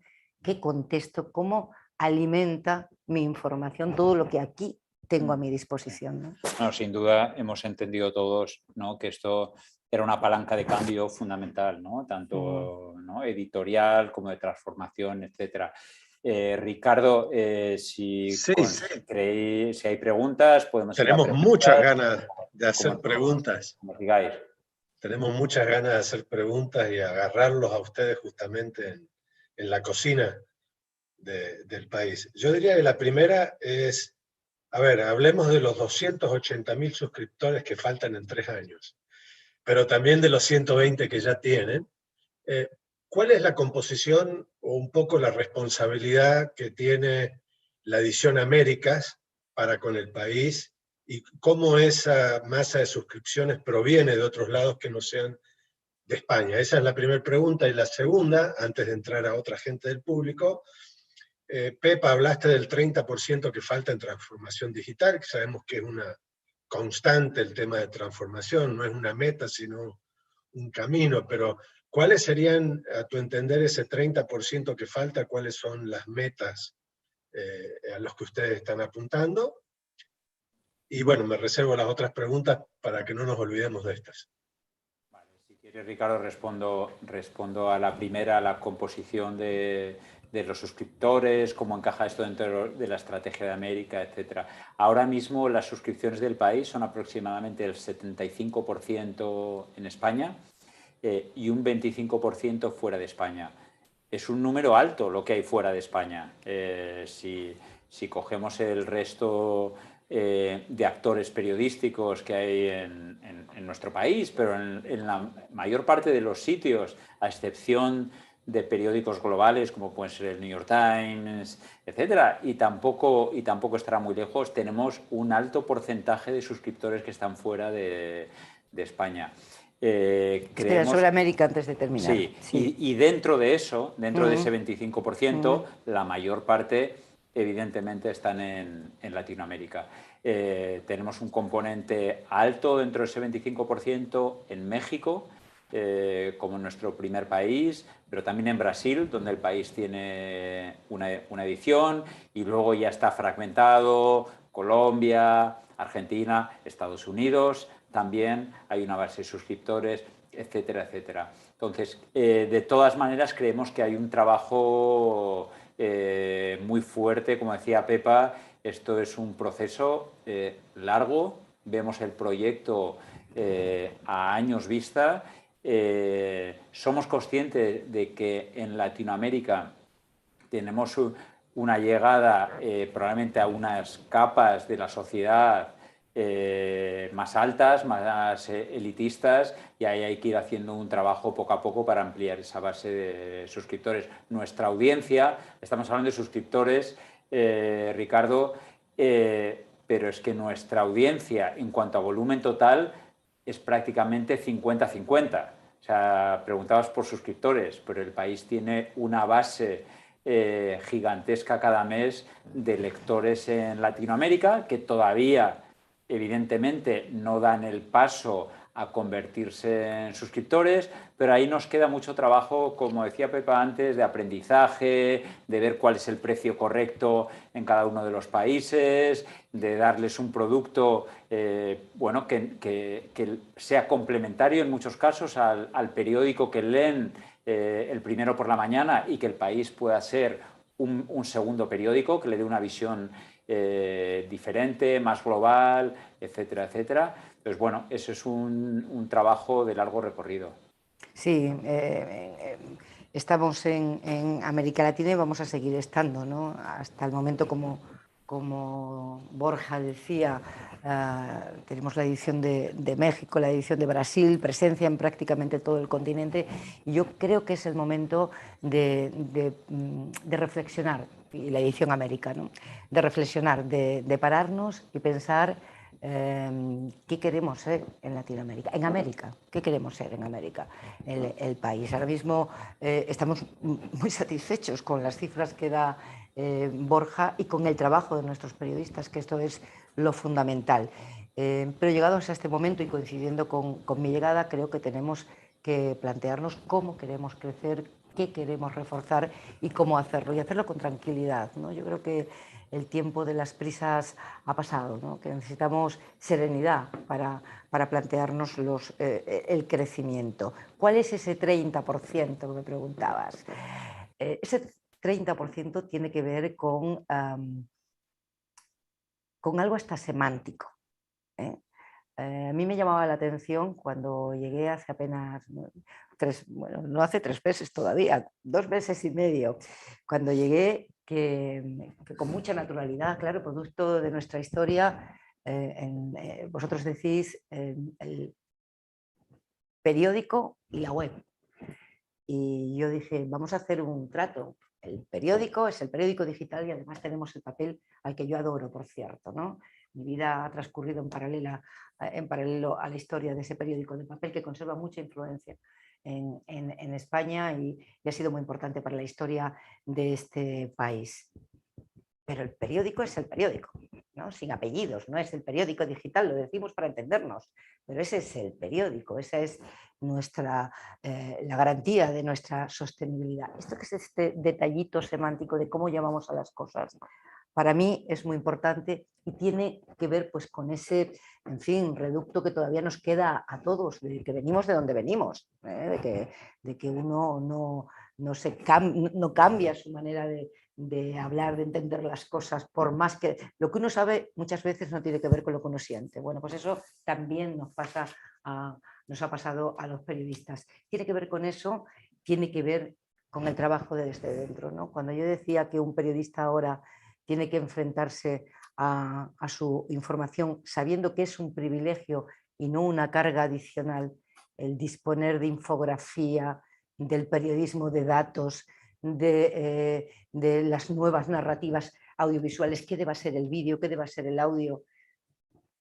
Que eso sea así cada día, en todos los casos. Cuando nos enfrentamos a contar nuestras historias, eso es lo que a todos nos queda por completar, Sí, ¿no?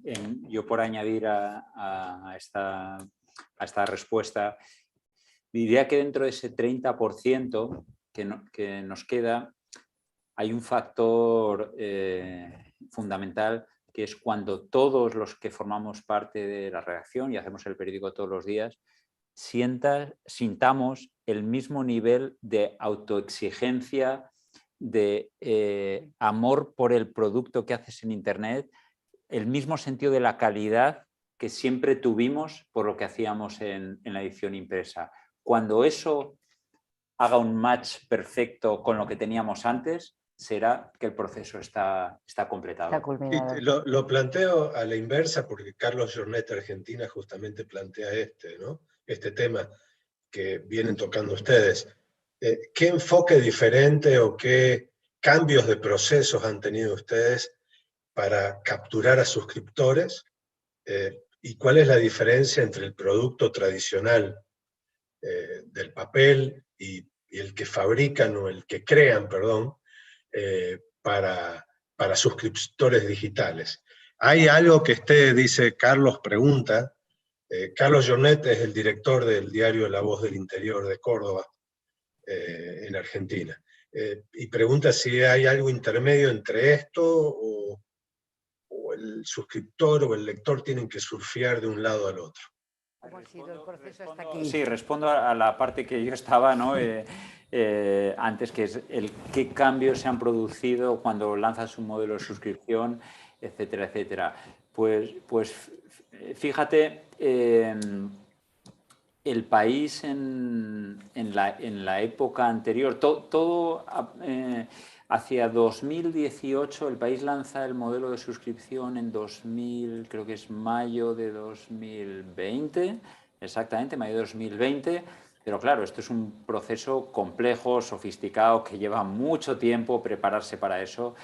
Y en 2018 ya se estaba estructurando todo lo que iba a ser el lanzamiento año y medio, 2 años después. Previamente a ese 2018, el país tuvo una estrategia totalmente opuesta a esta, que era un modelo de llegar a la mayor cantidad de audiencia posible, que era volumen, que es una estrategia absolutamente legítima, que hecha correctamente está muy bien, que no es incompatible con el modelo de suscripción. Nosotros vamos a seguir queriendo tener mucha audiencia, independientemente de que se suscriban o no, pero cambia la estrategia de cómo funciona una redacción.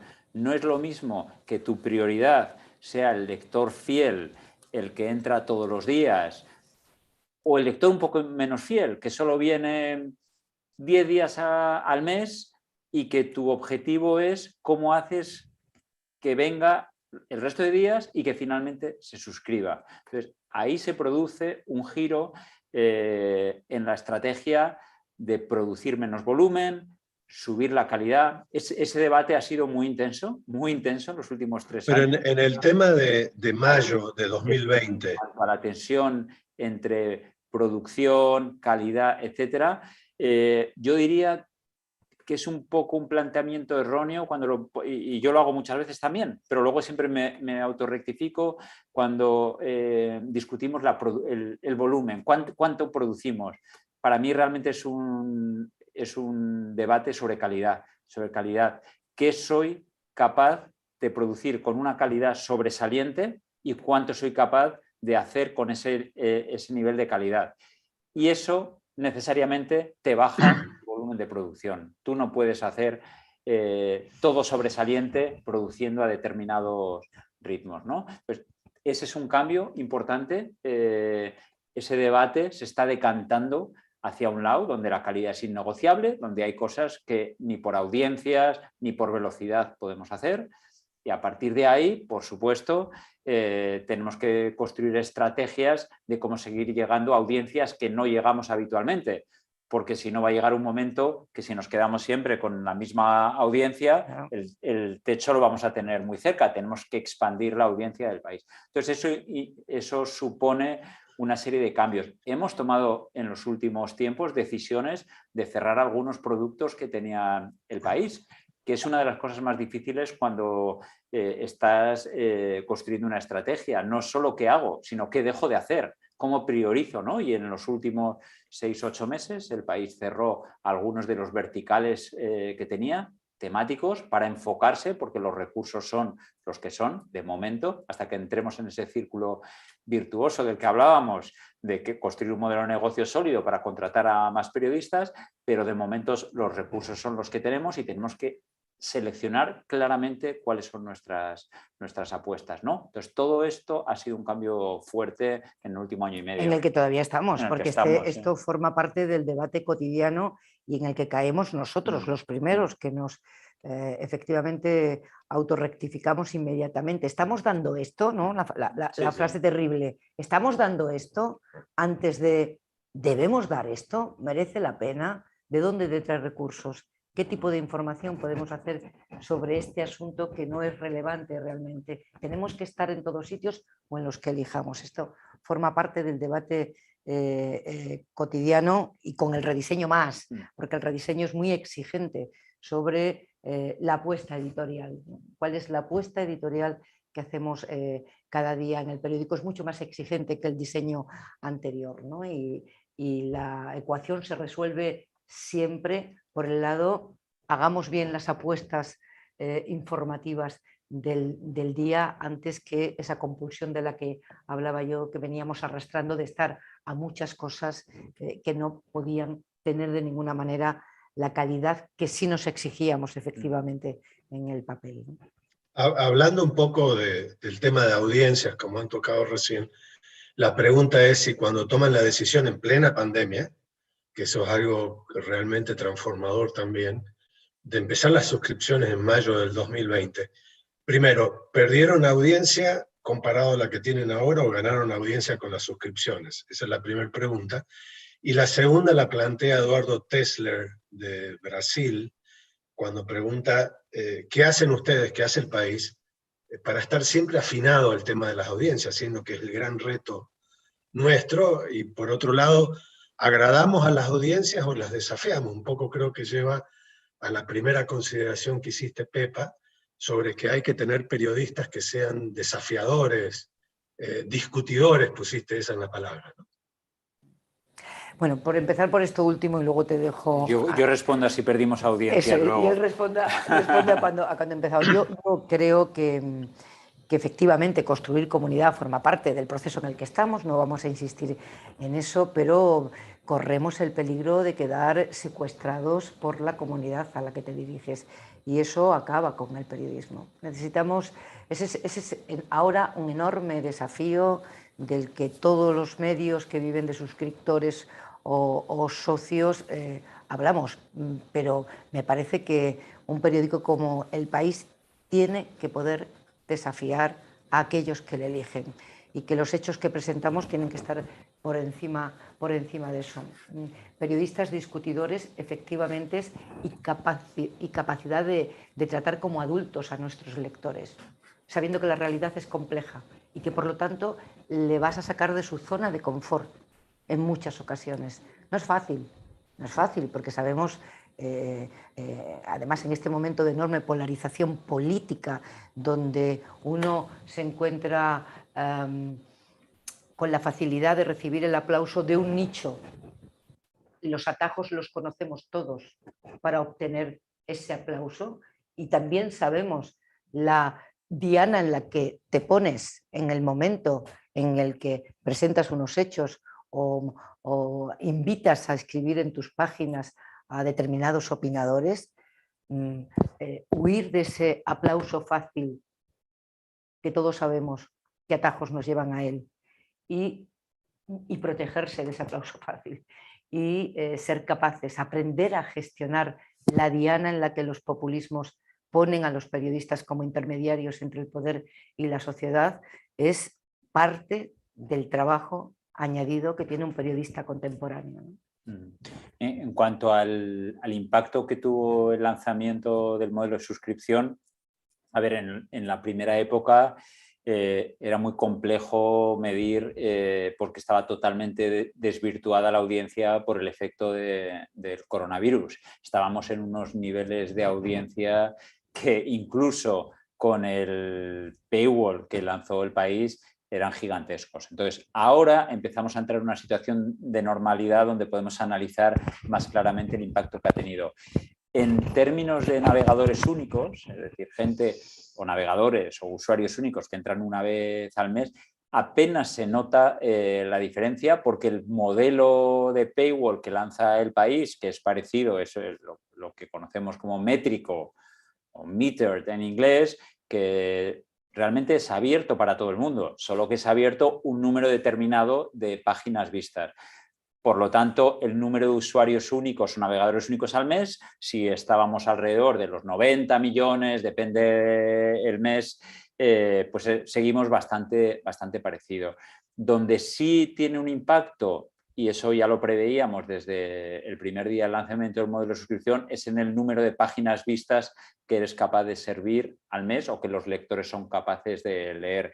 Cierto tipo de lectores solo pueden leer 10 páginas vistas al mes, ya no pueden consumir más si no pagan. Entonces ahí sí que se produce un impacto. Ahora el país está evaluando una evolución de su modelo de paywall. Yo creo que en los próximos años vamos a ver cómo los medios lanzan modelos de suscripción y luego los evolucionan porque la tecnología nos va a permitir movernos a modelos más dinámicos, donde tú puedas ir afinando mucho más para no verte tan impactado en páginas vistas, etcétera, etcétera. Pero por responder concretamente, sí nos vimos afectados en páginas vistas. Nosotros antes de lanzar calculamos que iba a ser una pérdida de aproximadamente el 20% y en esas cifras estamos, más o menos. Muy bien, muchísimas gracias. Tengo una última pregunta ya para redondear, y esta la ha planteado Daniel Desein desde la Gaceta de Tucumán, Argentina, y pregunta sobre el tema de publicidad y lo que habías referido al principio un poco, Borja, sobre el tema de que hay mayor publicidad ahora en el país desde el lado digital que del lado impreso, si es que no entendimos mal. Bueno, lo que hay es más ingresos. Más ingresos. Más ingresos. O sea, la publicidad digital empieza a ser la mayor parte de la tarta en los ingresos publicitarios, porque el país sigue teniendo evidentemente una parte de sus ingresos ligados a la circulación o venta de la edición impresa en el kiosco o en suscriptores, etcétera. Pero en cuanto a los ingresos publicitarios, te diría que ya va a hacer casi 2 años desde que se giró y superó el 50% los ingresos digitales. O sea, no os puedo decir ahora exactamente cómo están las cifras, pero la COVID ha acentuado aún más el porcentaje que nos supone en ingresos publicitarios, ¿no? Supera ampliamente el 50%, Sí, ampliamente el 50%, sí. Muchísimas gracias, Pepa y Borja. La verdad que ha sido una buena introducción al mundo del país. Como suscriptor y lector, felicitarlos primero por lo que se habló esta mañana, y hablaba justamente Sergio Ramírez, que fue nuestro keynote speaker, y hablaba de la importancia de la palabra bien escrita para construir lo que justamente decías vos, Pepa, para construir comunidad y sobre todo democracia. Y él hizo mucho hincapié en eso, y la verdad que el país de España, ustedes siempre hacen gala de ese buen español que para los lectores es muy importante, y también para los periodistas, para seguir aprendiendo de cómo se hace un diario de alta calidad.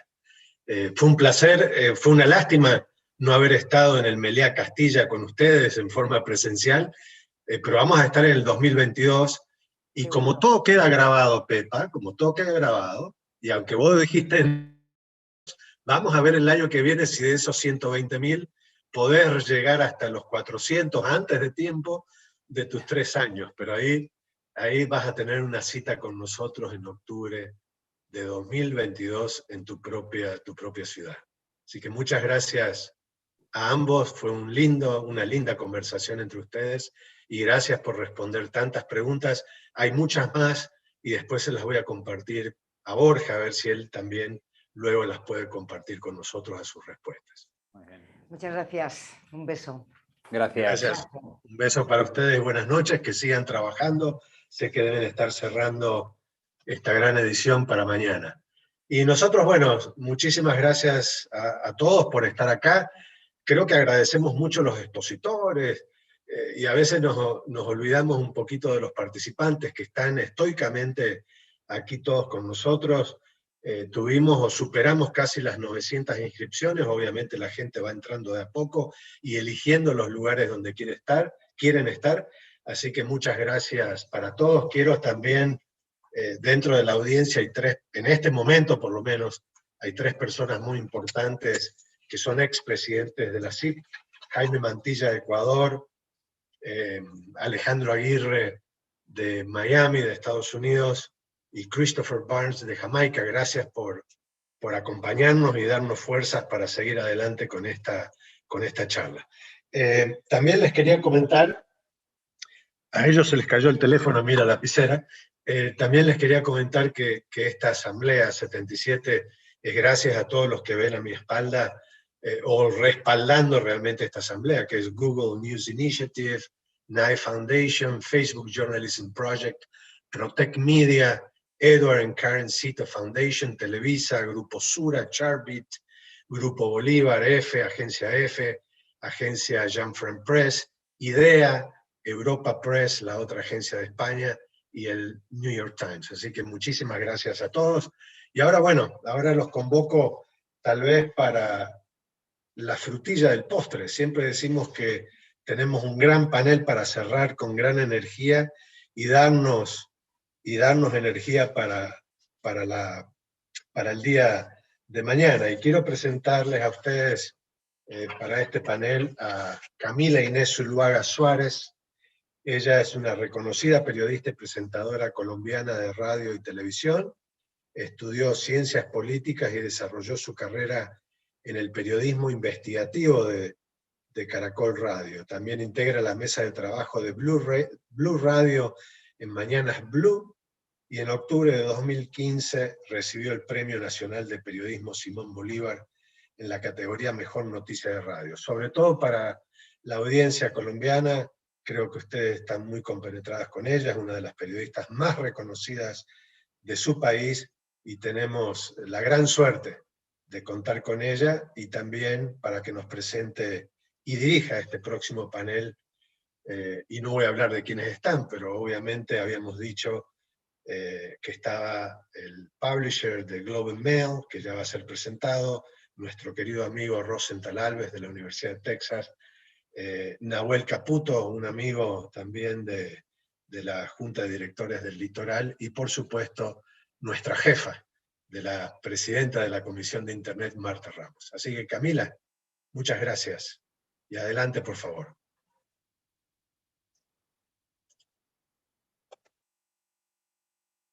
Camila, no te estamos escuchando, ¿estás en mute? Ya. Ahí, perfecto. Todavía no pasa. Hola, muchas gracias, un placer estar aquí con ustedes, sobre todo pues en este panel que hemos titulado El camino a la sostenibilidad de los editores. Y como tú lo habías anunciado, pues tenemos un panel de lujo, y por eso pues creo que empezamos presentando a cada uno de ellos para hablar sobre cuál es el futuro que le espera precisamente a los medios de comunicación en términos de sostenibilidad. ¿Cómo nos vamos a sostener y cuáles son las estrategias que están utilizando cada uno de los medios de comunicación a lo largo del continente para poder tener una sostenibilidad económica? Y si están teniendo algún tipo de alianza con estas grandes tech companies, o si realmente se necesita otro tipo de colaboración distinta a la que hoy ya existe. Por eso quiero empezar por saludar a Marta Ramos de la cadena OEM en México, quien decías tú que era la jefa de todos. Así que Marta, bienvenida.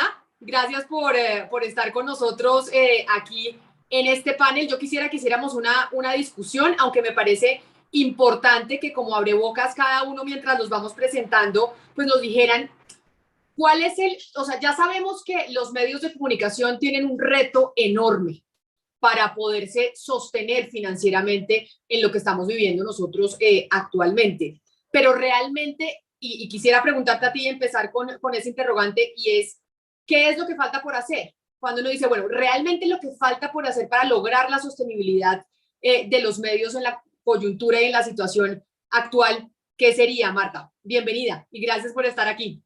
Gracias a ti, gracias a todos. Gracias a Trotti, siempre tan exagerado, muchas gracias. Pues es la pregunta, ya quiero entrar al final para ver qué contestan los demás, pero es una pregunta que yo creo que ha ido evolucionando desde la vuelta de siglo y que cada año y cada circunstancia nos lleva a respuestas y caminos totalmente distintos. Creo que además este año 2020 que nos puso retos que ya de por sí veníamos afrontando, nos los hizo expansivos, pues nos lleva a pensar un montón de cosas. Yo quisiera platicarte de entrada que a lo mejor lo que nosotros decidimos dentro de la Organización Editorial Mexicana puede variar porque somos una red de periódicos. Entonces, pues es como un poco distinto lo que estamos haciendo. Y yo diría que cuando menos hasta donde vamos hoy, y no porque ya hayamos saltado la línea de ya estamos financieramente tranquilos, yo creo que esa línea está más lejos todavía que los retos ambientales que presenta el planeta. Esto va en dos vías. Una es, por supuesto, la economía de escala, que te permite organizar una empresa que tiene 45 editoras en todo el país, ¿no? Entonces, ahí entra, y en todo, básicamente, claro que en todo entra algún factor tecnológico que ayuda a impulsar y organizar estos proyectos. La economía de escala y lo que nos permitió, creo, movernos muy rápido cuando todo el mundo tuvo que irse a casa, fue pues un CMS que te permite estar conectado con todos los periódicos. Luego entonces un poco el modelo que también McClatchy me parece que sigue y seguramente muchos periódicos más, hicimos redacciones regionales, ¿no? Es decir, el armado del periódico de versión papel se hace simplemente en 5 redacciones porque se comparten contenidos y entonces empiezas a generar dentro de cada uno de los periódicos pues diferentes contenidos de acuerdo a su zona o a su territorio que a todos nos puede parecer interesante. Entonces eso nos ha servido muy bien, además nos ha servido para que cuando inevitablemente hay que ver cómo adelgazamos todo el equipo editorial, pues no sea sobre los reporteros a los que además ya tienes mucho tiempo dedicándoles espacio, capacitaciones y demás, ni gente de web ni nada, sino que sea en otras áreas que permiten seguir creciendo. Creo que eso fue una de las grandes cosas. Y la otra vía que está, digamos, en desarrollo ha sido disgregar qué es una empresa editorial y qué es todo lo que ofrece esa empresa editorial, ¿no? Y ahí hemos tenido ejemplos como ahora que las redacciones, que los equipos en redacciones se vuelven chicos y te sobra mucho espacio en los edificios que tienes, ¿no? Los hemos convertido desde lugares de renta hasta ágoras de discusión. Tenemos ahorita un proyecto que queremos llevar a cabo en el Sol de León para que haya un aula ligada a la universidad para los alumnos de periodismo, ¿no? Entonces, vas generando como estas cosas que te permiten tener más acercamiento con la sociedad y en otros, sinceramente, lugares que se han puesto a renta, ¿no? Y que tú formas parte de un espacio físico, pero que finalmente el otro se utilice, ese ha sido otro. Y uno de los más interesantes, y sí tiene mucho que ver con los desarrollos tecnológicos y con las herramientas que podemos tener a disposición, ha sido nuestra hemeroteca. Imagínense que pues, somos 45 periódicos, la bola de páginas que hay a disposición nada más para que la gente las vea. Nada más de los 7 periódicos más antiguos que van desde 95 años para abajo, pues llevamos ya escaneadas, digamos, más de 17 millones de páginas, ¿no? Y luego, ¿qué haces con esa riqueza histórica? Más de casi 6 millones de fotografías, por ejemplo. Ahí hubo una alianza con Google que le dio el gran empuje para que la hemeroteca se pudiera convertir en un centro de investigación, básicamente. Esto va a estar todo a disposición del público y lo que permite la herramienta de Google es no solamente que puedas ver las páginas, sino búsquedas mucho más efectivas, por nombres, por fechas, por eventos, por zonas, por sucesos, por ciudades, ¿no? Y bueno, y el centro de investigación pues estará abierto. No ha sido liberado porque estamos buscando el mejor modelo de negocio, porque evidentemente esa es una riqueza histórica que no podemos caer ya con lo aprendido a vuelta de siglo, los periódicos cuando todo lo abrimos en internet, no podemos caer a que todo sea de acceso gratuito. Tiene que haber algo que nos permita además a nosotros mantener y seguir actualizando esta hemeroteca que es súper rica, ¿no? ¿Qué adicional hemos podido hacer? Pues hemos entrado a Google Arts a hacer exposiciones virtuales, ¿no? La última fue de una actriz feminista de principios del siglo pasado, mexicana, que se llamó Mimi Derba, ¿no? Y todas las fotos y las hojas que tuvimos nos permitieron formar una bonita historia y llevar y poner toda la exhibición dentro de Google Arts. Entonces son trabajos que se van haciendo un poco de la mano y le dimos un valor a algo que normalmente tenemos siempre como un gasto, que es mantener una hemeroteca, de estarla fumigando, de tenerla bajo cierta temperatura, bajo ciertos cuidados, que es muy frágil, ¿no? Le estamos dando un valor agregado que seguramente será una fuente de consulta muy importante. Yo espero que hacia el próximo año ya se abra, tan pronto como se defina, y esto creo que es una parte muy importante, tan pronto como se defina el modelo de negocio a seguir con un vasto sistema de investigación y de navegación que nos procura también toda la tecnología. Creo que ese es ahorita uno de nuestros grandes proyectos que le tenemos mucha fe, más allá de todo lo que se ha platicado en el transcurso del día, de lo que nos platicaron desde el país con su ejercicio de suscripciones y todo esto, que más o menos todos vamos seguramente en el mismo camino. Creo que esto de desagregar todo el valor que hay dentro de una redacción puede también darnos otras líneas de negocio que podrían ser interesantes, ¿no? No sé si hay dudas de eso, si quieres que pasemos a platicar con los demás expositores y de ahí vamos platicando qué proyectos más podemos plantear hacia adelante. Claro que sí, quiero saludar, Marta, a propósito de lo que tú planteas, a Nahuel Caputo del litoral de Argentina, porque tú dices, una de las cosas que nosotros hemos tenido como positivo es la economía de escala, que hemos podido, digamos, subsistir económicamente como medios de comunicación, pero estás narrando como una serie de alternativas que en alianza con plataformas tecnológicas han podido encontrar como método de financiación para los medios de comunicación, pero no necesariamente son periodismo en sí. Estamos haciendo la hemeroteca, estamos haciendo esto, aquí estamos encontrando una especie de ingreso que nos puede ayudar a manejar y a que subsista finalmente lo que es el core de este negocio, que es la información y que es hacer periodismo. Por eso, Nahuel, quiero saludarte desde Argentina, darte la bienvenida y a ti preguntarte, digamos, desde otra cara de la moneda, no siendo como este gran conglomerado de muchos periódicos de economías de escala, más allá de lo que ya se está haciendo, porque muchos publishers, como se les dice en inglés, pues están tratando de encontrar alternativas para poder subsistir. Pero, ¿qué sería lo que falta? ¿Qué es lo que nos falta para realmente poder subsistir económicamente? Como dice Marta, que todavía eso está muy lejos, o sea, tan lejos como lograr la solución frente al cambio climático y el calentamiento global. Bueno, hola Camila, hola a todos.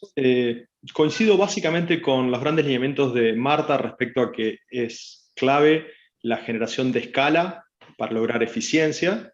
Ese es un problema histórico de todos los medios, la ineficiencia. Los diarios hemos desarrollado muchísimas estructuras superfluas, fruto de muchos años de una situación muy cómoda, muy confortable desde el punto de vista económico, y eso todavía se mantiene en muchas empresas.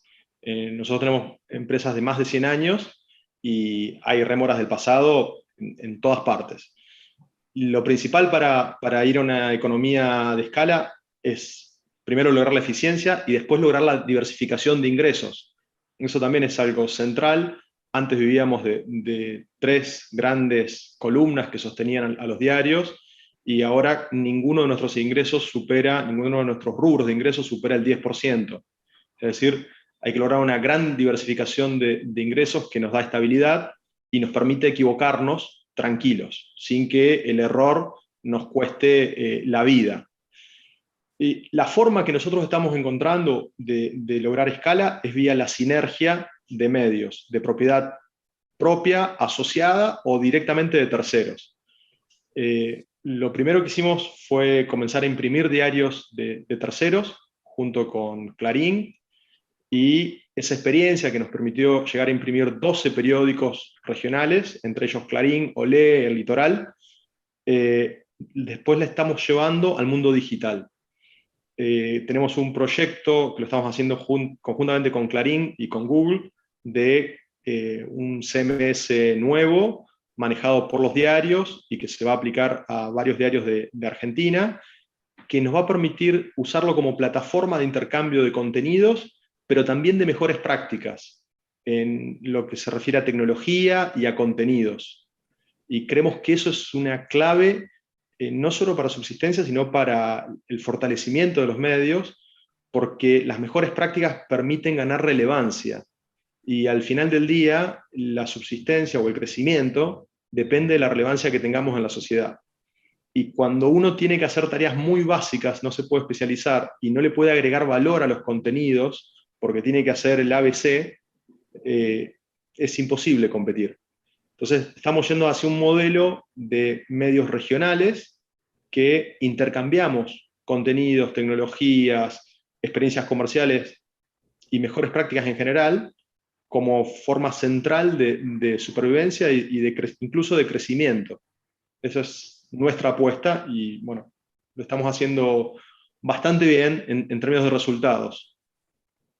Yo quiero, sobre eso que dices tú, Nahuel, saludar a Rosenthal Alves de la Universidad de Texas, porque yo escucho a Marta y escucho a Nahuel y digo, bueno, entonces realmente lo que está fallando dentro de los medios de comunicación que no logran subsistir económicamente es porque no son lo suficientemente ejecutivos o que no han podido renovarse lo suficiente, que no han logrado tener alianzas tecnológicas con grandes plataformas o qué es lo que pasa. Rosenthal, bienvenido a ti también, porque también ha habido un sector de los medios de comunicación a nivel continental que pues sí le han dicho a las grandes plataformas tecnológicas, acá tenemos un problema de ingresos y tenemos un problema de sostenibilidad, entre otras, porque entró un actor distinto que está utilizando nuestros contenidos, los está explotando económicamente y nosotros dejamos de ver esos ingresos. Pero yo oigo a dos publishers como lo son Rosenthal y Marte, digo, bueno, tal vez puede ser un tema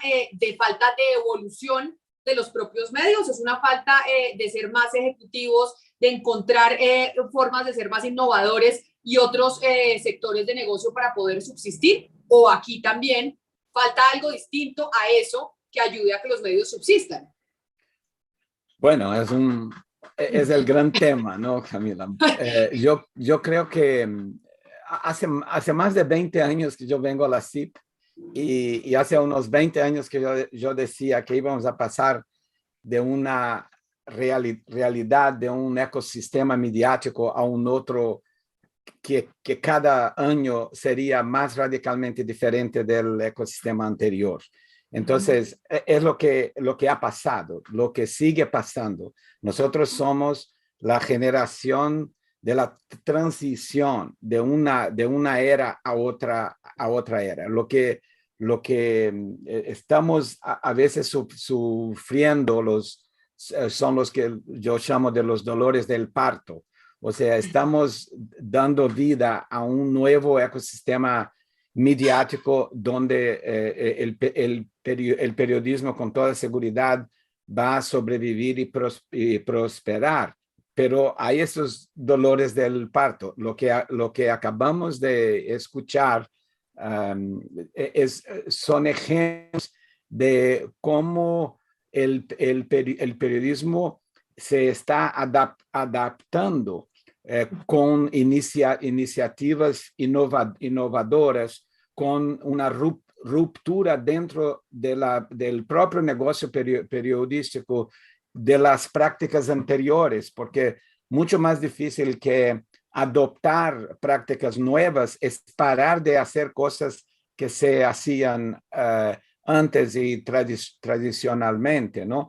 Entonces yo creo que escuchamos ejemplos buenísimos de diversificación de ingresos, por ejemplo, ¿no? Hemos escuchado ejemplos de creación de sinergia, o sea, dentro de una red que existe, o creando una red cuando la red no existe. Todo eso nos da esperanza de que sí se está formando un modelo de negocio nuevo o una diversidad de modelos de negocio nuevos que van a reemplazar lo que había antes, sin necesidad de que se repita lo que se hacía antes. Por ejemplo, nosotros pasamos de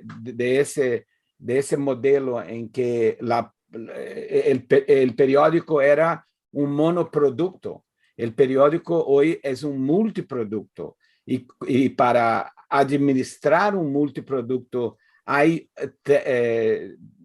metodologías técnicas o maneras de gestión que son diferentes. Entonces, esa idea del product thinking que está llegando a redacciones en todo el mundo, en que hay una sinergia más grande entre los silos, los diferentes departamentos que casi no se hablaban antes y ahora están juntos. Hay negocios nuevos, como por ejemplo esa tendencia del live journalism, que es una variación de los eventos. Claro que en los últimos años, en la búsqueda de nuevos ingresos, de nuevas formas de generar ingresos, hubo un gran boom de eventos. Pero ahora, incluso durante la pandemia, se vio que se abrían avenidas y oportunidades nuevas para la compatibilización entre eventos que son lucrativos para las empresas periodísticas y al mismo tiempo son generadores de noticias, de información, y que pueden y deben ser encarados como productos periodísticos con los mismos valores, con las mismas limitaciones y preocupaciones éticas, etc. Hay muchas oportunidades en educación, hay muchas oportunidades todavía no muy exploradas en e-commerce. O sea, las oportunidades no quiere decir que, como Marta hablaba del patrimonio histórico de la hemeroteca, que es algo que fascinó a muchos publishers en el comienzo, pero después vieron que no había cómo monetizar eso. El hecho de que muchos publishers trataron de utilizar e-commerce en el pasado y no consiguieron tener escala, etc., no quiere decir que eso no vaya a funcionar de la misma manera que monetizar la hemeroteca. Hasta ahora no funcionó mucho para mucha gente, pero hay que seguir tratando, porque a veces uno hace la cosa antes de su hora. Bueno, yo me paro por aquí para que la conversa siga dinámica, si no para nunca. No, pero me parece interesante escucharlos, porque ustedes tres han hablado de la innovación, de qué se puede hacer, de cómo podemos evolucionar, que el ecosistema de hoy es distinto al del año anterior, y entonces a mí me llama la atención Y quiero saludar a David Wellesley, no sé si estoy pronunciando bien el apellido, que es el editor-in-chief del Globe and Mail en Canadá, porque hace poco hubo una carta que firmaron pues casi todas las organizaciones de medios de comunicación en América Latina, pues diciendo precisamente que hacían un llamado a defender el valor del periodismo profesional en el ecosistema digital, y si era un poco un llamado a las plataformas digitales, a decir, oigan, acá hay un problema de sostenibilidad también, que tenemos los medios de comunicación, porque hay plataformas digitales que están utilizando el contenido y no estamos viendo nosotros el revenue de ese contenido que las plataformas digitales sí están viendo. Entonces, ahí por eso, David, bienvenido. A ti también gracias por estar con nosotros en esta discusión y en este panel sobre la sostenibilidad y el futuro de los medios de comunicación a nivel económico. Y entonces te pregunto a ti, que esa es una pregunta que les quiero hacer a todos. Entonces, esa tensión realmente no existe, esa comunicación que se envió por parte de los medios de comunicación de América Latina, llamando la atención a las plataformas de ahí, nos tenemos que sentar a hablar sobre cómo vamos a hacer para ser sostenibles. Entonces, ¿no es una realidad? Thanks very much, Camilla. I'm sorry I don't speak the most beautiful language in the world, but I will. I'll try and speak slowly to allow the interpretation to carry on. Thanks for giving me the chance to be here. I think there are a couple of points. One of them is that the pressure point when it comes to the big tech companies is often most heard by industries outside of journalism as well as inside of journalism, those companies that are struggling. Now, as an industry and as an editor, I am tired of that argument. I think that we have to do a better job of standing on our own 2 feet and of ensuring that we are more relevant than perhaps other organizations by reforming ourselves. Specifically with respect to Canada, there are many organizations, many publishers have said that big tech needs to provide more money. It needs to recognize that the public service of journalism is being affected by the crushing biases in terms of the scale of a big tech company. For the Globe and Mail, the organization I work for, we have done a deal with Google where we have found a very happy relationship in saying we are producing journalism and you are happy to distribute it. And we got money that satisfies the business side of that. So we don't look at it as being an all or nothing. They're the villains and we're the good guys. Instead, we look at it as a relationship that we can work on together if it makes sense for us. Now, that is something that perhaps not everyone agrees with, the feeling that perhaps there should instead be a sense that these big tech companies owe us something. That's not our view. And for a couple of reasons. Sitting as the editor of the Globe and Mail, and I'm working across 6 time zones in the country of Canada. It's an enormous country, as you know. And what we have is a relentless pursuit about putting the audience first. We understand what the lifetime value of our customers is. We understand when they arrive, we understand when they leave, and we understand why they leave. We understand the behavior of what allows them or makes them choose to subscribe to a certain type of story. We know that 82% of all subscribers come to us for business and investing news. And that's because we own that in the country. We are the most authoritative newspaper. But there are other patterns as well, where sports, we have no digital rights when it comes to sports. No one is going to watch a big sporting event on our website. We do not have that opportunity. So does that mean that we shouldn't do sports? No, it means sports has a different function. It has a retention role, explanation the day after, based on what people perhaps saw on their television or on their phone the night before involving a sporting event. That's a different type of reader, and it's a different type of staff member that we're hiring in order to satisfy that audience. So I would say that for the journalists, rather than this being just a question of what can big tech do for our industry. And I think if you meet them one-on-one, they can do a lot to help. I would instead make the challenge for our own industry. What are we doing to be more relevant, to secure greater diversity of voices, and to be where the audience wants us to be, when they want us, and in the format that they want us? And I think generally as an industry, we have been very slow to respond to that. We have to do a better job of creating the experience that our audience wants. And that's a selection of, I reformed our newsroom so that we created an experience group. So almost 30% of my team is involved purely in the creating of experience, and they enjoy veto over the stories.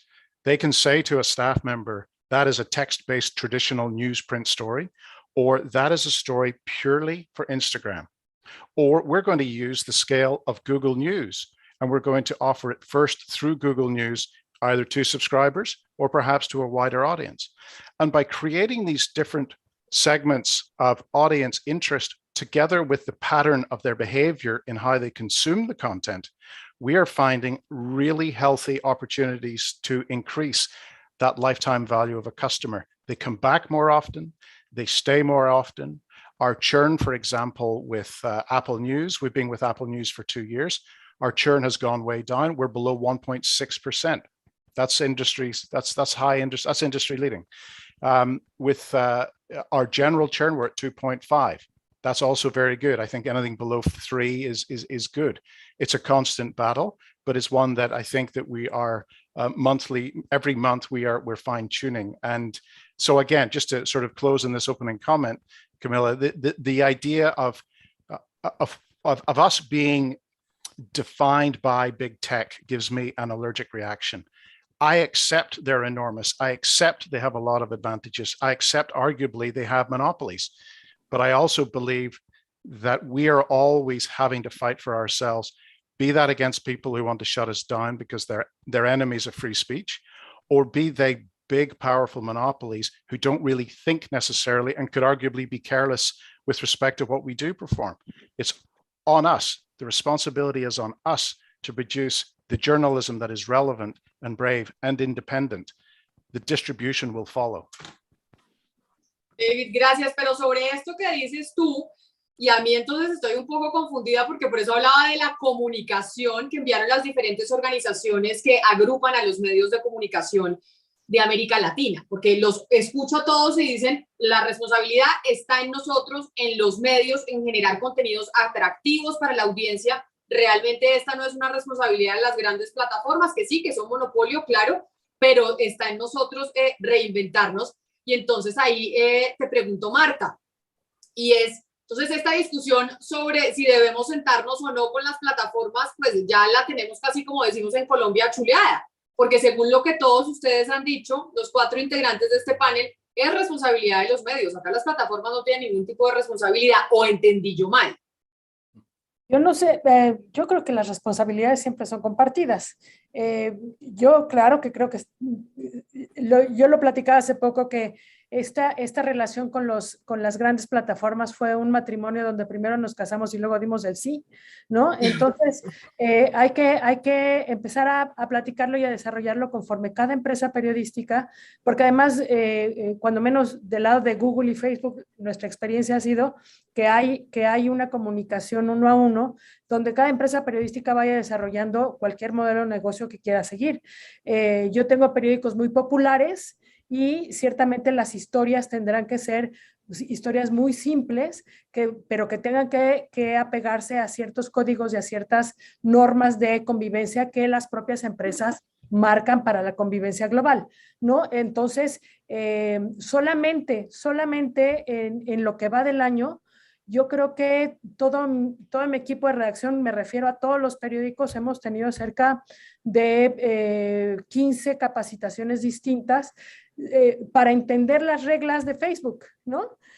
Hasta que cambia su algoritmo y otra vez tenemos que volver a empezar. Entonces yo sí creo que tiene que haber una relación mucho más cercana de 1 a 1 y entender de verdad cuál es el papel de cada una de las partes. Yo estoy totalmente de acuerdo en que está de nuestro lado hacer contenidos relevantes, tengo mis dudas si los contenidos relevantes en automático implican que van a tener una distribución grande, porque lo que entra como factor único en toda esta discusión y de cualquiera de las partes es el lector o el consumidor de contenidos.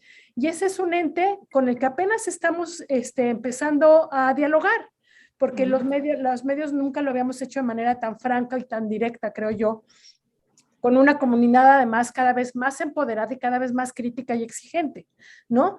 Y entonces, ¿cómo platicar dónde y cuándo y a qué horas y qué quieres saber y qué quieres de mí? Pues se vuelve una historia verdaderamente compleja. Creo que con ambas partes platicando y avanzando, pues aquí ganan todos. De entrada los lectores, ¿no? Porque entonces sabemos cómo generar contenidos verdaderamente relevantes y cómo la gente los va a consumir y los va a leer y cómo le va a llegar fácil. Y en esta fórmula de 3, ¿no? ¿Quién tiene que hacer que para que esto siga funcionando y siga siendo autosuficiente para todas las partes, que es lo que ahorita no es, ¿no?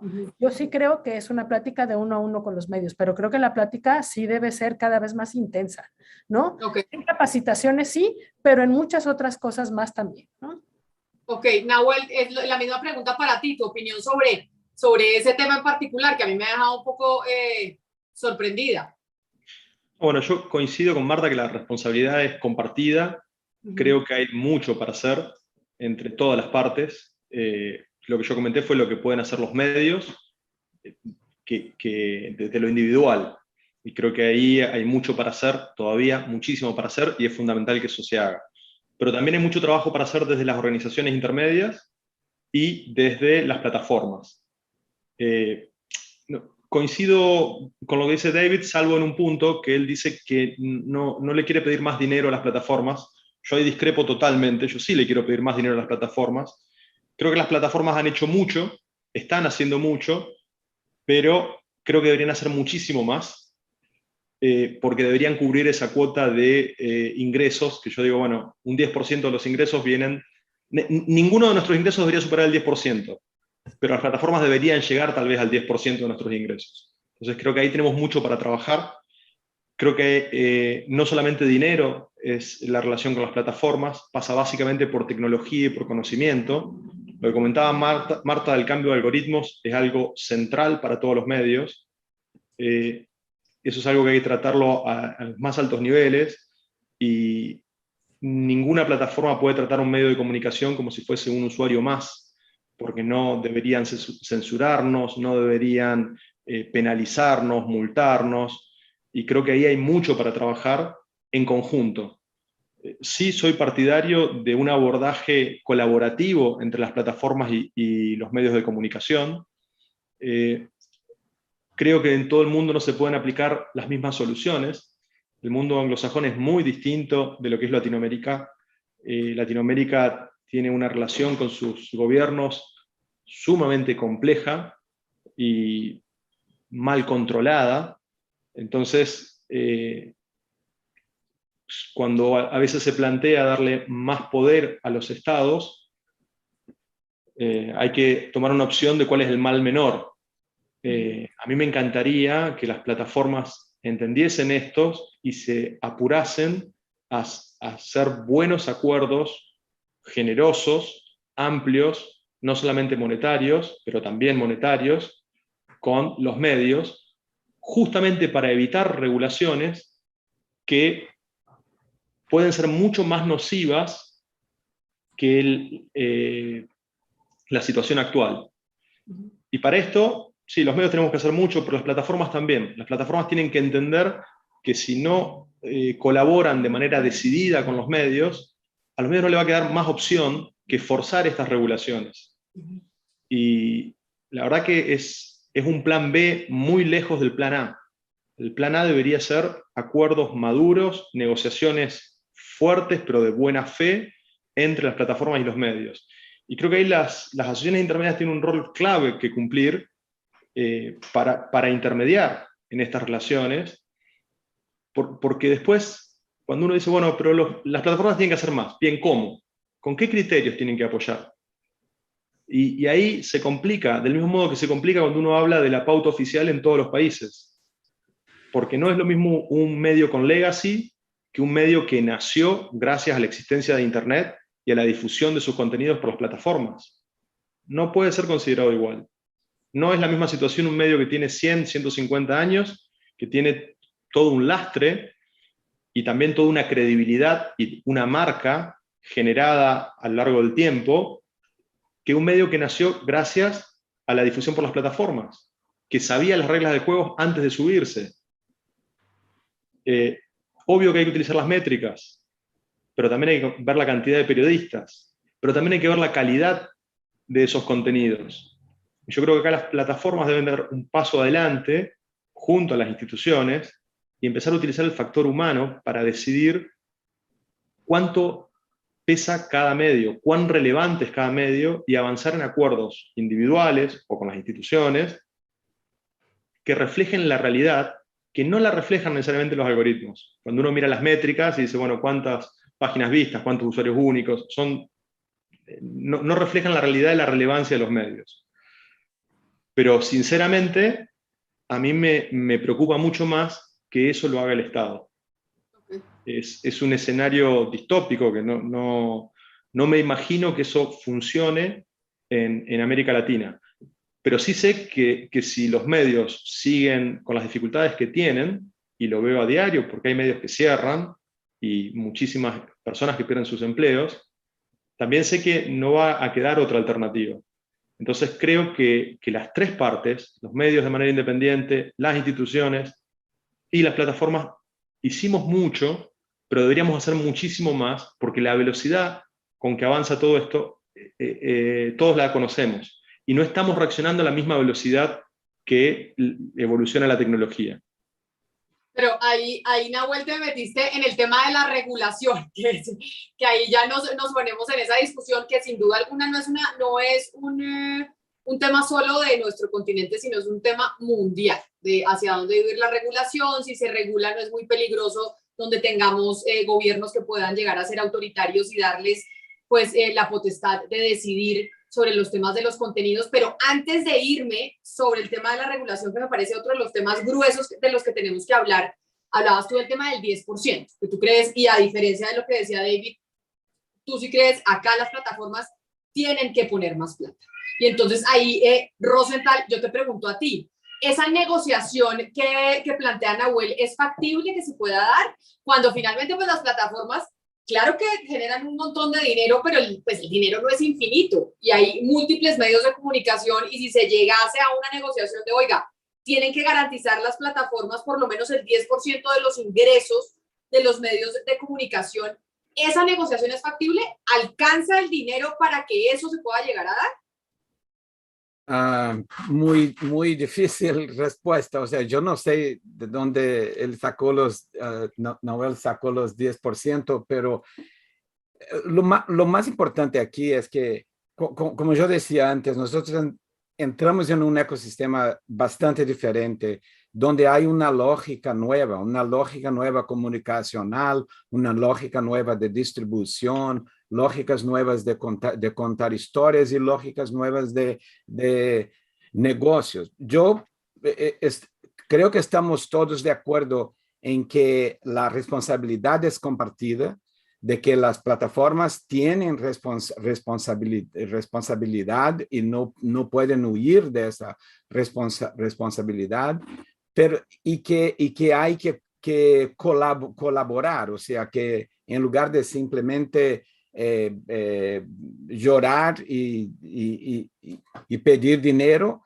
hay que conversar, como todos aquí están haciendo, para llegar a alguna conclusión, a una serie de soluciones.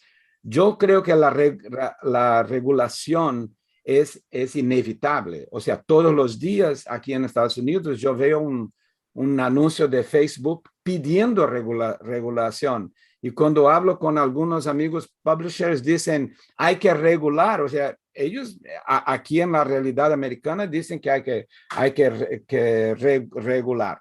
Yo creo que estamos en un punto de inflexión y que como David decía, muchos medios consiguieron algunos acuerdos con las plataformas, lo que las plataformas antes decían que no podían hacer, que era tener acuerdos comerciales con medios. Ahora las plataformas sí tienen. Aquí está David, que está feliz con su acuerdo, pero hay muchos que no están felices y que también quieren.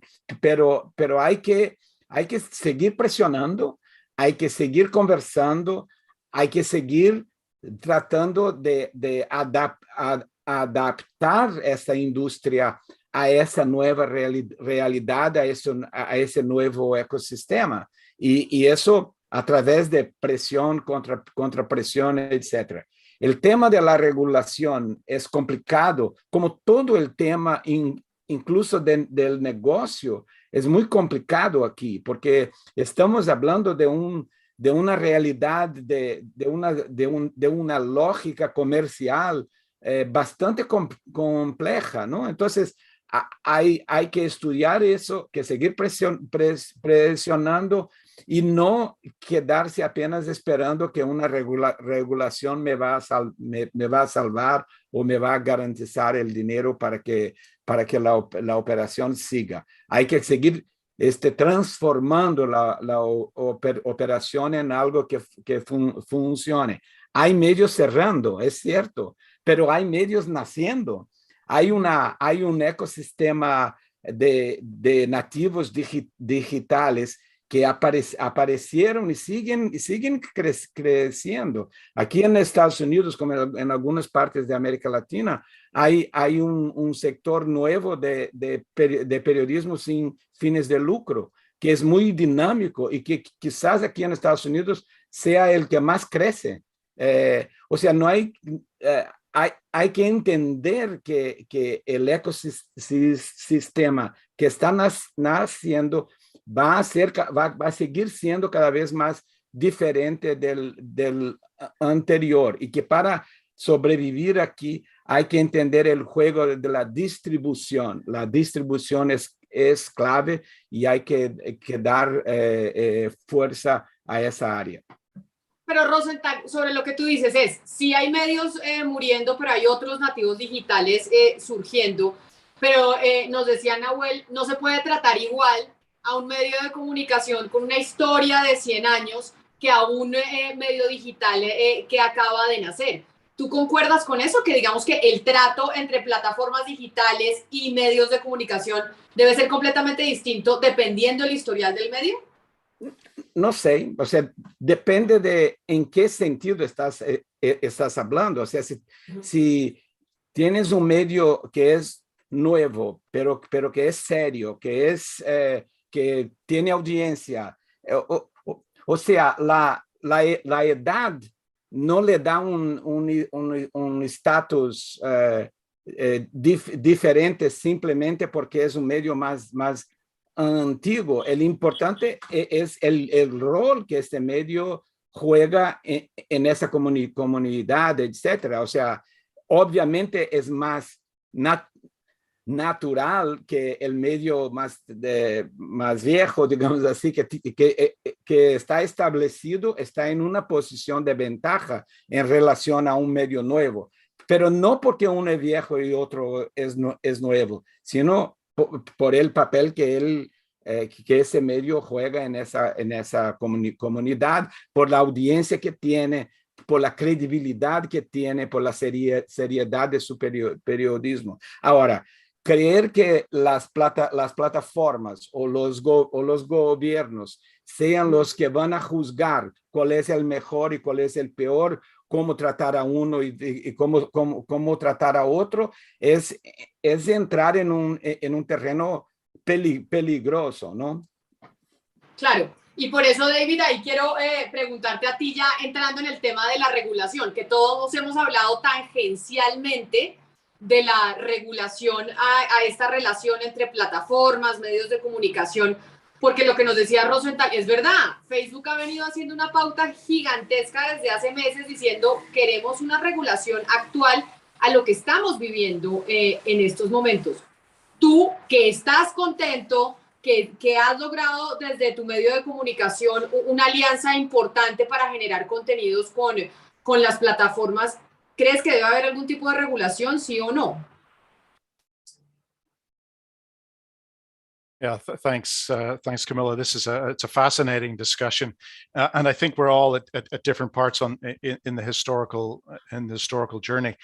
On the question of regulation, and I think anyone who's a journalist will say that the state has to stay out.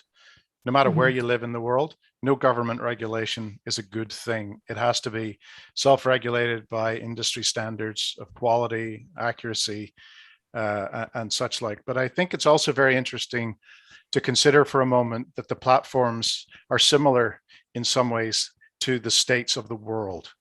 I'm not sure, if you take an extreme, if we take Maria Ressa, who last week from the Philippines was given the Nobel Peace Prize, the first journalist together with Dmitry Muratov from Russia, the first journalist since the 1930s to be given the Nobel Peace Prize. And Maria, if you listen to what she says immediately after that, it's a repetition of what she has said for many years. And that is that not only is President Duterte causing her problems, but so is Facebook. And it may be the case that the partnership with a company such as Facebook that has caused so many issues, be that changing the algorithm without information, be that peddling untruths with absolutely no control whatsoever, is simply an organization that journalism is tarnished to be associated with, and they shouldn't be involved with it at all. Why is it that news organizations continue to engage with something like Facebook when they are already opposing perhaps a dictatorship in their own country? So I think that's a big question to ask. Following from that, if indeed one accepts that Facebook and big tech largely is a necessary partner, what then is that partnership? Is it financial? Because if it's financial, then what you're doing is you were hoping for it to continue to be successful, even though what it's doing has been very damaging to democracy. And if you then say, we want, a percentage of it, the question that I would have, and all the studies, in speaking again to the audience, the key group of people, they look at the news organizations of their country or the world and they go, it must be a golden time to be a journalist. There are so many outlets. I have so many places where I can get content. What do you mean the economics don't work? What do you mean that you're struggling? And then you say, okay, I'm going to accept a percentage payment every year from the big tech platforms. The question then is, how is that spent by your news organization? Because if you look at most news organizations, and I've worked for 9 news organizations, if you look at the news organizations, most spend of their 100% budget between 15 and 30% on journalism.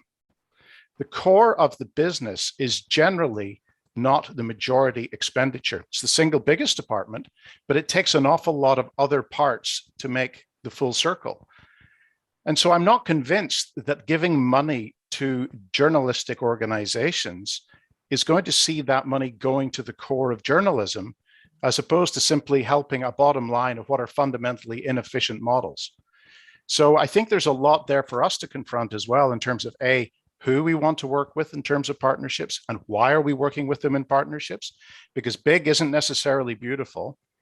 And then C, when we work with those big organizations, how effective are we when we receive, if it's money we're looking for, or if it's a distribution model that we're seeking, or if it's a combination of the two, how do we do that in a way that maintains and grows journalism for the audience? And I don't know if the answer is money. I think it's about independence, which is why I would say regulation is not something we want. Pero David, cuando tú hablas de la cifra de que solo el 30% del presupuesto realmente se va a hacer periodismo, entonces en los medios de comunicación el presupuesto, ¿a dónde se está yendo? Ese 70%, ¿a dónde se va? So you have big expenses. You've got to buy printing presses or rent presses. You've got to transport the paper. You've got to create a CMS system that almost every 2 years is having to be reinvested in. You're needing to get data scientists. You need finance and accounting. You need the revenue group that's looking at advertising or subscription models. You're looking at spending money in marketing in order to get the audience. The money gets spent in other ways. But if one was to audit, looking at the idea of where is the money to be best spent, I don't think that I am asking for more money for my journalism team. What I'm asking for is independence so that I can do the best work that I can do, which may be a little less every year if I have a little bit less money and I've got fewer staff. But if I can maintain the quality, which is my solemn responsibility, then I do believe that the finances will improve over time, because the currency that we're all dealing in is quality. Pero la independencia de los periodistas también viene en la medida en que el medio de comunicación sea sostenible. Y lo digo yo, que vengo de un país latinoamericano en donde muchos medios de comunicación se sostienen por la pauta oficial. Y si no tienen pauta oficial, se mueren, entonces no les queda otra alternativa. Ahí no sería entonces válido esa propuesta que hacen algunos sectores de que sí se necesita una plata de las plataformas.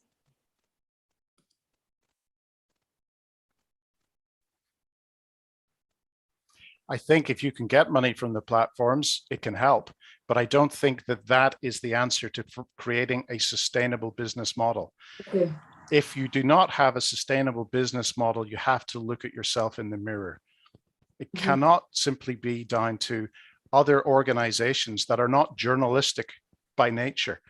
And that includes all of the tech platforms. They don't hire journalists. They don't want to do news. They're about technology. We care about news. We care about journalism. Most people won't buy journalism. They won't buy enough of it because they don't see that there is a crisis. They think we're doing very well. We need to tell our story in a better way to explain that the challenges that we're facing that are existential, that are about genuine survival, are stories that require people to pay a little bit more for news. And that's a very difficult thing to do, especially, well, I think in two places. One, where there are public broadcasters that are state funded, but also I would think that in Colombia, where you've had such an extraordinary political story for the last 50 years, that the value of information can also be rewarded by higher prices. If that's not the case, I think there has to be stronger arguments made as to why journalism is essential. We know in those news deserts that we speak about, where small towns have lost their newspapers and there is no news, that the audience that is there is the most loyal funder of news when new organizations come back, because they lost what they had taken for granted and they didn't realize what they needed to do to help. And then they do help when someone else comes in. Ok, antes de irnos con preguntas del público y de la gente que está con nosotros, que los veo opinando mucho al respecto de lo que estamos discutiendo. Marta, quiero oírte a ti, escucharte a ti sobre esta discusión de la regulación que algunos plantean en esta relación que algunos piensan que es asimétrica entre plataformas y medios de comunicación. De entrada, evidentemente, y por la experiencia que tenemos todos, cuando menos en América Latina, que es lo que yo conozco, para nosotros tener una independencia en nuestro trabajo y poder ser un periodismo de calidad y un periodismo que realmente influye en la comunidad, pues tenemos que ser financieramente estables.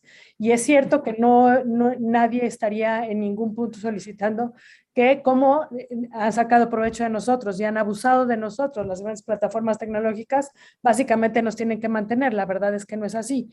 Cada vez hay más evidencias de que siempre subestimamos a nuestros lectores y que ahora los lectores tienen que pagar por la información a la que están consumiendo, que esa es otra línea. Sin embargo, yo sí creo que las propias plataformas han estado cada vez de una manera más estrecha con nosotros, porque como bien lo dice David, no se dedican a hacer contenidos, cada vez de una manera más estrecha, como una enredadera, y cada uno tenemos más una dependencia del otro, donde no ha habido claridad de qué valor tiene cada uno en este juego. Y esa es la claridad que yo creo con la que tendríamos que caminar. Es cierto que se gasta un montón en medios y es cierto que cada vez se gasta menos porque como Nahuel y yo lo platicábamos, hay economías de escala y tenemos centros de producción donde se imprimen 10 periódicos. ¿Por qué? Pues porque la circulación ha bajado y porque el transporte, porque ahorramos en transporte y demás, pero también porque la gente ya no acude al papel, ¿no? El papel, yo soy de las románticas que cree que nunca va a morir, pero se va a transformar en una cosa totalmente distinta a la que vemos hoy, ¿no? Por cuestiones ecológicas, de modelo de negocio o de la propia conducta de los consumidores. Entonces, la distribución de contenidos dentro de las grandes plataformas de búsqueda y de distribución o redes sociales tiene que ser de una manera como siempre fue en el mercado, porque además una parte importante del ingreso de los medios es la parte comercial. Y la parte comercial, el negocio comercial, es decir, la relación con empresas o con productos para su venta dentro de los periódicos, también se vio alterada con el crecimiento de las plataformas digitales. Y esto no quiere decir que también lo tengan que pagar, pero quiero decir, también el mercado se vio alterado por eso. Y el ingreso que nosotros recibíamos como único medio de comunicación, de único medio de distribución de contenidos, cuando Internet no existía, se ha alterado de manera dramática, ¿no? Entonces yo sí creo que es una nueva etapa, como bien lo dice Rosenthal, que es una nueva forma y es un nuevo ecosistema donde hay que poner cuál es el valor de cada cosa dentro de ese ecosistema y trabajar en un diálogo verdaderamente de uno a uno, porque conforme van pasando los años y conforme cada plataforma se va sofisticando, cada vez se utiliza más como gancho de arranque o como gancho de impacto los contenidos que generan los medios de comunicación. Ok, gracias Marta.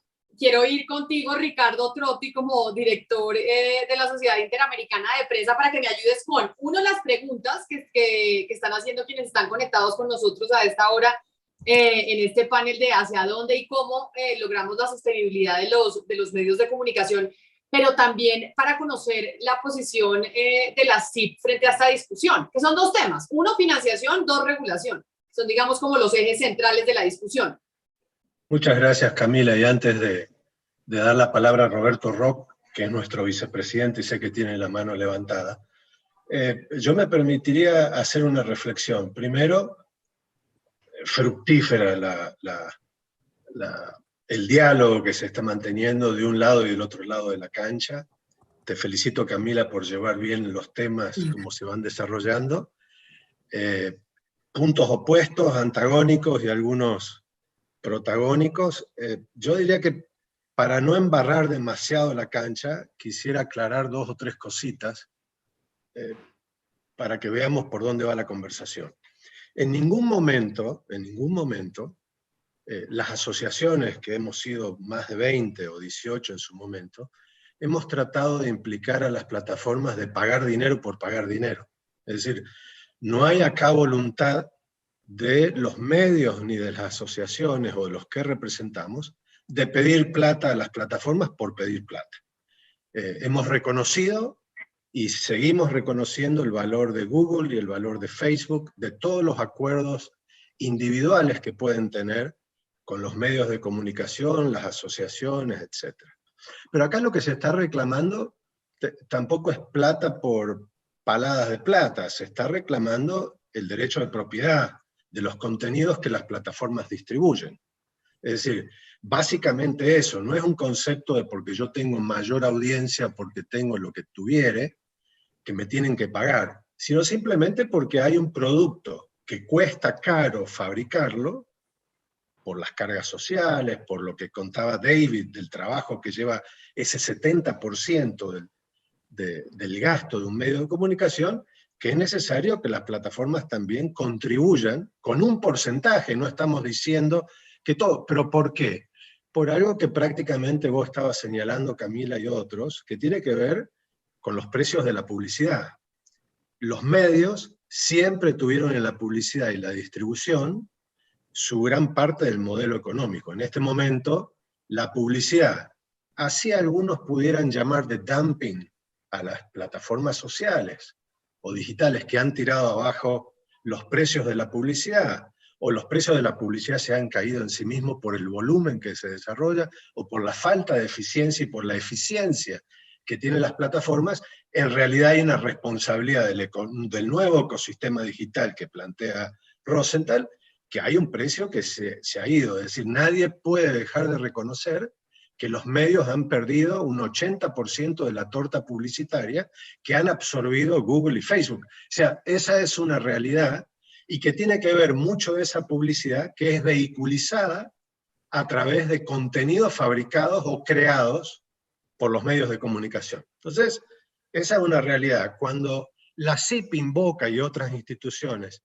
el precio justo y razonable, no está diciendo quiero un 80%, quiero un 30%, quiero un 20%, quiero un 50%. Justo y razonable. Sentémonos a la mesa, hablemos. Obviamente las plataformas en mucho tiempo nunca han tenido muchas ganas de sentarse en ese tema. Lo hemos visto con Australia. El Estado ha terminado de legislar, de crear una legislación de negociación obligatoria para que se sienten. No les dijo 20%, 30%. Siéntense y negocien.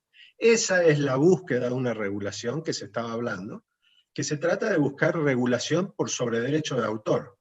Entonces, a la otra pregunta tuya, y que la plantea también Nahuel, que me parece que lo hace pensando en lo que es Latinoamérica y todos estamos de acuerdo, yo diría que no es tan así. Creo que hay muchos prejuicios sobre el tema legislativo en América Latina porque conocemos a nuestros gobiernos autoritarios de cómo manejan la legislación.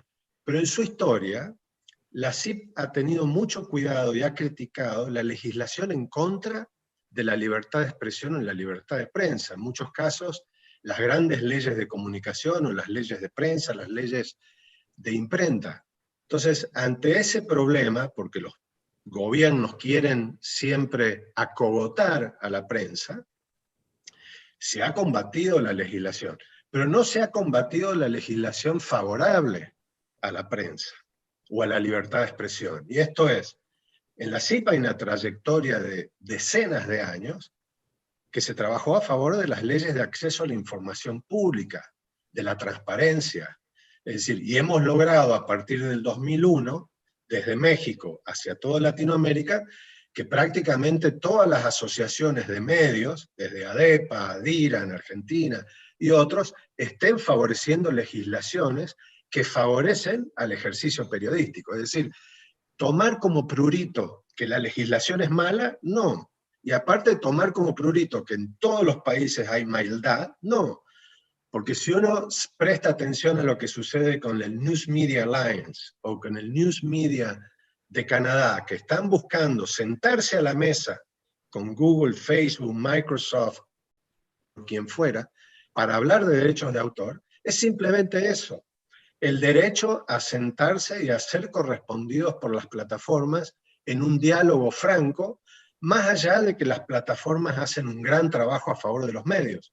Pero las asociaciones en representación de los medios estamos diciendo, excelente lo que están haciendo. Tampoco este es el mismo tema, son dos caminos paralelos. Una, todo lo que se puede hacer en tecnología, en audiencia, en desarrollo de los medios, porque obviamente imagino que Facebook y Google quieren un periodismo plural y diverso, de lo contrario harían ellos periodismo y se acaba la historia, se acaban todos los medios. Entonces lo que se busca en un complejo mundo de libertad de expresión es que haya diversidad y pluralidad, y por eso ellos no están creando contenidos, porque sería otro grave problema para las democracias mundiales que los grandes monopolios crearan contenidos. Entonces, ese es un tema a defender. Pero por otro lado, es paralelo. Yo diría que esa es la gran sustancia de nuestra solicitada o el espacio público pagado que se ha hecho en los medios, es de entender que hay dos circunstancias, que es un camino paralelo, que uno no se sustituye por el otro, no es un y, no es un o, es un y, las dos tienen que ir unidas. Ese es el gran tema de las plataformas. Y sabiendo que en Estados Unidos está habiendo más de 5 o 6 proyectos que tienen que ver con copyright, con otros temas de monopolios, etc. Seguramente si en Estados Unidos sale una ley de derechos de autor auxiliares favoreciendo a los publishers por sobre las plataformas, Creo que en América Latina, que nosotros siempre miramos a la legislación norteamericana, obviamente ese va a poder ser un camino a seguir. Lo que Pero ahí yo te pregunto, Ricardo, lo mismo que le preguntaba a Rosenthal, y es después de que Nahuel decía lo del 10%, que me imagino que Nahuel decía, yo creo que para nuestra organización el ingreso del 10% debería venir de las plataformas. ¿Alcanza el dinero por parte de las plataformas para poder pagar todos los copyrights o los derechos de autor, etcétera, etcétera, de lo que se mueve dentro de estas de información que es infinito? Si uno dice, ¿es factible esa negociación? ¿Realmente se puede dar teniendo en cuenta los números, digo yo? No, eso es parte del 10%, el 20, el 30, el 2, el 1. Es parte de una negociación que no está dada y que se tiene que dar.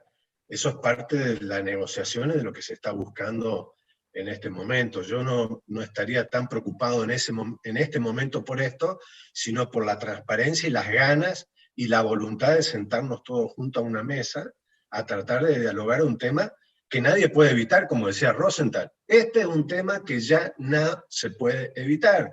Se evitaba hace 3 años, hace 4 años, hace 2 años, después de lo que sucedió en Australia y lo que hoy vimos con todo lo que está pasando en Europa.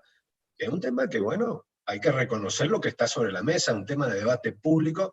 Este panel que están teniendo ustedes me parece formidable, porque es el tema que hay que tenerlo en abierto con todo el mundo. Posiciones totalmente antagónicas y en otro. Me he extendido demasiado, disculpa Roberto, sé que te he cortado. Un segundo, Camila, perdón que interrumpa, pero quiero aclarar lo del 10%. Yo lo digo al revés, desde un medio es muy sano tener muy diversificados los ingresos. Y si uno apunta a que ninguna fuente de ingresos supere el 10%, bueno, las plataformas también deberían ser una fuente más de ingreso. En ese sentido, lo que digo es, no van a sustentar a todo el ecosistema, pero sí o sí deberían ser una fuente de ingreso robusta, relevante. Y creo que, insisto, no es lo mismo, uno habla de las plataformas y la posición que han tomado Google y Facebook a lo largo de los últimos años ha sido muy distinta. Google tiene un trabajo muy profundo en torno al periodismo, con diversos programas de apoyo. Muchos de nosotros hemos trabajado con algunos de esos programas. Digo porque me parece justo marcar que hay una diferencia de posiciones frente a lo que es el periodismo y de tratar de evitar problemas como las burbujas informativas y demás.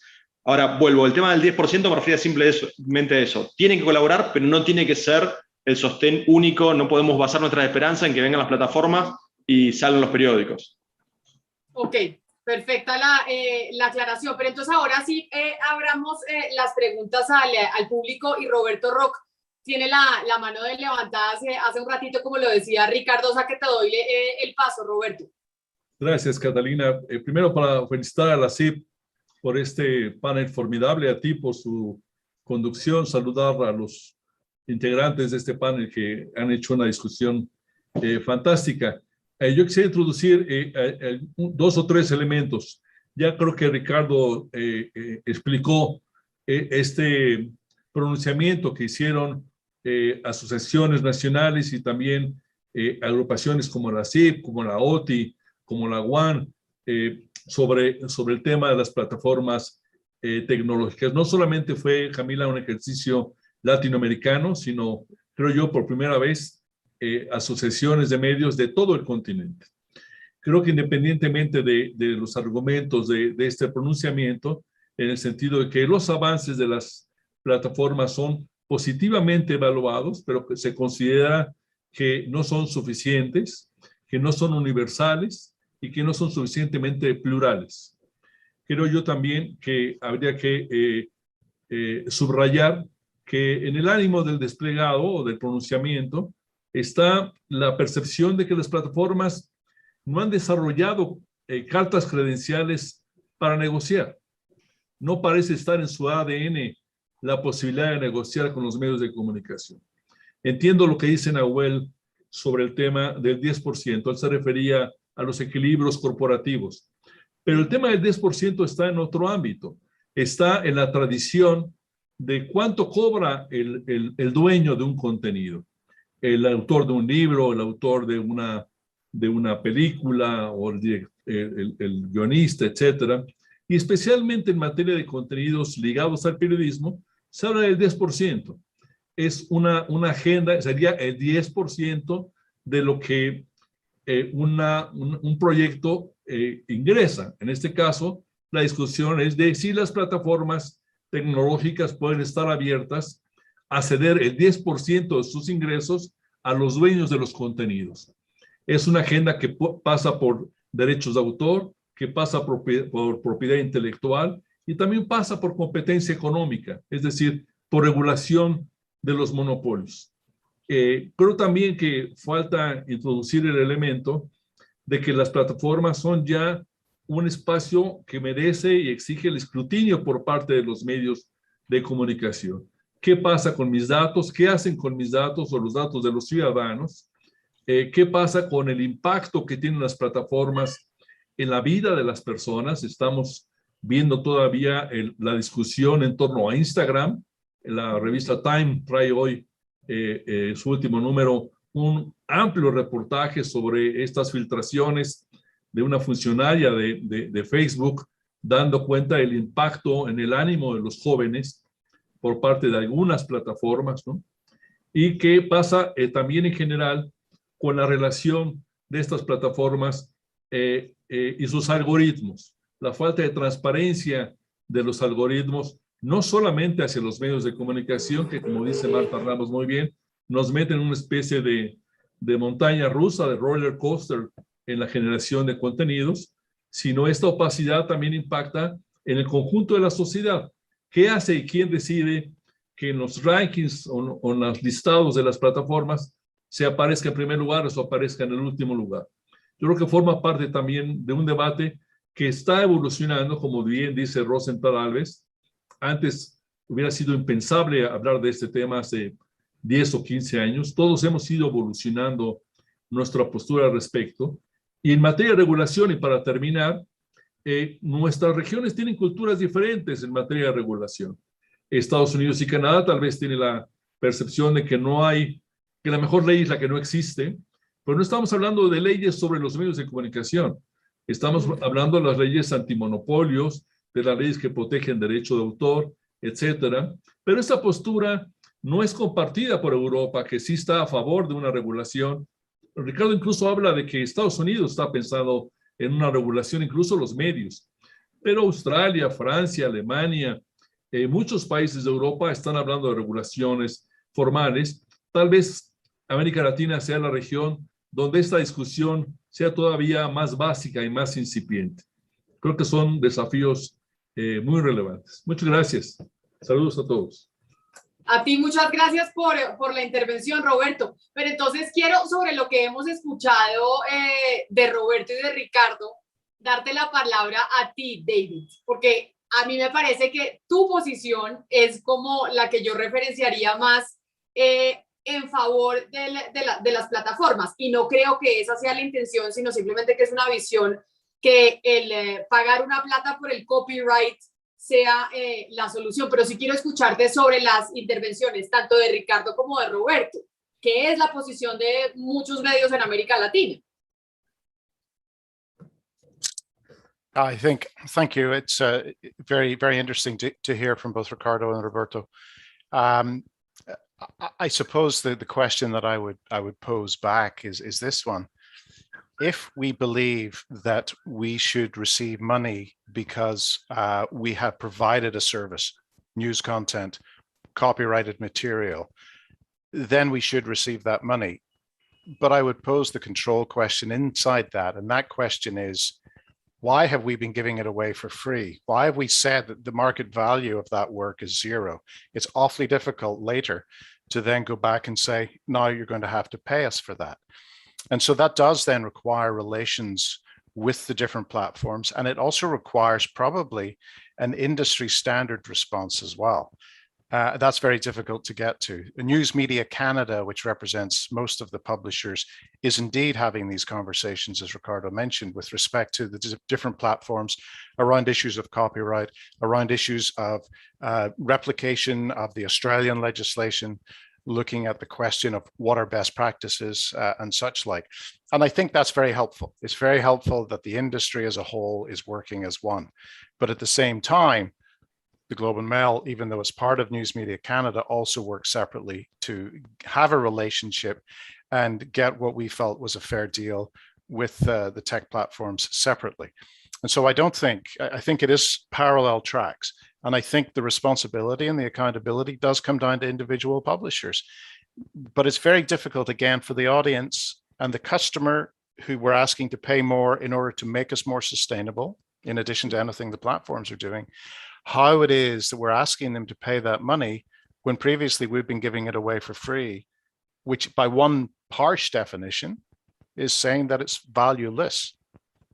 Now, as a journalist, I will say that all of my content is valuable. All of my work should be 100% behind the paywall, and you have to buy it, because why would I be offering something otherwise for free? But as I said at the beginning, not all journalism is equal. My sports content I don't have digital rights to the latest sporting event. People are not going to necessarily purchase my sport, but they'll be retained by the content that I have when they have already acquired a subscription. And so recognizing those different layers and understanding not only where the content and the journalists play a role, but understanding then why platforms use our content is, I think, still a discussion that is very often in its infancy. We have opened up the taps and just let the content flow. We haven't actually considered what is the right balance, both as an industry and as a series of platforms. Gracias, David. Tengo a Alejandro Aguirre con la mano levantada. Alejandro, adelante. Muchas gracias y muchas felicidades a todos. Esto ha sido un panel excelente. Voy a hablar en inglés sobre el tema, un tema que habló David. David, you are absolutely correct in what you said just now about why did we give away the content for free. I would have a counter argument though, and one is that because we made this mistake, and of course you and I are both in common law countries, so the precedence does matter, but most of the people here are not. Because we made a mistake does not mean necessarily that from here on out we have no right to claim rights of authorship or payment for some type of intellectual property. And I, for one, worry about the route of the international regulation. I remember when I was a much younger person in the 1970s when Sir Sean McBride came out with a UNESCO project called the International New World Information Order. Had to do basically with public ownership of all communication satellites, which made people very, very concerned about who would be controlling the flow of information, and by the control of that flow, they would therefore have control over the information. We have some of that going on right now because some people look at the size of the digital platforms now, which are huge, and in many cases have yearly budgets that are bigger than the national budgets of many people who are listening to us today, and wonder if they shouldn't be given the same treatment as a public utility, for example. So I would shy away from that area because the regulation, there's a lot of reasons why a government would want to have a regulation over something so powerful as Facebook. And I understand, or I think I understand, why Facebook at this time is asking for regulation in this administration in the United States right now, given the situation that it's in. And also I understand that we talk about an ecosystem, a digital ecosystem, but that digital ecosystem has subsystems in different parts of the world, and the players are in very different situations. You have you are in an organization that is a very prestigious and important organization and has an important size. I understand the platforms are much bigger, but in the world of serious journalistic legacy companies, you are one of the more important, one of the more recognizable ones. I do think it is a very fair question from here on out to tell these people, we believe, regardless of what happened in the past, that there is a value to what we did. We made a mistake. You guys have made a lot of mistakes, and but it doesn't change the fact that you are taking something for free that is not yours. And of course, you know, you go through the arguments of the paywalls and the things like that. But what we should have, as Ricardo said, is a conversation and a negotiation, as we would with any other business. There's nothing so special about us or so special about the media platforms that we can't have the type of conversation such as Roberto Rock was talking about. Thank you very much. A ti, Alejandro, mil gracias por la intervención. Y sobre esto que dices, y digamos con el contrapunteo con David, sí me parece importante que saquemos unas conclusiones de esta conversación. Sabemos que hay dos temas importantes, yo diría que tres, de lo que hemos discutido, y es uno, cómo se reinventan los medios de comunicación, cuáles son las estrategias que pueden empezar a utilizar para generar un mayor flujo y tráfico de las audiencias, cómo pueden ser sostenibles, pero también la regulación y la negociación con las plataformas sobre esa sostenibilidad. Y quisiera pedirle rápidamente a cada uno de los miembros del panel una conclusión que nos queda sobre esta discusión. Sé que es muy difícil porque es una conversación abierta que tendremos que seguir dando y que está dando el mundo. Pero como lo dijo Rodrigo, en América Latina es donde tenemos la discusión más incipiente. Y por eso entonces quiero comenzar contigo, Marta, para que me ayudes con esas conclusiones que sacas tú de esta conversación. Tienes razón, en América Latina es donde está la discusión más incipiente, creo que apenas se está desarrollando. Entonces estas conversaciones como la que tuvimos hoy, pues yo espero que se multipliquen, ¿no? Y ciertamente sí hay que buscar, y queda del lado de las empresas periodísticas, buscar cómo diversificarnos, cómo tener otras fuentes de ingreso, cómo ir evolucionando conforme ha evolucionado también el mundo de las noticias y cómo ha evolucionado el consumo de las noticias. Recuerdo que Rosenthal dijo, no recuerdo bien dónde, no me acuerdo si fue en un foro o en un podcast, ya basta también de acusarnos o de seguir con esta culpa de haber abierto la llave a contenidos gratuitos cuando Internet empezaba, ¿no? Porque entonces no teníamos mayor referencia ni ningún otro elemento que nos dijera que eso era mala idea, ¿no? Vamos todos evolucionando en este mismo camino y lo que yo decía hace un momento, todos los que estamos metidos ahora en la generación y difusión de contenidos, todos tenemos que tener una conversación larga, respetuosa y de uno a uno. Yo me quedaría un poco con eso. La verdad es que lo más valioso de todo esto es esta conversación tan rica que se dio ahora y tu coordinación. Eso también lo tengo que felicitar. Ay, Marta, gracias. Tan bella, muchas gracias. Rosenthal, a ti también esa conclusión, a pesar que me parece importante decir de esta conversación, pues ojalá tuviéramos conclusión. Eso es lo que quisiéramos todos. Pero por lo menos ir llegando a puntos de acuerdo me parece importante.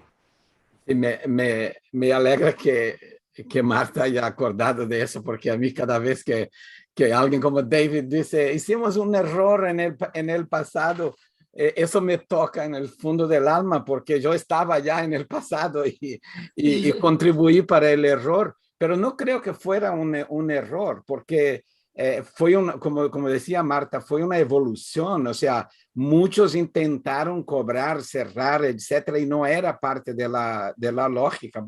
Pero en fin, no, eso es para otra historia, pero sí, siempre quiero aclarar eso.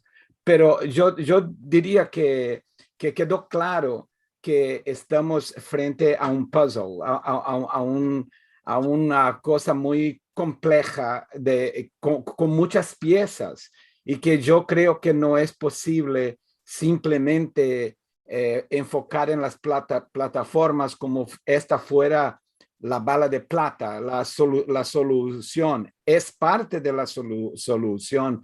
Yo pienso que, como dije antes, estamos en un punto de inflexión en relación a eso, pero hay todo un mundo de otros factores que muchas empresas están enfrentando con éxitos, otras no, pero que esa es una parte importante, pero no es todo. Solo eso de mi parte. A ti, Rosenthal, mil gracias por esa participación y por los interesantes aportes. Nahuel, Latina Argentina, también tus conclusiones. Bueno, lo primero que creo es que en todos los lugares del mundo es muy distinto. Argentina tiene una relación tal vez un poco mejor con las plataformas, que han dado varios pasos en orden a lograr acuerdos con los medios, entre ellos Showcase de Google, que nosotros consideramos que es muy valioso porque es el primer mecanismo que le pone dinero a los medios de comunicación por sus contenidos. Así como los consideramos muy valiosos, creemos que son insuficientes, y ahí lo principal es seguir conversando. Personalmente apuesto fuertemente al modelo colaborativo. Hay muchísimas cosas para desarrollar junto a las plataformas. Las plataformas tienen que seguir avanzando en esa línea. El tema de los algoritmos es absolutamente central, tal vez mucho más importante que el dinero. Y el tema de la tecnología que ponen a disposición de los medios también, porque ellos manejan una tecnología que es absolutamente inaccesible para nosotros, y esos son puntos que deberíamos ver con la misma relevancia o más que la cuestión del dinero. A ti, gracias, Nahuel. Y quiero entonces terminar con David, que creo que David, fuiste tú el más controversial con tus opiniones. Pero entonces me parece interesante terminar contigo y tus conclusiones. Thank you. I didn't intend to be controversial, but oh well, it goes with the territory. So the panel discussion is about sustainability. Mm-hmm. Look after the smallest news organizations in your country, first and foremost. That is the building block for everything else that comes. The ability to give the audience what they want, understand what they currently receive, and push them to accept only better in the years to come. Constant progress, taking risks are crucial things. And I suppose in terms of the platforms, I would say as an industry, if we, just for the sake of argument, said money is not the debate is actually what are the products that platforms can provide for us. We do not have a good record in our industry of offering up the ideas that we can all agree on. Mm. And I think if we could, you know, even if that's in a Latin America or a South America grouping, the three things that would help your market that you take to the platforms and insist that they build for you or that they create, similar to the accelerated mobile pages that were created in Helsinki a number of years ago through search. What is the new thing that the industry wants? Not just money, that's too easy to say. What is it we want? And I think we can get some clarity around that. I don't think we discuss that enough as an industry. And I think there's an opportunity for us to really develop. And I also think the platforms do deserve some credit because they do listen. They are listening, they are engaged. I don't think if I ran a company that was as profitable and as successful and so global that I would pay as much attention to the news industry as they all seem to. So there's a clue there as well. That could be that they are a force potentially opening their minds, or are they simply parasitic and taking from us because they've figured out that news is essential? I think there is a public good in what we do. We know that. The power of the state absolutely terrifies me. And I think that the ability for us to provide that independent journalism is going to be built by ensuring that the dialogue, the courtesy, this sort of exchange of ideas, and the intellectual capital that we put into the marketplace is going to be the essential ingredients that allows us ultimately to enjoy the moral suasion, which I think part of this is, the moral suasion to say that journalism has got the role to play in society to make a difference and to make each and every country better. David, a ti también mil gracias por haber estado hoy con nosotros. Así llegamos ya al final de este panel. Nos pasamos 2 minutos, Ricardo, pero pues creo que la conversación fue bastante fructífera. Así que gracias por la invitación a Marta, Rosenthal, a Nahuel, a David. Gracias por haber estado con nosotros, y a los que se conectaron, pues por supuesto, también gracias por su audiencia. Muchísimas gracias, Camila. Sé que quedaron algunas preguntas en el tintero. Lamento lo que ha pasado. Yo creo que lo que tiene de lindo la CIP y los programas es que nadie tiene razón y todo el mundo tiene la razón. Todos tenemos un pedacito de verdad, y creo que así se construye un poco la verdad, buscando en cada uno de los argumentos lo que hemos visto en este panel y con las preguntas que se han hecho. La verdad que hemos tenido un cierre, como les decía, con la frutilla por arriba de la torta. Gracias, Camila, por manejar tan bien a nuestros invitados, y gracias por desnudarse, si se puede decir así, a nuestros presentadores con la honestidad que han tenido para contar parte de su historia. Creo que la CIP y las demás asociaciones también están en la búsqueda de esta charla, de esta discusión que nos hace bien a todos. Antes de despedirme, ya cerrando un día que fue largo para muchos de ustedes y agradeciéndole que hayan estado, quiero agradecer también a la gente de la oficina de la CIP, a Marta, Horacio, Paola, Melba, Ana María y todos los que han ayudado para que esto sea posible. Les quiero comentar que mañana estén conectados a partir de las 9:30, vamos a empezar muy a punto con Michael Greenspan, que es el primer vicepresidente de la CIP, entrevistando, como hicimos hoy con el diario El País, a uno de los responsables del éxito del New York Times, el éxito actual del New York Times. También vamos a estar con gente de Honduras, de México, de Argentina y de España, hablando sobre sostenibilidad de los medios desde otro punto de vista de lo que hemos hecho hoy. Y por supuesto luego con Carlos Jornet, el presidente de la Comisión de Libertad de Prensa, vamos a dar, no haber lecturas de informes, como ustedes saben, en estas reuniones virtuales, sino que todos los vicepresidentes van a tener un espacio de unos 7-8 minutos para que cuenten temas específicos de sus informes. Y por último, vamos a tener la presentación del índice de Chapultepec, que es la segunda oportunidad que tendremos de ver cómo está el ranking de países. Y por último, la presentación del CIP Bot, que es justamente la utilización de herramientas de inteligencia artificial para poder seguir haciendo el trabajo de la CIP en materia de libertad de prensa. Así que sin más, y agradeciendo a todos los sponsors que ustedes suelen ver detrás de mi, ¿cómo se dice? De mi cara, de mi perfil, no de perfil porque estaría distinto,